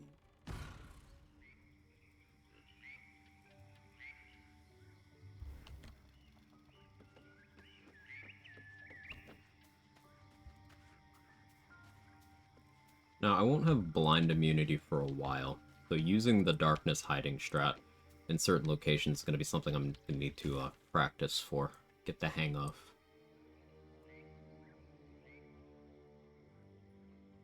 I want to try to hit level 4 in the hopes that one of the vendors will refresh and have vigilance elixirs. If I can do more on this rest. I don't want to pull Gale yet.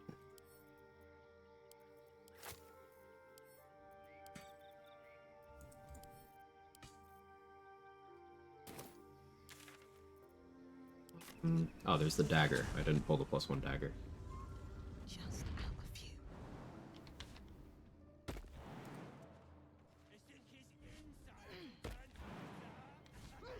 Need to long rest before I save Barkus. I want to have the illithid option available. Or at least some inspiration.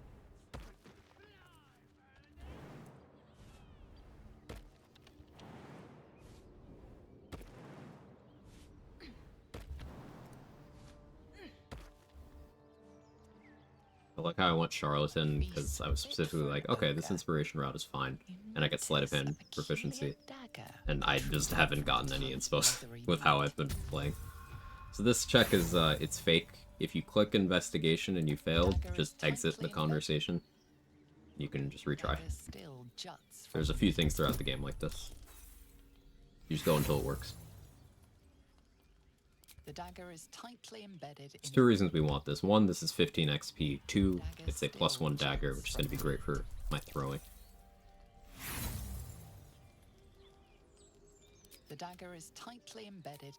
The dagger still juts from the meat. Did you know the dagger still juts from the meat? Also, is that the 3rd 13 I've ended up with? The dagger is tightly embedded in the... Strange. The dagger still juts from the meat.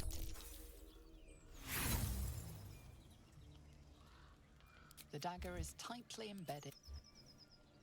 The dagger still juts from the meat.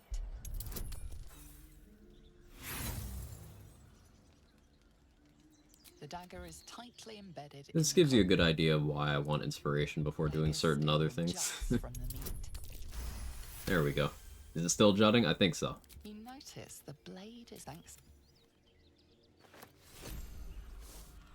Did some reading. I'm here to tell you Taurus is the hardest fight in all of Baldur's Gate 3. First off, he's level 12. 12! That's the level cap in the game for player characters and companions. He also has alert, which gives him +5 on initiative. When initiatives roll with a d4, which is way too low a die, by the way. On top of that, you hit him once, he's a legendary action, makes it impossible to hit him. Like, there's nothing you can do.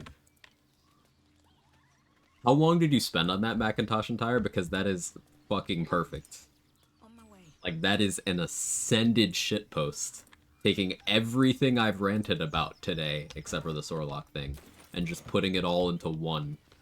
That was amazing. Well done. It was just pulled from Reddit. That's how you know it's quality. You know what? This one's gonna be immortalized.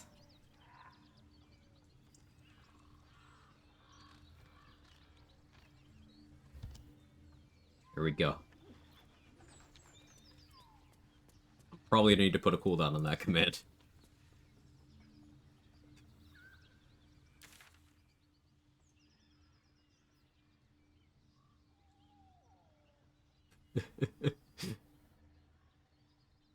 Incredible work.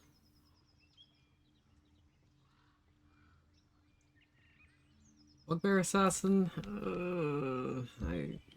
We'll wait until I have Vigilance.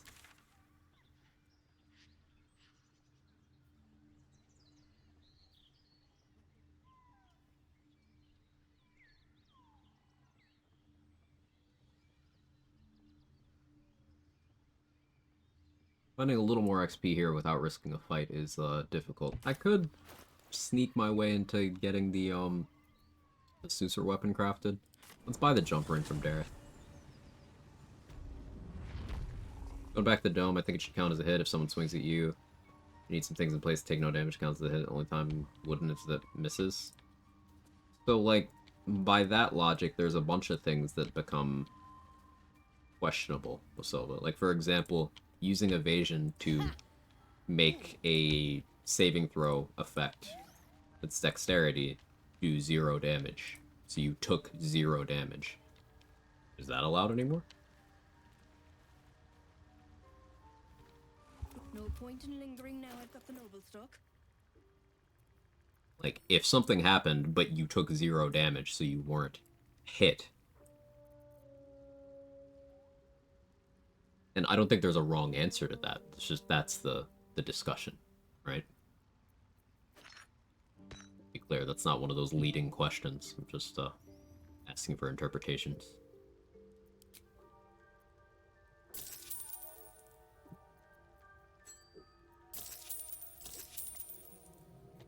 Oh, shopping with Smuggler's Ring on. Ugh, don't let me do that anymore. I'll describe the internal screaming occurring. I had to hear all that while not being at my computer, able to respond. I'm sorry, RPF Queen. Did allow the evasion, found a way around in the answer fight. Nice. I don't trust my dice. I don't either. I don't trust mine. Like, even at a point where you just have to not roll a 2 or less. It's just like, the dice are gonna find a way. No, because it showed 0? Okay, how is Globe different then?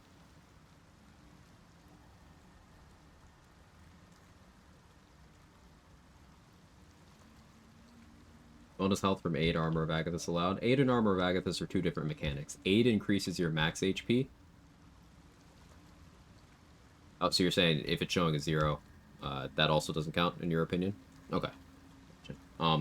Aid increases your max HP. Armor of Agathis is temp HP. Temp HP we are allowed to have. I mean, I have a mod that sets my max HP to 1. I don't know if Aid will even work. Like, I imagine my HP will just stay 1 with the mod. But functionally, Aid wouldn't help me because if my HP goes down, I reset. Being 1 HP just makes that cleaner. Do you have your answer, Strat? Yeah, sure. Feel free.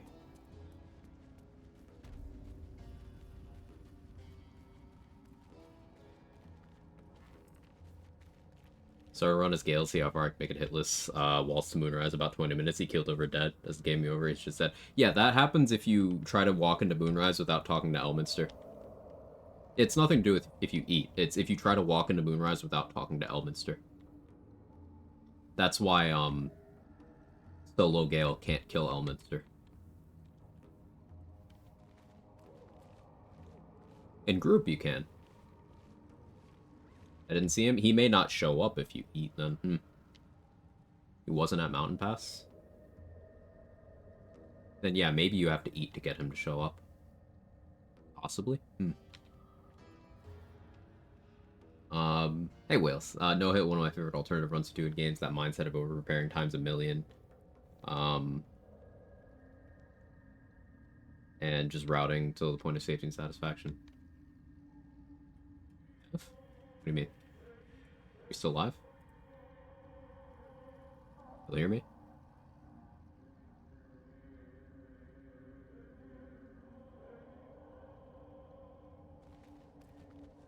On my end? Yeah, okay. Thank you.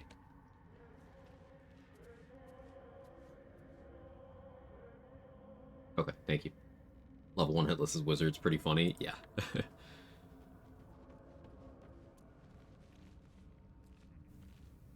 I'm not short. I can't go for the short hole. We have an invis pot, so I could go for Arcane Tower. I think I like that idea.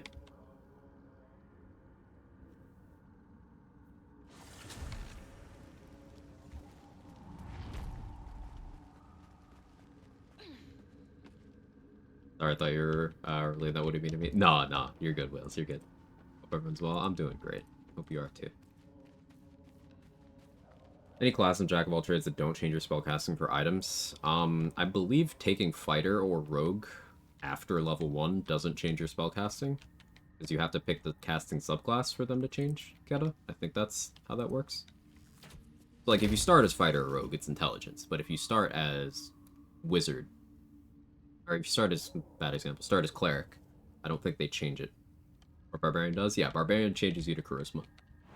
I don't know why, but that's my understanding of how it works.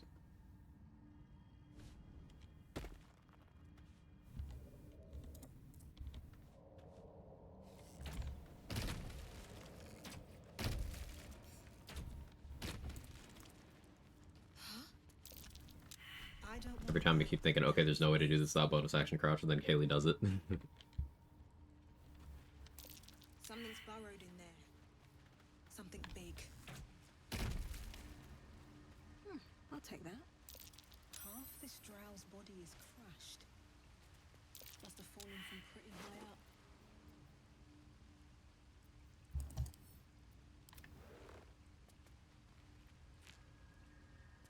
Rage effects can have a save depending, so it needs a modifier. That checks out.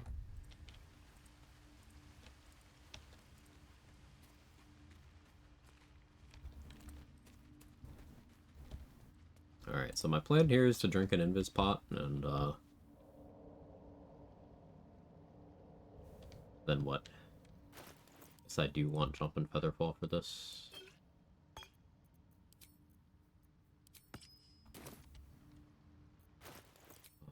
Let's put on Swarzy shoes. Let's make a hard save here. This is a routing run. Damage sources aren't considered hits. Fall damage shots from conditions. So, first rule there. 1 HP, restart upon reaching 0 HP. There you go.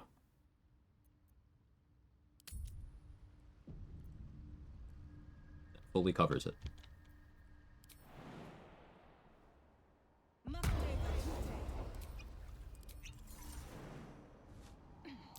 Scorched ground. Better watch out.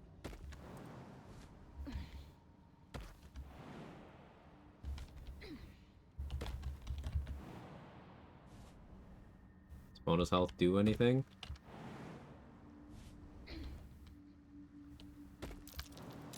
Didn't I just talk about this? Like, when we talked about 8? Mod to set my HP to 1. My HP is 1.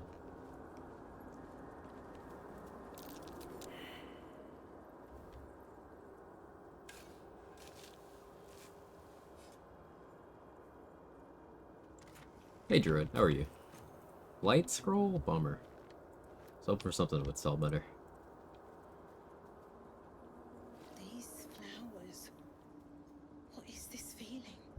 Can't aid with that mod? Cool. Days at 1? That's what I figured.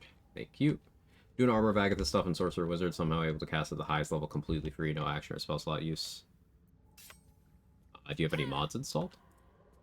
I mean, we know of ways to do that with free casts, you know, panty casting stuff, but I'm assuming you're not doing that.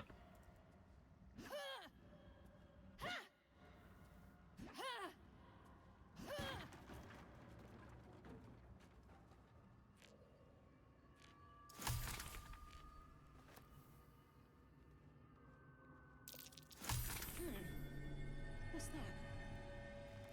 I'm gonna just have extended D&D. Ah, mods. Okay. Yeah, that mod's doing it.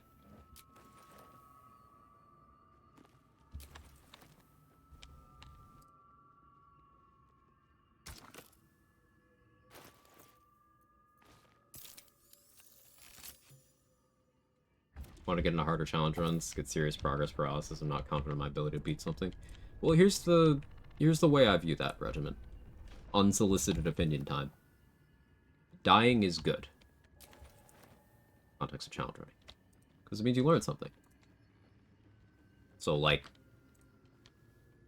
having that fear of, oh, I might lose my run, that's kind of a necessary part of doing it. That is why you see challenge runners do stuff that might seem needlessly cautious in a particular place, because chances are they've reset there before, or seen someone reset there before. Or they cannot account for every possibility of every action they take in that area, so they choose to minimize the branches. That's you only get that by dying.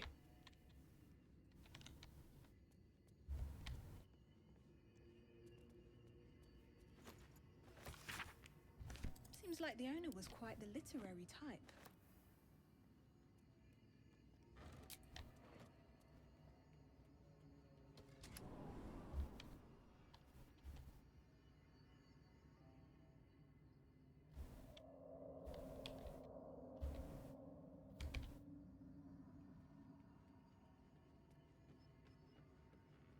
Never doing any of the extended spell list mods, give me migraine. Here's 57 level 1 spell slots to choose from. Yeah, I'm right there with you, Druid. Definitely not my cup of tea.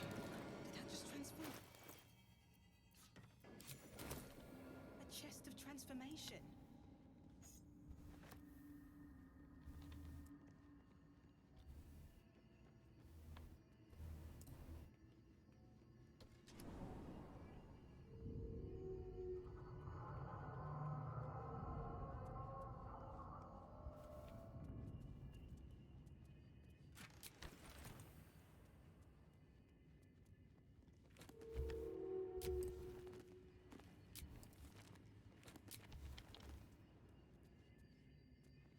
To get enough high levels of the Druid or Cleric in tabletop, you run out of spells to choose. That's pretty funny, actually. Unsurprising.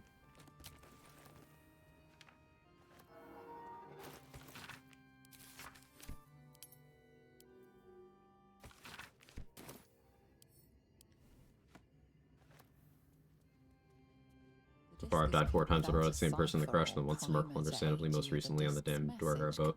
Where boats come at dumbass sold the boots of speed.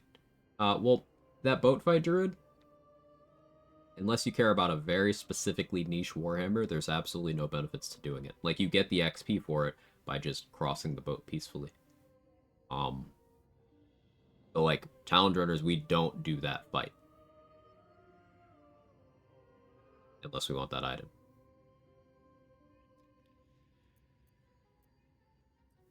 You should take the disc to... Did I not read fucking... 100% sure I read this.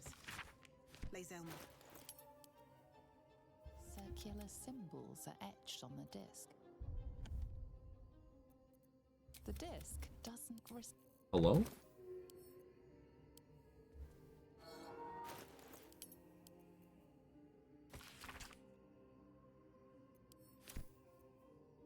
Circular symbol of the... Why did I have to read it 3 times?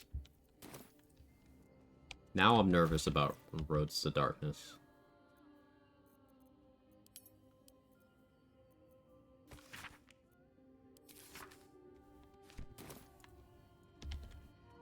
in here. Doing silly things in co-op's been a load of fun. Yeah, I bet. I've been having so much fun with the pacifist run. It's great.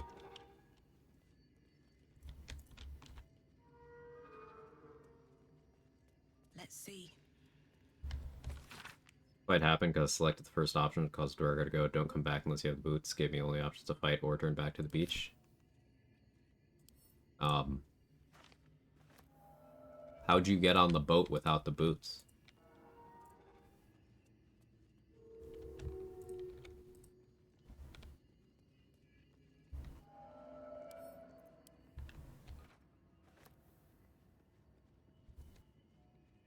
Like, that's an involved way to get killed.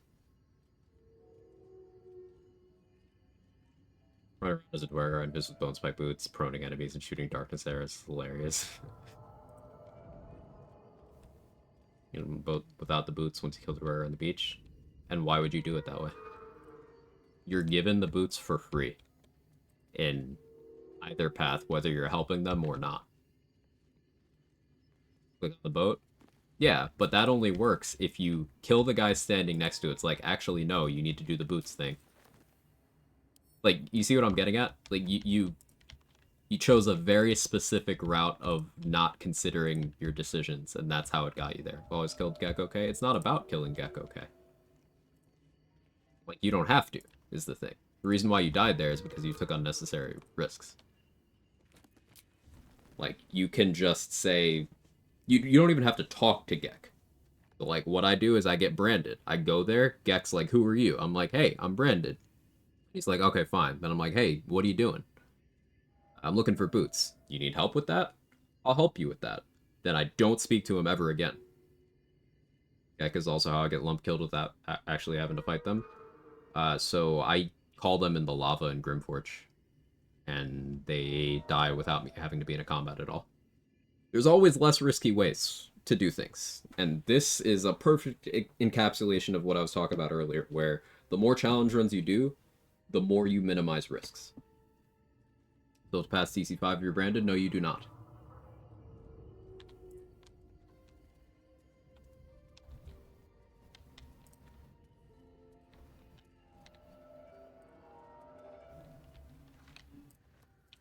It is checkless.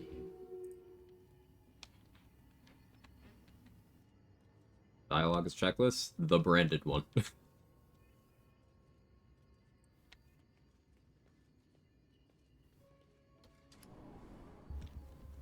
You know these words.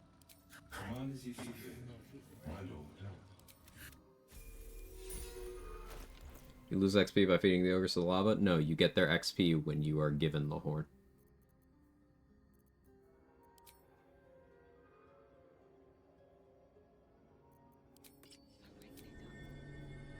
Link to that button.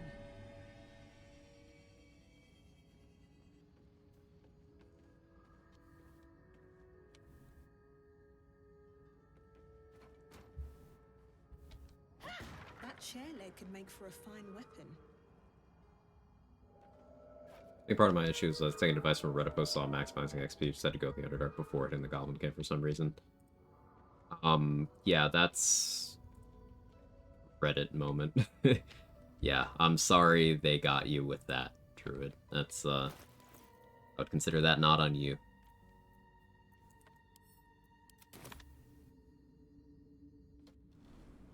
Go to Grimforge early is XP negative. Extremely XP negative. To the point where, in an earlier version of the optimal XP route, we delayed going to Grimforge until level 10. Nowadays, we do it at level 5, because having crit protection is so comfortable.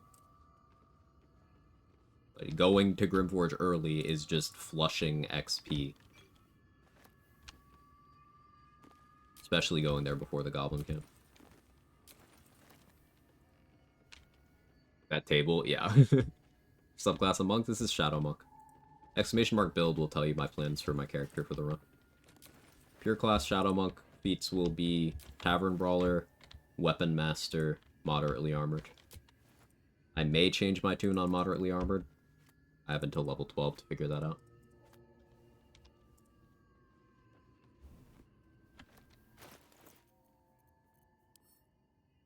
So that Shatter Scroll, not selling it. I'm gonna put that in Zevlor's pocket. Well, actually, will I do Grove Defense? Maybe. I could get away with it. We'll see. We'll see how much I value XP versus, comfort. How many XP points minimum to get the crit gear, taking the boat, and going down the stairs to Grim? Yes, so there's the one for arriving at Grimforge from the boat, and then there's the one, the Ancient Forge, which are a Tier 1 and Tier 2 spot, respectively. So at level 10, Tier 1 spots are 260, and Tier 2 spots are 500. So the reason why we delay that until level 5 in an XP-focused run, now, runs with more heavy restrictions won't delay it to that degree because getting the gear is more important, is because you get a much better slice at level 5. Minthara is an obstacle you'll have to try knocking out. Yeah, as a monk, I'm not super worried about that. Especially once I have Tavern Brawler. My damage floor is going to be pretty good, and my accuracy will be pretty good. Whole run was insane, to be honest. Killed the Paladins tier level 2, full party, of course. We'll let it 4. Also got the Mod Method fight at 3. Okay, here's why you're dying, Druid. Insane risks. Or no benefit. Boulette is 2 Iron Hand Gnomes worth of XP. And that's it. There's no reason to fight it ever, but if you're really XP minded, you fight it later. And if you're dying in the same places, like the same enemy in the Kresh, gotta minimize that risk.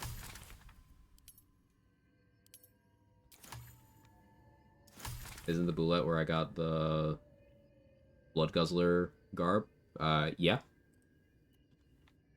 Boulette is where you get that not very good item. That is true.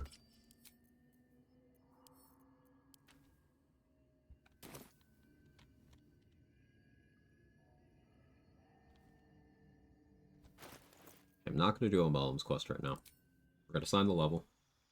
Okay, item 4 I am in the game right now. Here's the thing. If you fight Boulette very early, and you manage to take it down and get that item, you have not yet gotten the items that are better than it.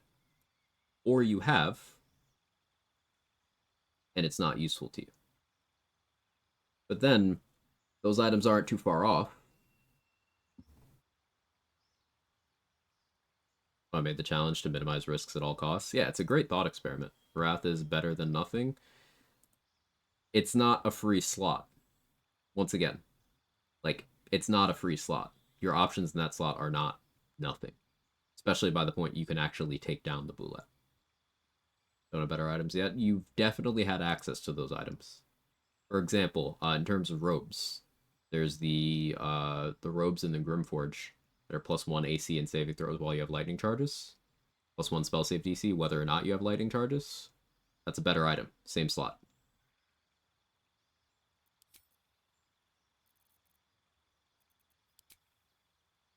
Haven't been to Grimforge yet. I'm assuming you have not killed Karlach. Killing Karlach is the way to get the best robes you'll see before Act 2.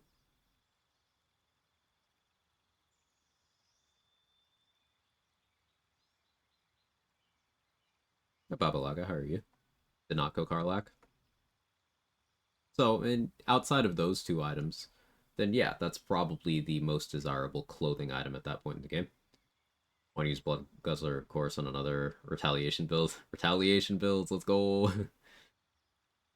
All the Circle Jerk Reddit style misinformation opinions we hear on meme on here, which one do you hate the most? I hate the initiative discourse, because it's objectively fucking stupid. It's not, like, preferential ever. It's people who go around saying alert isn't good are actually stupid or have not looked at their screen. Like, you'll see people run around saying things like, yeah, you only need 16 decks. Like, they have clearly never, ever fought your gear. Ever. In their lives. Or if they have, they don't know how numbers work. I have a hard time not taking alert on every single build. Here's the thing. Same, but, like, you can get away with it. This is going to be a no alert build. But that not taking the feat while understanding what you have to overcome by not having that feat is an entirely different thing from saying that the best feat in the game, and I hate the word best, you guys know how I feel about that, is an entirely different thing from saying that the best feat in the game is not good. Doesn't Barb and Rogue have baby versions of Alert? Barbarian, yes, but at level 7. Rogue, no. Gloomstalker gets a baby one at level 3. Barb gets a baby one at level 7. But objectively, Alert's impact of +5 initiative at the cost of a feat is good. Whether you want to use it or not is irrelevant to the fact that it is good. And of course it's doable. I've done Jack of all trades, and I've done level 1 runs where feats as a whole are not possible. Haley did her run without alert routing wise. But it's something to overcome, and these people with these takes on how the initiative system works are saying things like 16 decks is enough to just go in and do the fight. Like, no, you need to come up with specific strategies to get around the fact that you did not take the feat that solves that.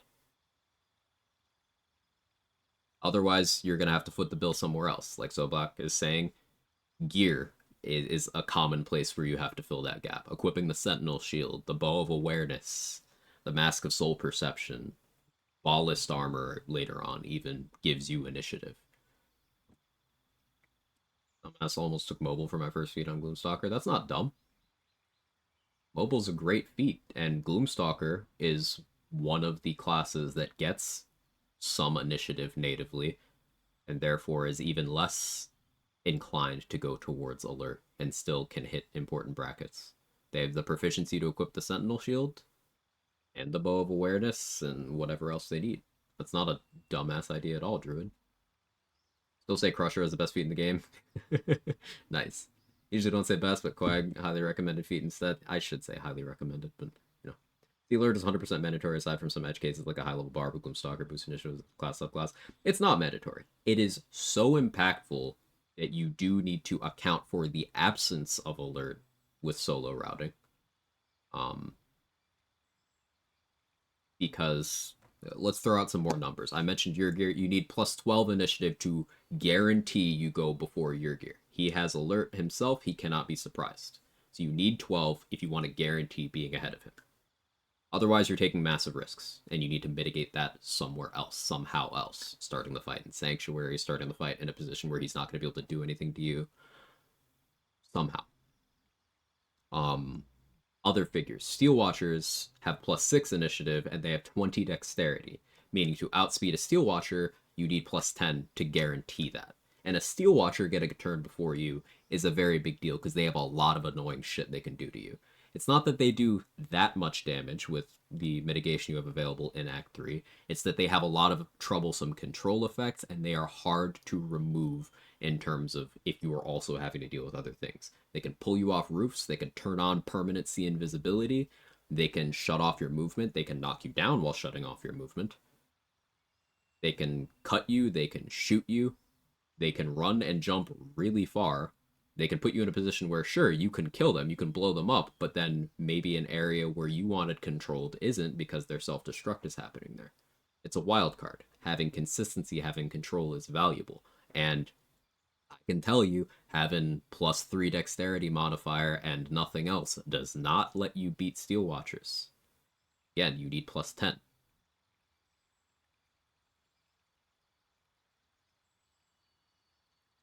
A current thing is a 7-5 Gloomstalker with Assassin Rogue, looking at Sharpshooter and ASI decks. Looks like they have a better alternative. Like, I feel Alert will be better. Dex ASI is an underwhelming feat. Let's break it down. What do you think the Dex ASI is doing for you versus what Alert would be doing, or what other feats, we'll get into those, would be doing for you? Oh, we're taking Tavern Brawler here. 18 strength.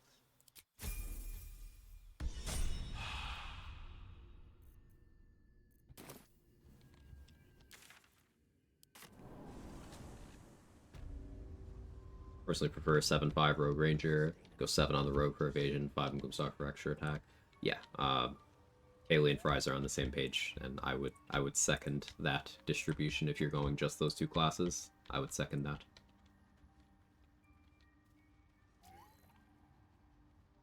If looking at challenge runners who play Ranger, the overwhelming majority choose 5 levels of Gloomstalker. Not because that's necessarily more optimal, but because it is very splashable and allows you to pick up high-level features of other classes while still getting a majority of the benefits you'd get from Ranger, without going specialized things like Hunter or Beastmaster. Honor mode only takes an extra attack from one source, would it make sense to do 8-4? So figuring things out. Huh? No, because Rogue doesn't get extra attack, Druid. If you want extra attack on your build, you're going 5 levels of Ranger. That leaves you 7 levels. At level 7, Rogue gets a sneak attack increase, and they get evasion, which is one of the best defensive features in the game. We'll be clearing it. No point in lingering now I've got the noble stock. Vigilance Elixir. Love it. Dareth provided. I'll get Holy Water too. I don't actually need the Holy Water yet, though.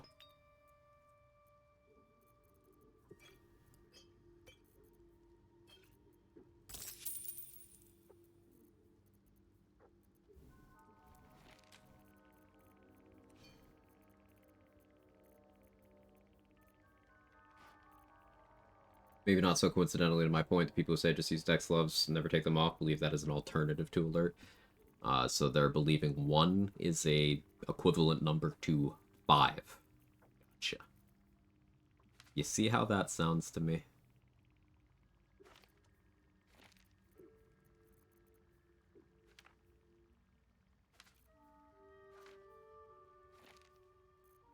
I'm gonna be careful about selling hold person. Should be careful about these other things too.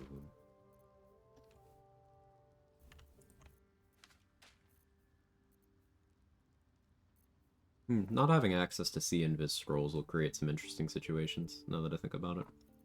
I may have to opt for Volo's Eye.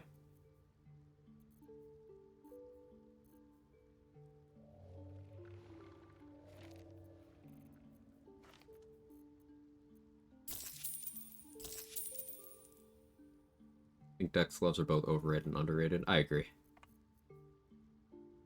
Showcase other bows in this challenge run to show you don't essentially need the Titan String bow either. I'm very glad you did that. I'm very glad you did that, because there's this weird belief that other bows don't cut it. And it's like, once again, just like look at your items, man.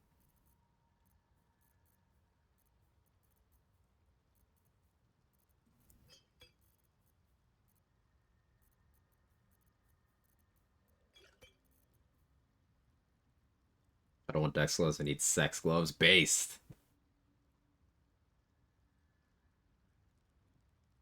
Been using the Jolt Shooter for some time. It's not a bad weapon at all. Just my build then, didn't catch all what you said gets the ads, kind of just in the gist. Next question, how do people make Titan String bow work with Gloomstalker? Titan String takes your strength modifier of a Ranger Rogue, mostly Dex. So Titan String doesn't take your strength modifier, Druid. That's, I'd inspect the item more closely. What Titan String does is it functions like a normal bow, meaning it scales off of dexterity, but then as an additional damage bonus, it adds your strength modifier. Just like every other bow in the game, you need dexterity. You just get an added benefit from your strength. Now, an important thing to note about Titan String is that that added strength modifier has a floor of 1. So even if you don't have a positive strength modifier, even if you have a -2 by running around with 6 strength somehow, you're still adding 1 damage from it.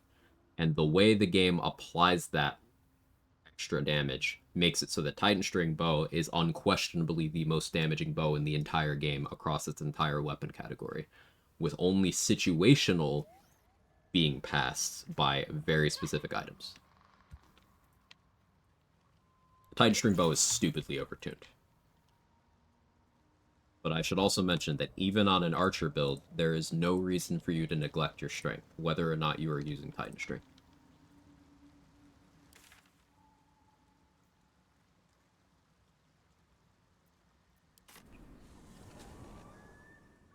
Think I should dump strength? No, I don't think anyone should ever dump strength. I have more of a hard line on that than some others do, but I'm personally of the opinion that it is never a good idea to dump strength. I have done it from time to time, breaking my own rule, but it's not a good idea. You gain -2 strength bonus by having 8 strength, drinking Ethel's potion after a long rest is -1. You could. Or you could have your strength cursed the Mirror of Loss. How do I stop Twitch chat from censoring things? You click the settings button, and then, is it under chat appearance? I forget where it is, actually. It's in your settings section. Hey, Regiment, thank you for gifting sub to Druid. Very kind. Very supportive. Thank you so much. Druid, enjoy the emotes, ad-free, all the good stuff. And sorry you keep getting fucked by ads. Won't happen anymore.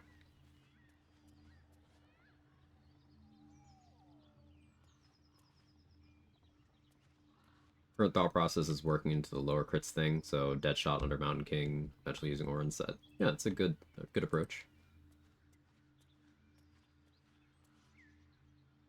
But defense strength helps a lot with mobility, so you might dump it in Act 3 if you can fly. Counterpoint to that, though, lower strength limits your flexibility. Can I ask a stupid question? Absolutely. It's +1 staff, like an incandescent staff, add your spell attack bonus. It does not. What if I never jump? Here's the other thing strength governs. Your carry weight. That alone is big. Your ability to shove people, which is a hugely useful mechanic. Your ability to throw people. And your resistance to being shoved, thrown, and certain other saving throw effects.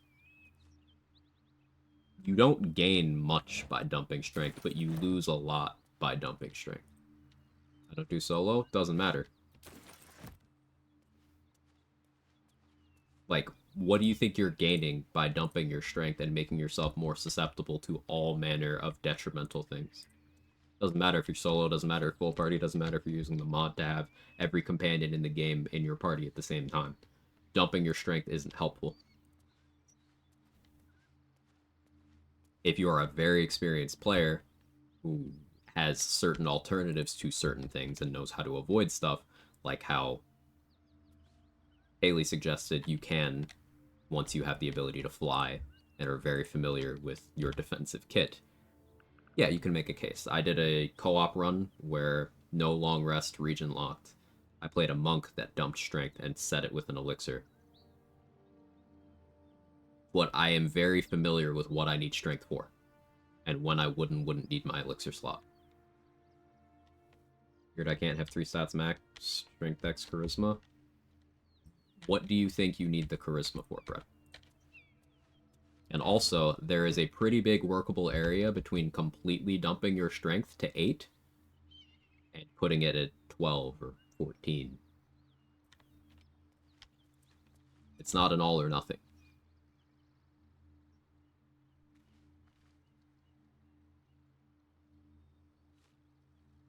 Builds recently the Fire Sorlock situation was confusing. Most of the builds I found using elemental depth fire mistakenly explained online that makes people vulnerable to fire. I didn't realize until I read it only ignores fire resistance. Something is the way to make it easy vulnerable to fire, just some fire damage. There isn't. Also, Sorlock is not a good multi-class. So, there's that too.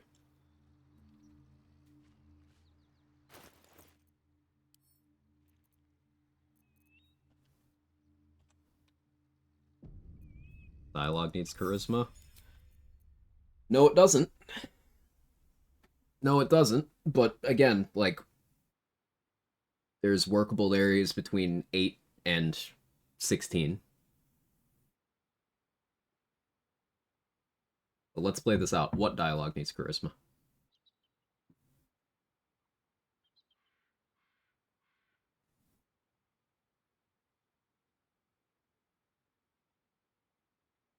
persuasion checks, such as... Give me an example of one. Just any persuasion check you can think of in the game. If my character has no offensive need for strength at all, full party casters do little to no shoving or throwing, they get 12 strength. Valid. Wouldn't recommend dumping con 2, just like use the points somewhere else in this challenge since I know no use for con. See, my opinion on con is also different. I tend to dump it, but I also tend to play characters that do have some other way of boosting their HP. Like on clerics, I dump it because I am going to cast aid every day. When your key is balance, bonus action Eldritch Blast is wasteful. It's true. So I'll give an example of a persuasion check if you can't come up with one. Let's go with the one I made earlier today to rescue Arabella from Quag. I had a monk dialogue option there that gave me advantage. Mathematically, advantage is more of a benefit to your rolls than you would get by going from, let's say, 14 charisma to 16 charisma, or by going 12 charisma to 16 charisma. Advantage is a bigger boon. Also, I went in with the guidance amulet, which is more of a boon than you get by the same thing. You see what I'm getting at? You don't need to have biggest number or smallest number. There's always nuance. There's always a workable gray area. You don't need to be like, all right, this stat is at 8, so I can put all the points over here.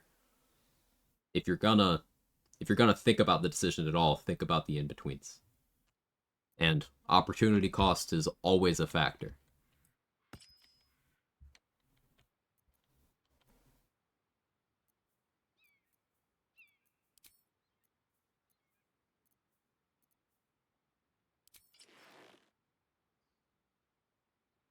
Could go Boots of Speed here.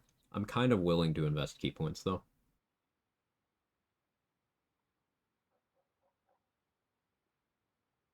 We'll go Boots of Speed. Smuggler's Ring. I'm going to make a hard save here for science. This is like our first real combat. Knowles 1. Warhorn? Yeah, you don't have to make that roll. So Black's got you there. If you are a Githyanki or have 500 gold, no roll. My current build, my run, Tab, Gloomstalker, Assassin, just the default stuff. Karlach, Bearheart, Battlemaster. Okay. Willfire, Sorlock, Shadowheart, Light Cleric. I think Sorlock isn't the best. Might go back to Ice Wizard. So you don't need to be running like super optimal combos for everything. I would just encourage, if you are ever multiclassing, understand why you are multiclassing, what you're multiclassing for. Like, what is Karlach gaining meaningfully by taking Battlemaster instead of improving her barbarian features? Consequently, what is Will gaining from Warlock detracting from his sorcerer features, and vice versa? Always consider that, would be my advice to you. First true fight, as Koran says, luck be a lady.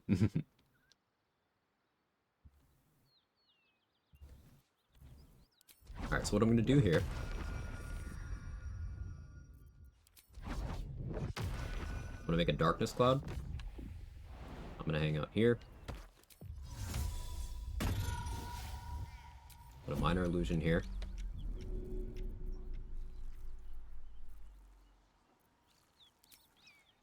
Or dagger +1. High rolled. Nice. Time to skulk about. Hide here. Something tore right through these people. They didn't stand a chance. Softer than a whisper. Here they come.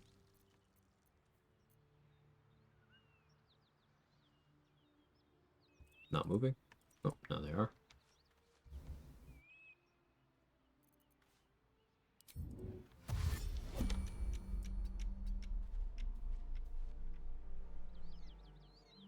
Advantage is worth around a 3.5 bonus to roll.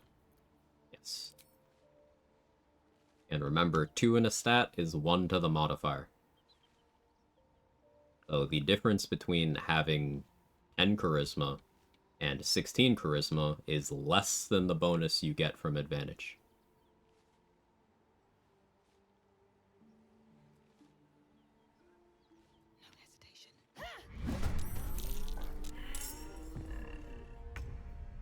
Four turns left on darkness.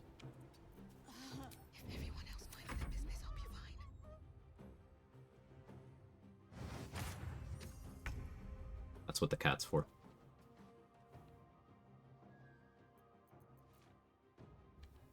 Fire one barrel there. I forgot to pick up the alchemist fire that I wanted. Do I have a fire arrow? Close enough.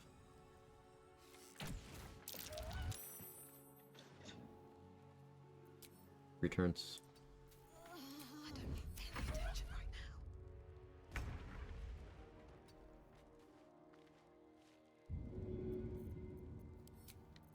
Could spend a bomb here, but that's wasteful. First step is the hardest. There's a friendly looking shadow.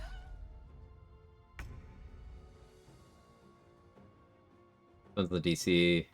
Depending on the DC, it's better than plus 3.5 IMO. Using average for this is not right. I agree with that EC. Like, the big thing about advantage that I weigh it much more highly than getting small amounts of bonuses is it helps protect you against ones. That alone is great. You could have plus 99 to a skill and still roll a 1 and get fucked. But having, you know, plus 5 at advantage, you don't get fucked 5% of the time.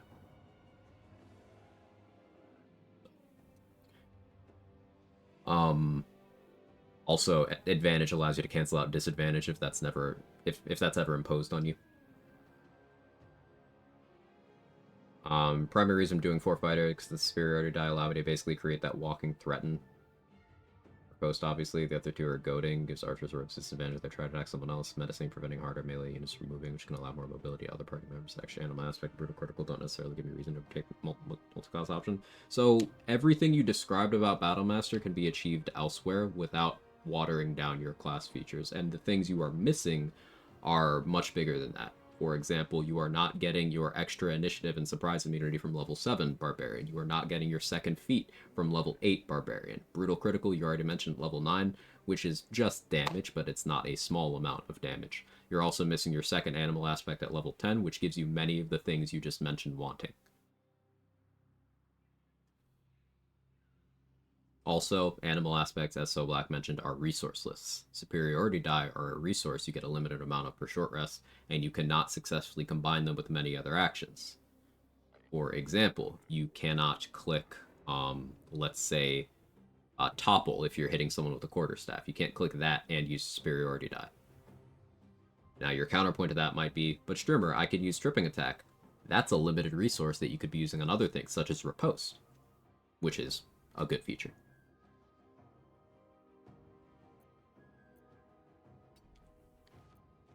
Last turn of darkness.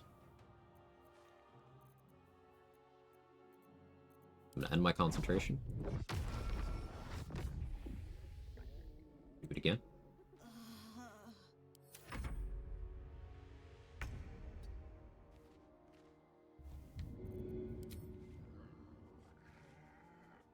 And away I go. I know the temptation to click the multi-class button to diversify your kit is very alluring, but oftentimes the things you think you are getting by multiclassing, you could be getting by remaining pure class. This is not always the case, but it is often the case. Better be cautious.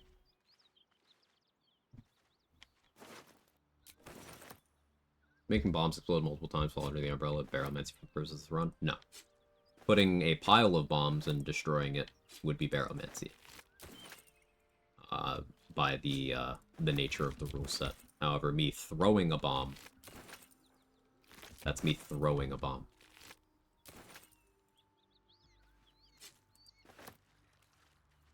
Does Lolth count as one of those evil deities? Yes, Brett. Lolth is,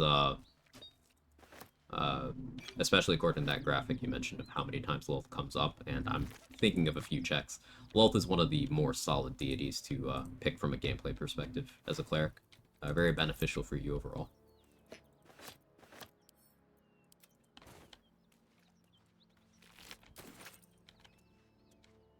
No shadow farming. I mean, we have alternative strats for Shadow Printer. If you've ever heard me or Trade talk about Honest Printer versus Dishonest Printer, Honest Printer is an option. It's not one I usually take. I'm gonna pick Talos so I can make Skyrim jokes. You can do that. You don't need to always be 100% optimal. You're playing the game to have fun.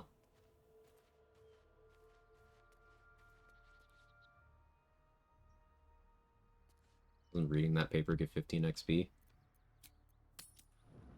You don't think so, but well, let's see.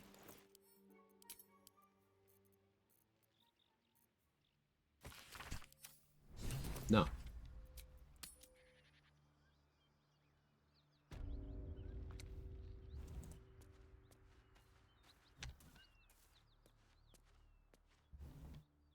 Alice is evil too? Yes.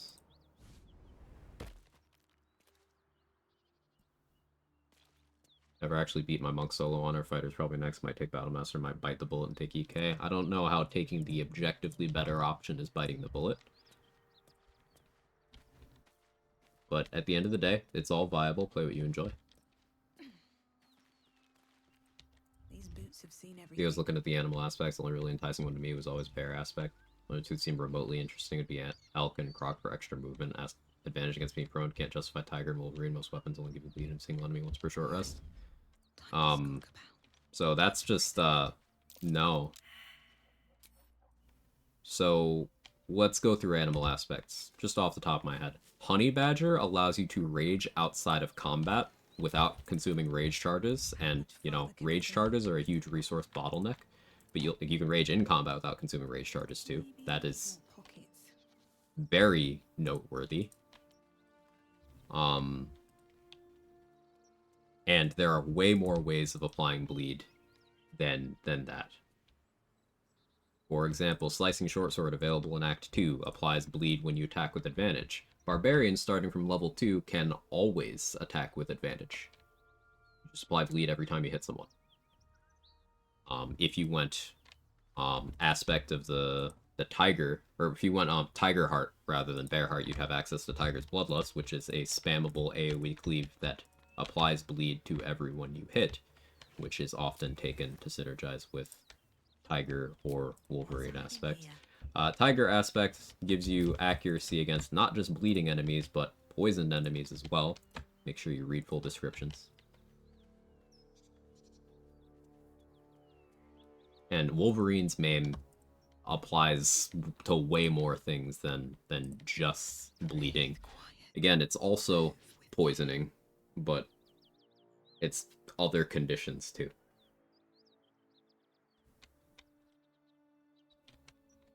It seems like you are not seeing value that you don't want to see, rather than it not being there. I would encourage going to reading features with an open mind.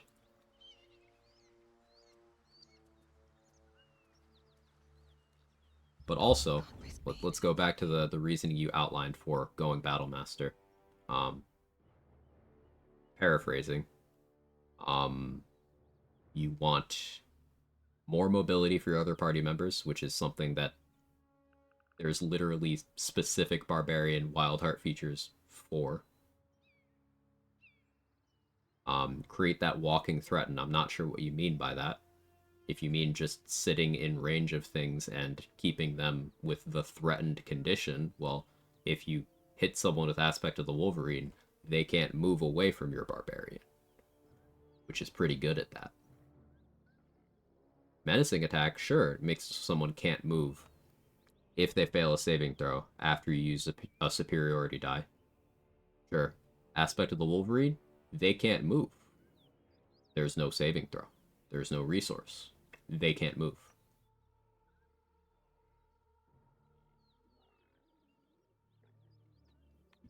So, for the exact things that you wanted, Pure Class Barbarian does provide those things.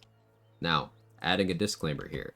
If you just want to multi-class a certain combo because you like the vibes, by all means, absolutely. There's no wrong way to play the game, and at the end of the day, the decisions that are most fun for you are going to make the most sense. But if you're ever entering the arena of optimization, trying to figure out what works better, either in theory, in practice, or in terms of overall efficiency, you have to be open to, okay, what does this do?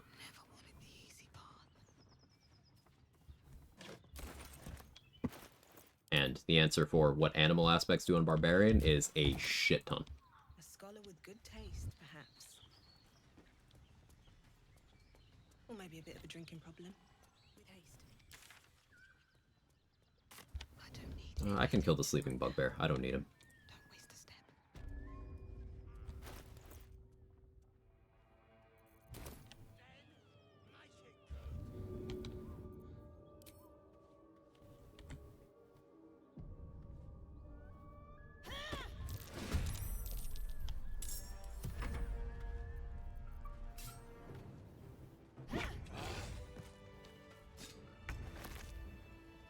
Gold Spike Helm, yeah, shit's incredible.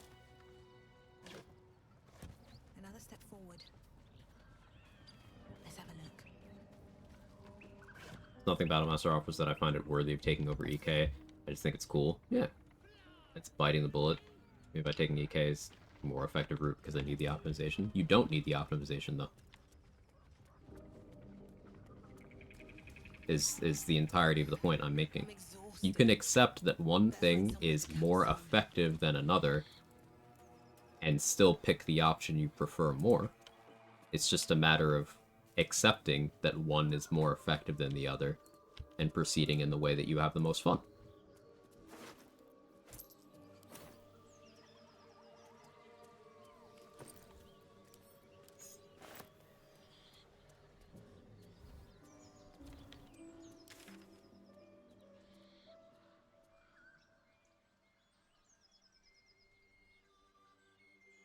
You want to apologize, don't mean to sound like I'm saying things factual certainty, admit it, still got a good chunk to learn. No, you're not coming across that way at all, Druid. We're talking mechanic shop, we're turbo nerds here. You're all good. Apologies not necessary. It's not accepted. The only classes I'm really familiar with, the Light Domain Cleric, Fighter, Champion Battlemaster, mostly haven't touched Eldritch Knight yet, and Necromancy Wizard. Try to take a peek at the aspects again. It's gear I need to peek at, make those aspects more viable. It's not a matter of gear. It's a matter of applications. Wish I had a bag of holding. It's a matter of applications and just straightforward features. Like, Pure Class Barbarian is... It has more stuff it can do than a multi-class of Barbarian and Fighter. Barb Fighter is another one of those combinations like Sorlock that gives the illusion of added depth, but you are losing the higher level features of both classes without gaining anything that the individual class wasn't already capable of. It's the same thing. Picking either of those lanes, and I'm not a Battlemaster fan, but objectively speaking, Battlemaster is still a fighter, so a pure class Battlemaster is still going to be effective, especially relative to multi-classes that lose access to high-level fighter features. Picking a lane in either direction is going to make your character more powerful.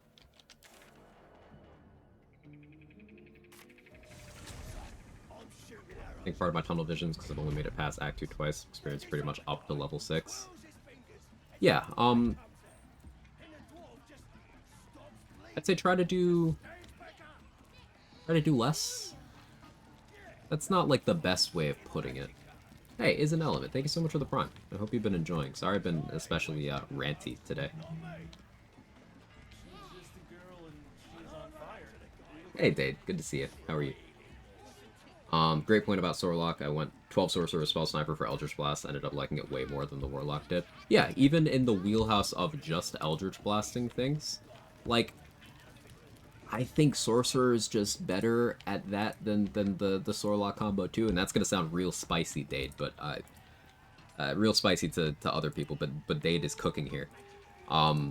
Because you still get your full power Sorcerer class features with the option to Eldritch Blast, instead of having a slightly better Eldritch Blast at the expense of getting all of those high-level Sorcerer features. Like, it's more efficient to just pick a lane.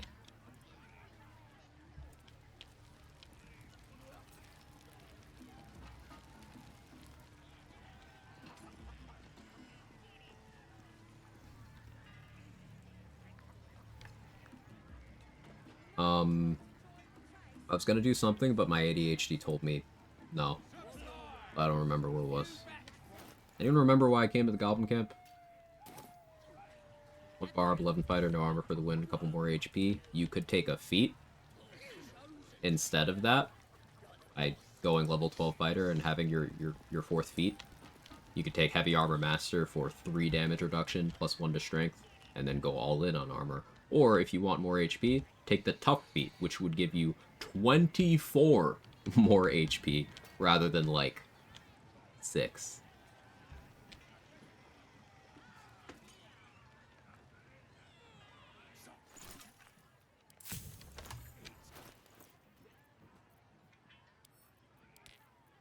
Pure class, that is good. I think it was Crusher. I think I was here for Crusher.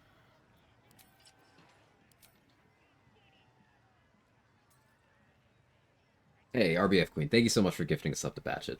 I appreciate it. Went all in on gear for spell attack, spell save DC2, so I just freeze enemies and wail on them. Yeah, that sounds real good. Good to see you too. Hope your day's going well. I'm having a great day. I'm in like a staycation week right now for Thanksgiving and stuff. It's been very enjoyable. What about taking 2 levels fighter and a barb for action surge? So that has more merit than the 11-1 split, if you ask me, Green Harry. Remember class order and jack of all trades and why? Yeah, I'll go into that in a minute, Keta. Let me try to keep a cohesive thought on this one first, because I'm extra neurodivergent today. So the action surge dip, Green Herring, to your point, is a very common choice for taking fighter, and I think that one specifically is a really good example of multiclassing for a specific purpose. Now, you're going to have less actions overall, less attacks overall, than a level 11 fighter would, because you get improved extra attack. 11-1s only be naked on the battlefield, not for merit, but you could still be naked on the battlefield without that. The orange kill. Pure class fighter, take that toughness feat for 24 extra HP, cast a mage armor scroll on yourself, wear your favorite unarmored items. You're still clearing 20 AC, and you're still a fucking brick. But I suppose if you want the rage on top of that, it's absolutely an option. The 11-1 is an option. And I would say it's far less detrimental than doing the 10-2. Because the 10-2 of Barbarian Fighter, you are missing out on your Fighter subclass, you're missing out on your level 11 Barbarian features, which I believe that's where you get your cheat death, right? For Berserker? Right? Correct me, fact check me. So you have less actions than a pure class fighter would. You have less of your barbarian utility than a pure barb would. However, if you look at it from the perspective of you want a pure barb to have action surge, that has merit. So that is multiclassing for a specific thing. And I think that's how you multiclass efficiently. You're like, okay, this level is this feature, and I want it. So I think if you look at it from there, Relentless Rage is something you get regardless of subclass, but yeah, level 11, cool. Thank you, Druid. Reason for Tempest Cleric is Wrath of the Storm, Lightning, all manuals are wet, create water, level 1 slot, all lightning do double damage or reaction. Oh, yeah, yeah. Frost Wizard, 2 Warlock, 1 Tempest Cleric, 9 Abjuration. I like that a lot. On the fence to dump Warlock entirely, do 11-1. Reason I took the 2 is Repelling Blast, Armor of Shadows. Mostly Armor of Shadows is free mage armor. Need the AC up to get to the point of build to hold itself up, respect to 11-1. So you could pick up mage armor through scrolls if you so chose. So that would be an optimization you could do to get rid of the need of Armor of Shadows if you wanted to play it that way. But I absolutely love that combo of, the 9 wizard makes sense to me. You get 5th level wizard spell list.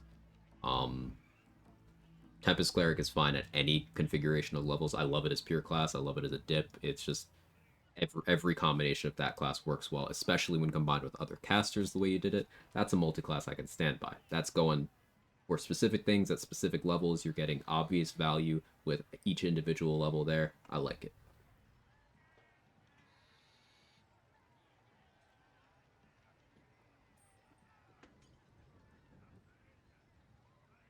Yeah, class order on my jack of all trades. Okay. So I started rogue. Then I went wizard. Then I don't remember level 3. I think it was cleric. Maybe it was cleric. I want to say 3 and 4 were cleric druid. 5 was warlock, so I could pick up Eldritch Blast on the level where it became 2 beams. And then I held my levels. I had stayed at level 6. I picked another charisma class there. But then level 7 and 8 were kind of filler, and I didn't assign them until I also had level 9. So that I could keep my default spellcasting modifier as charisma for as much of the run as possible to benefit my scroll use and my gear use, because charisma was my only high casting stat. So I basically sat at level 6. I picked some charisma class for 6. And then at level 9, I had another charisma class. Then at level 10, I had another charisma class. So that I could have it be my default stat on the 3-beam Eldritch Blast level. And then level 11, I think, was Monk. But I didn't assign that right away. And I waited to assign my final levels until 12. 12 was Paladin, because you have to do Paladin last for the achievement. I already had the achievement, but I did the run in the spirit of that. Reason for that is Oathbreaking counts as respeccing, mechanically, by the game. So yeah, I just stayed at charisma levels. Only reason I'm on the fence is 10 Abjuration Wizards. Improve Abjuration gives you a higher wizard charge per level. So there's a lot of us here in the Challenger community that really like Abjuration builds. So Black is your guy for that. Let me shout him out real quick. He's the Abjuration man himself, but many of us have done runs on that. And the level of wizard we go varies depending on what the goals for the other classes are, what we need from the other classes' kits. Thank you, RBF Queen. So, like, if you want a higher raw arcane ward, then more wizard levels is good. But if you want to pick up other spells to fill out your list, then reducing the wizard levels is good. And wizard as a dippable class is really flexible. Because of spell scribing, you don't necessarily need to have a high pure class level if you're combining your spell progression with other classes and then just learning the stuff you needed from scrolls. There's very few spells you can't get that way. So you could get away with as low as 2 wizard, because wizard subclass is at level 2, and even with just 2, you have a ward of 4. So as long as you have other sources of damage mitigation, you don't often need much more than that. So that's one way to play it. But on the flip side, going high levels of pure wizard gives you such an insane ward that you don't need to gear for that other mitigation anymore.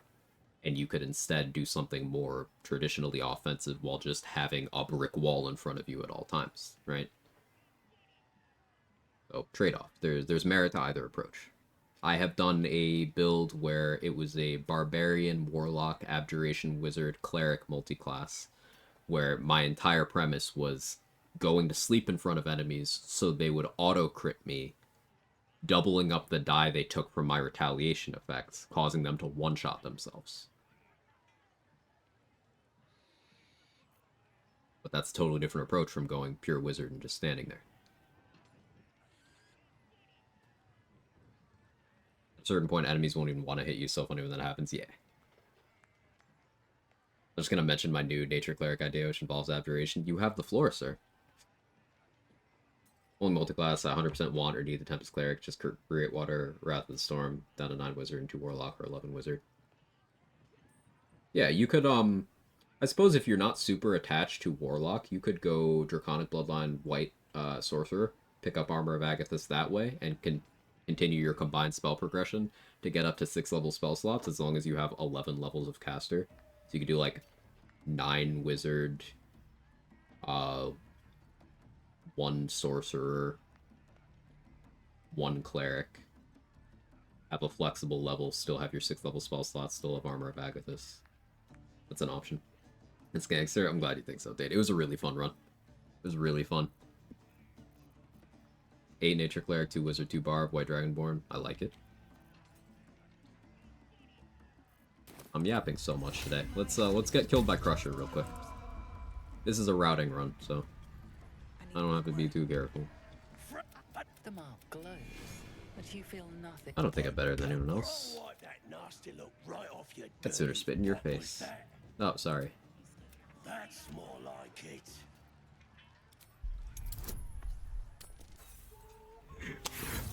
I told you! So this is why I need an inspiration.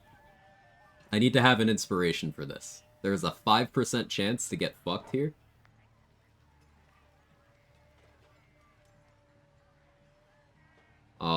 And this is why inspiration and advantage are so good. Because with all the bonuses I had, the only way I failed was on a 1. The only way. So he's gonna kill me. As your lip acrid sound. You enjoy you.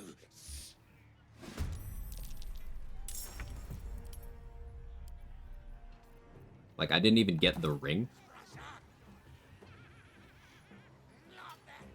He's not in range for me to punch him.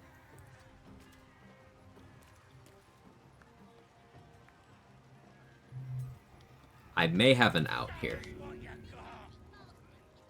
Only my dex was higher. So, improvise melee, I'm gonna move you over. If I roll really fucking good here...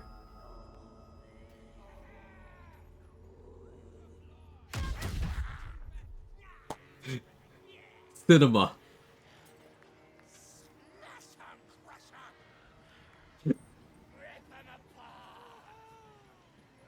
This is amazing.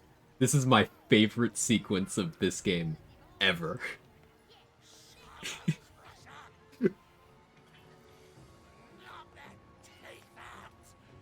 Like, what could you do?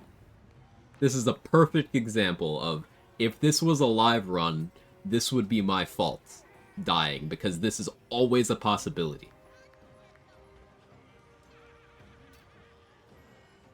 Disengage and flurrying the ladder probably would work. There's archers. Oh, no. 2 archers. One of them will summon a warg. Invis potion. I could throw an invis potion at myself.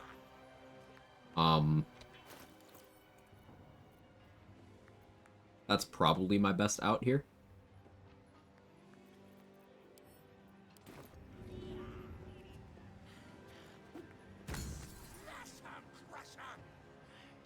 Problem is, I really do want Crusher's Ring. But we probably run this one back. Maybe I can get a surprise round this way. Punching the invis seems more consistent. Yeah, I could. Yeah. But like...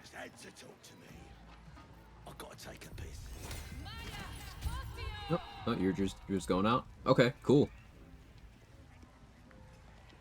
You know, I'm good with that.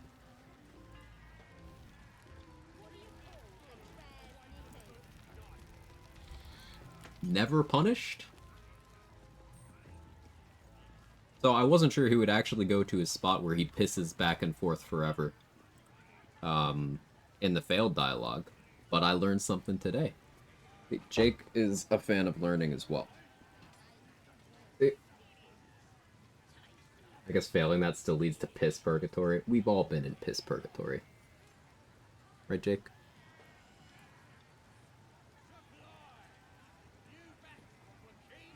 Do you hear something? I believe there's a Kevin near you. Hello.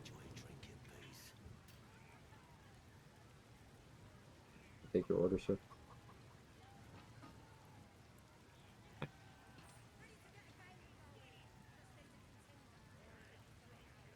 He's a good boy. So, can we talk about Crusher saying he can't even enjoy a drink in peace while he's standing there pissing? And since he stands there pissing forever, there's only one conclusion I can draw. And it would imply that he's got pretty bad breath.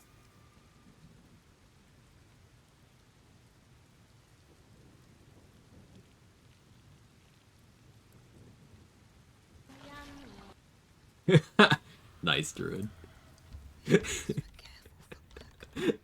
No notes. Can't Perfect response.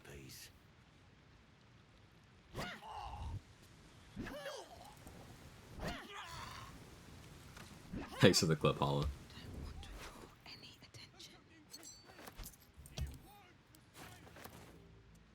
Bro's got a massive bladder. I see. I see. I cannot believe we survived that, by the way.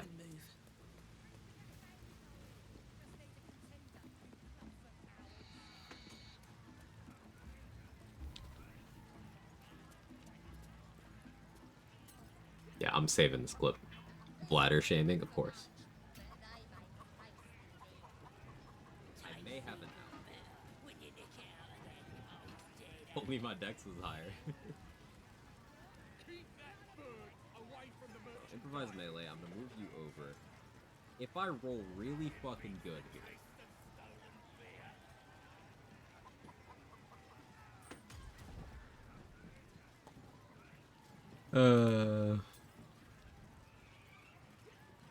It's just, you can't match it. Bladder's filling up a skull area, pushing away the brain. Why do I relate to that?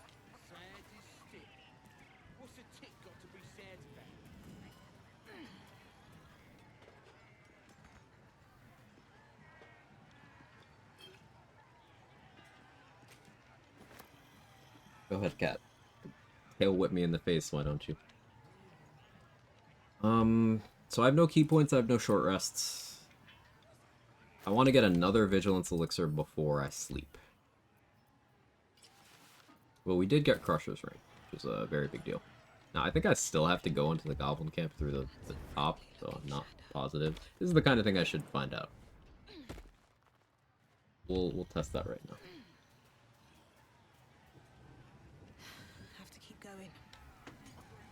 Because I've never gone through the front door here. So they're probably going to stop me. Let's find out. Again, routing run. Satisfying curiosity here. Yeah, I've already been over there. Okay, they are stopping me. But you feel nothing in response. Your illithid power is beyond. You can have the trade menu with these. That's useful. I have deception proficiency. Go for it. DC 15. Roll good, I guess, but realistically, what would happen here is it starts a fight. But I have a Vigilance Elixir active right now, so I could just back out the way I came and should be fine. Right, you here to see Priestess? She bloody racket. Oh, hey, there's my inspo. Another Vigilance Elixir before rolling any more dice? Yes. As the Romans used to say, fortune favors the bold, and sometimes the bald as well. Yeah, like, I took my hat off for a joke earlier today, and then I put it on because this is my comfy hat. Not actually that bald. I don't have the best hairline. Like, I'm not that bald. No hit, no hat run. Laugh. It's funny.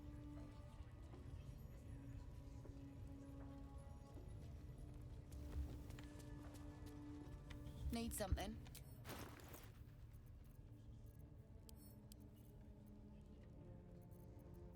Do I need more darkness arrows? Not really. I should replace this invis pot that I spent. Oh, money. I have 2. Maybe that's fine. It's maybe fine.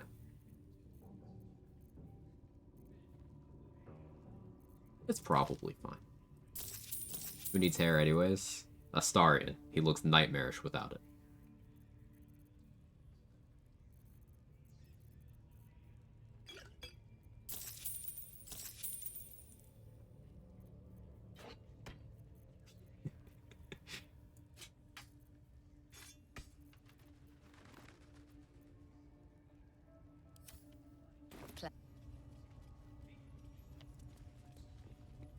I could try to talk to Jorah Ragzlin for, what is that, 65 XP? Though that goes real badly if I fail. I'm not really feeling into that right now.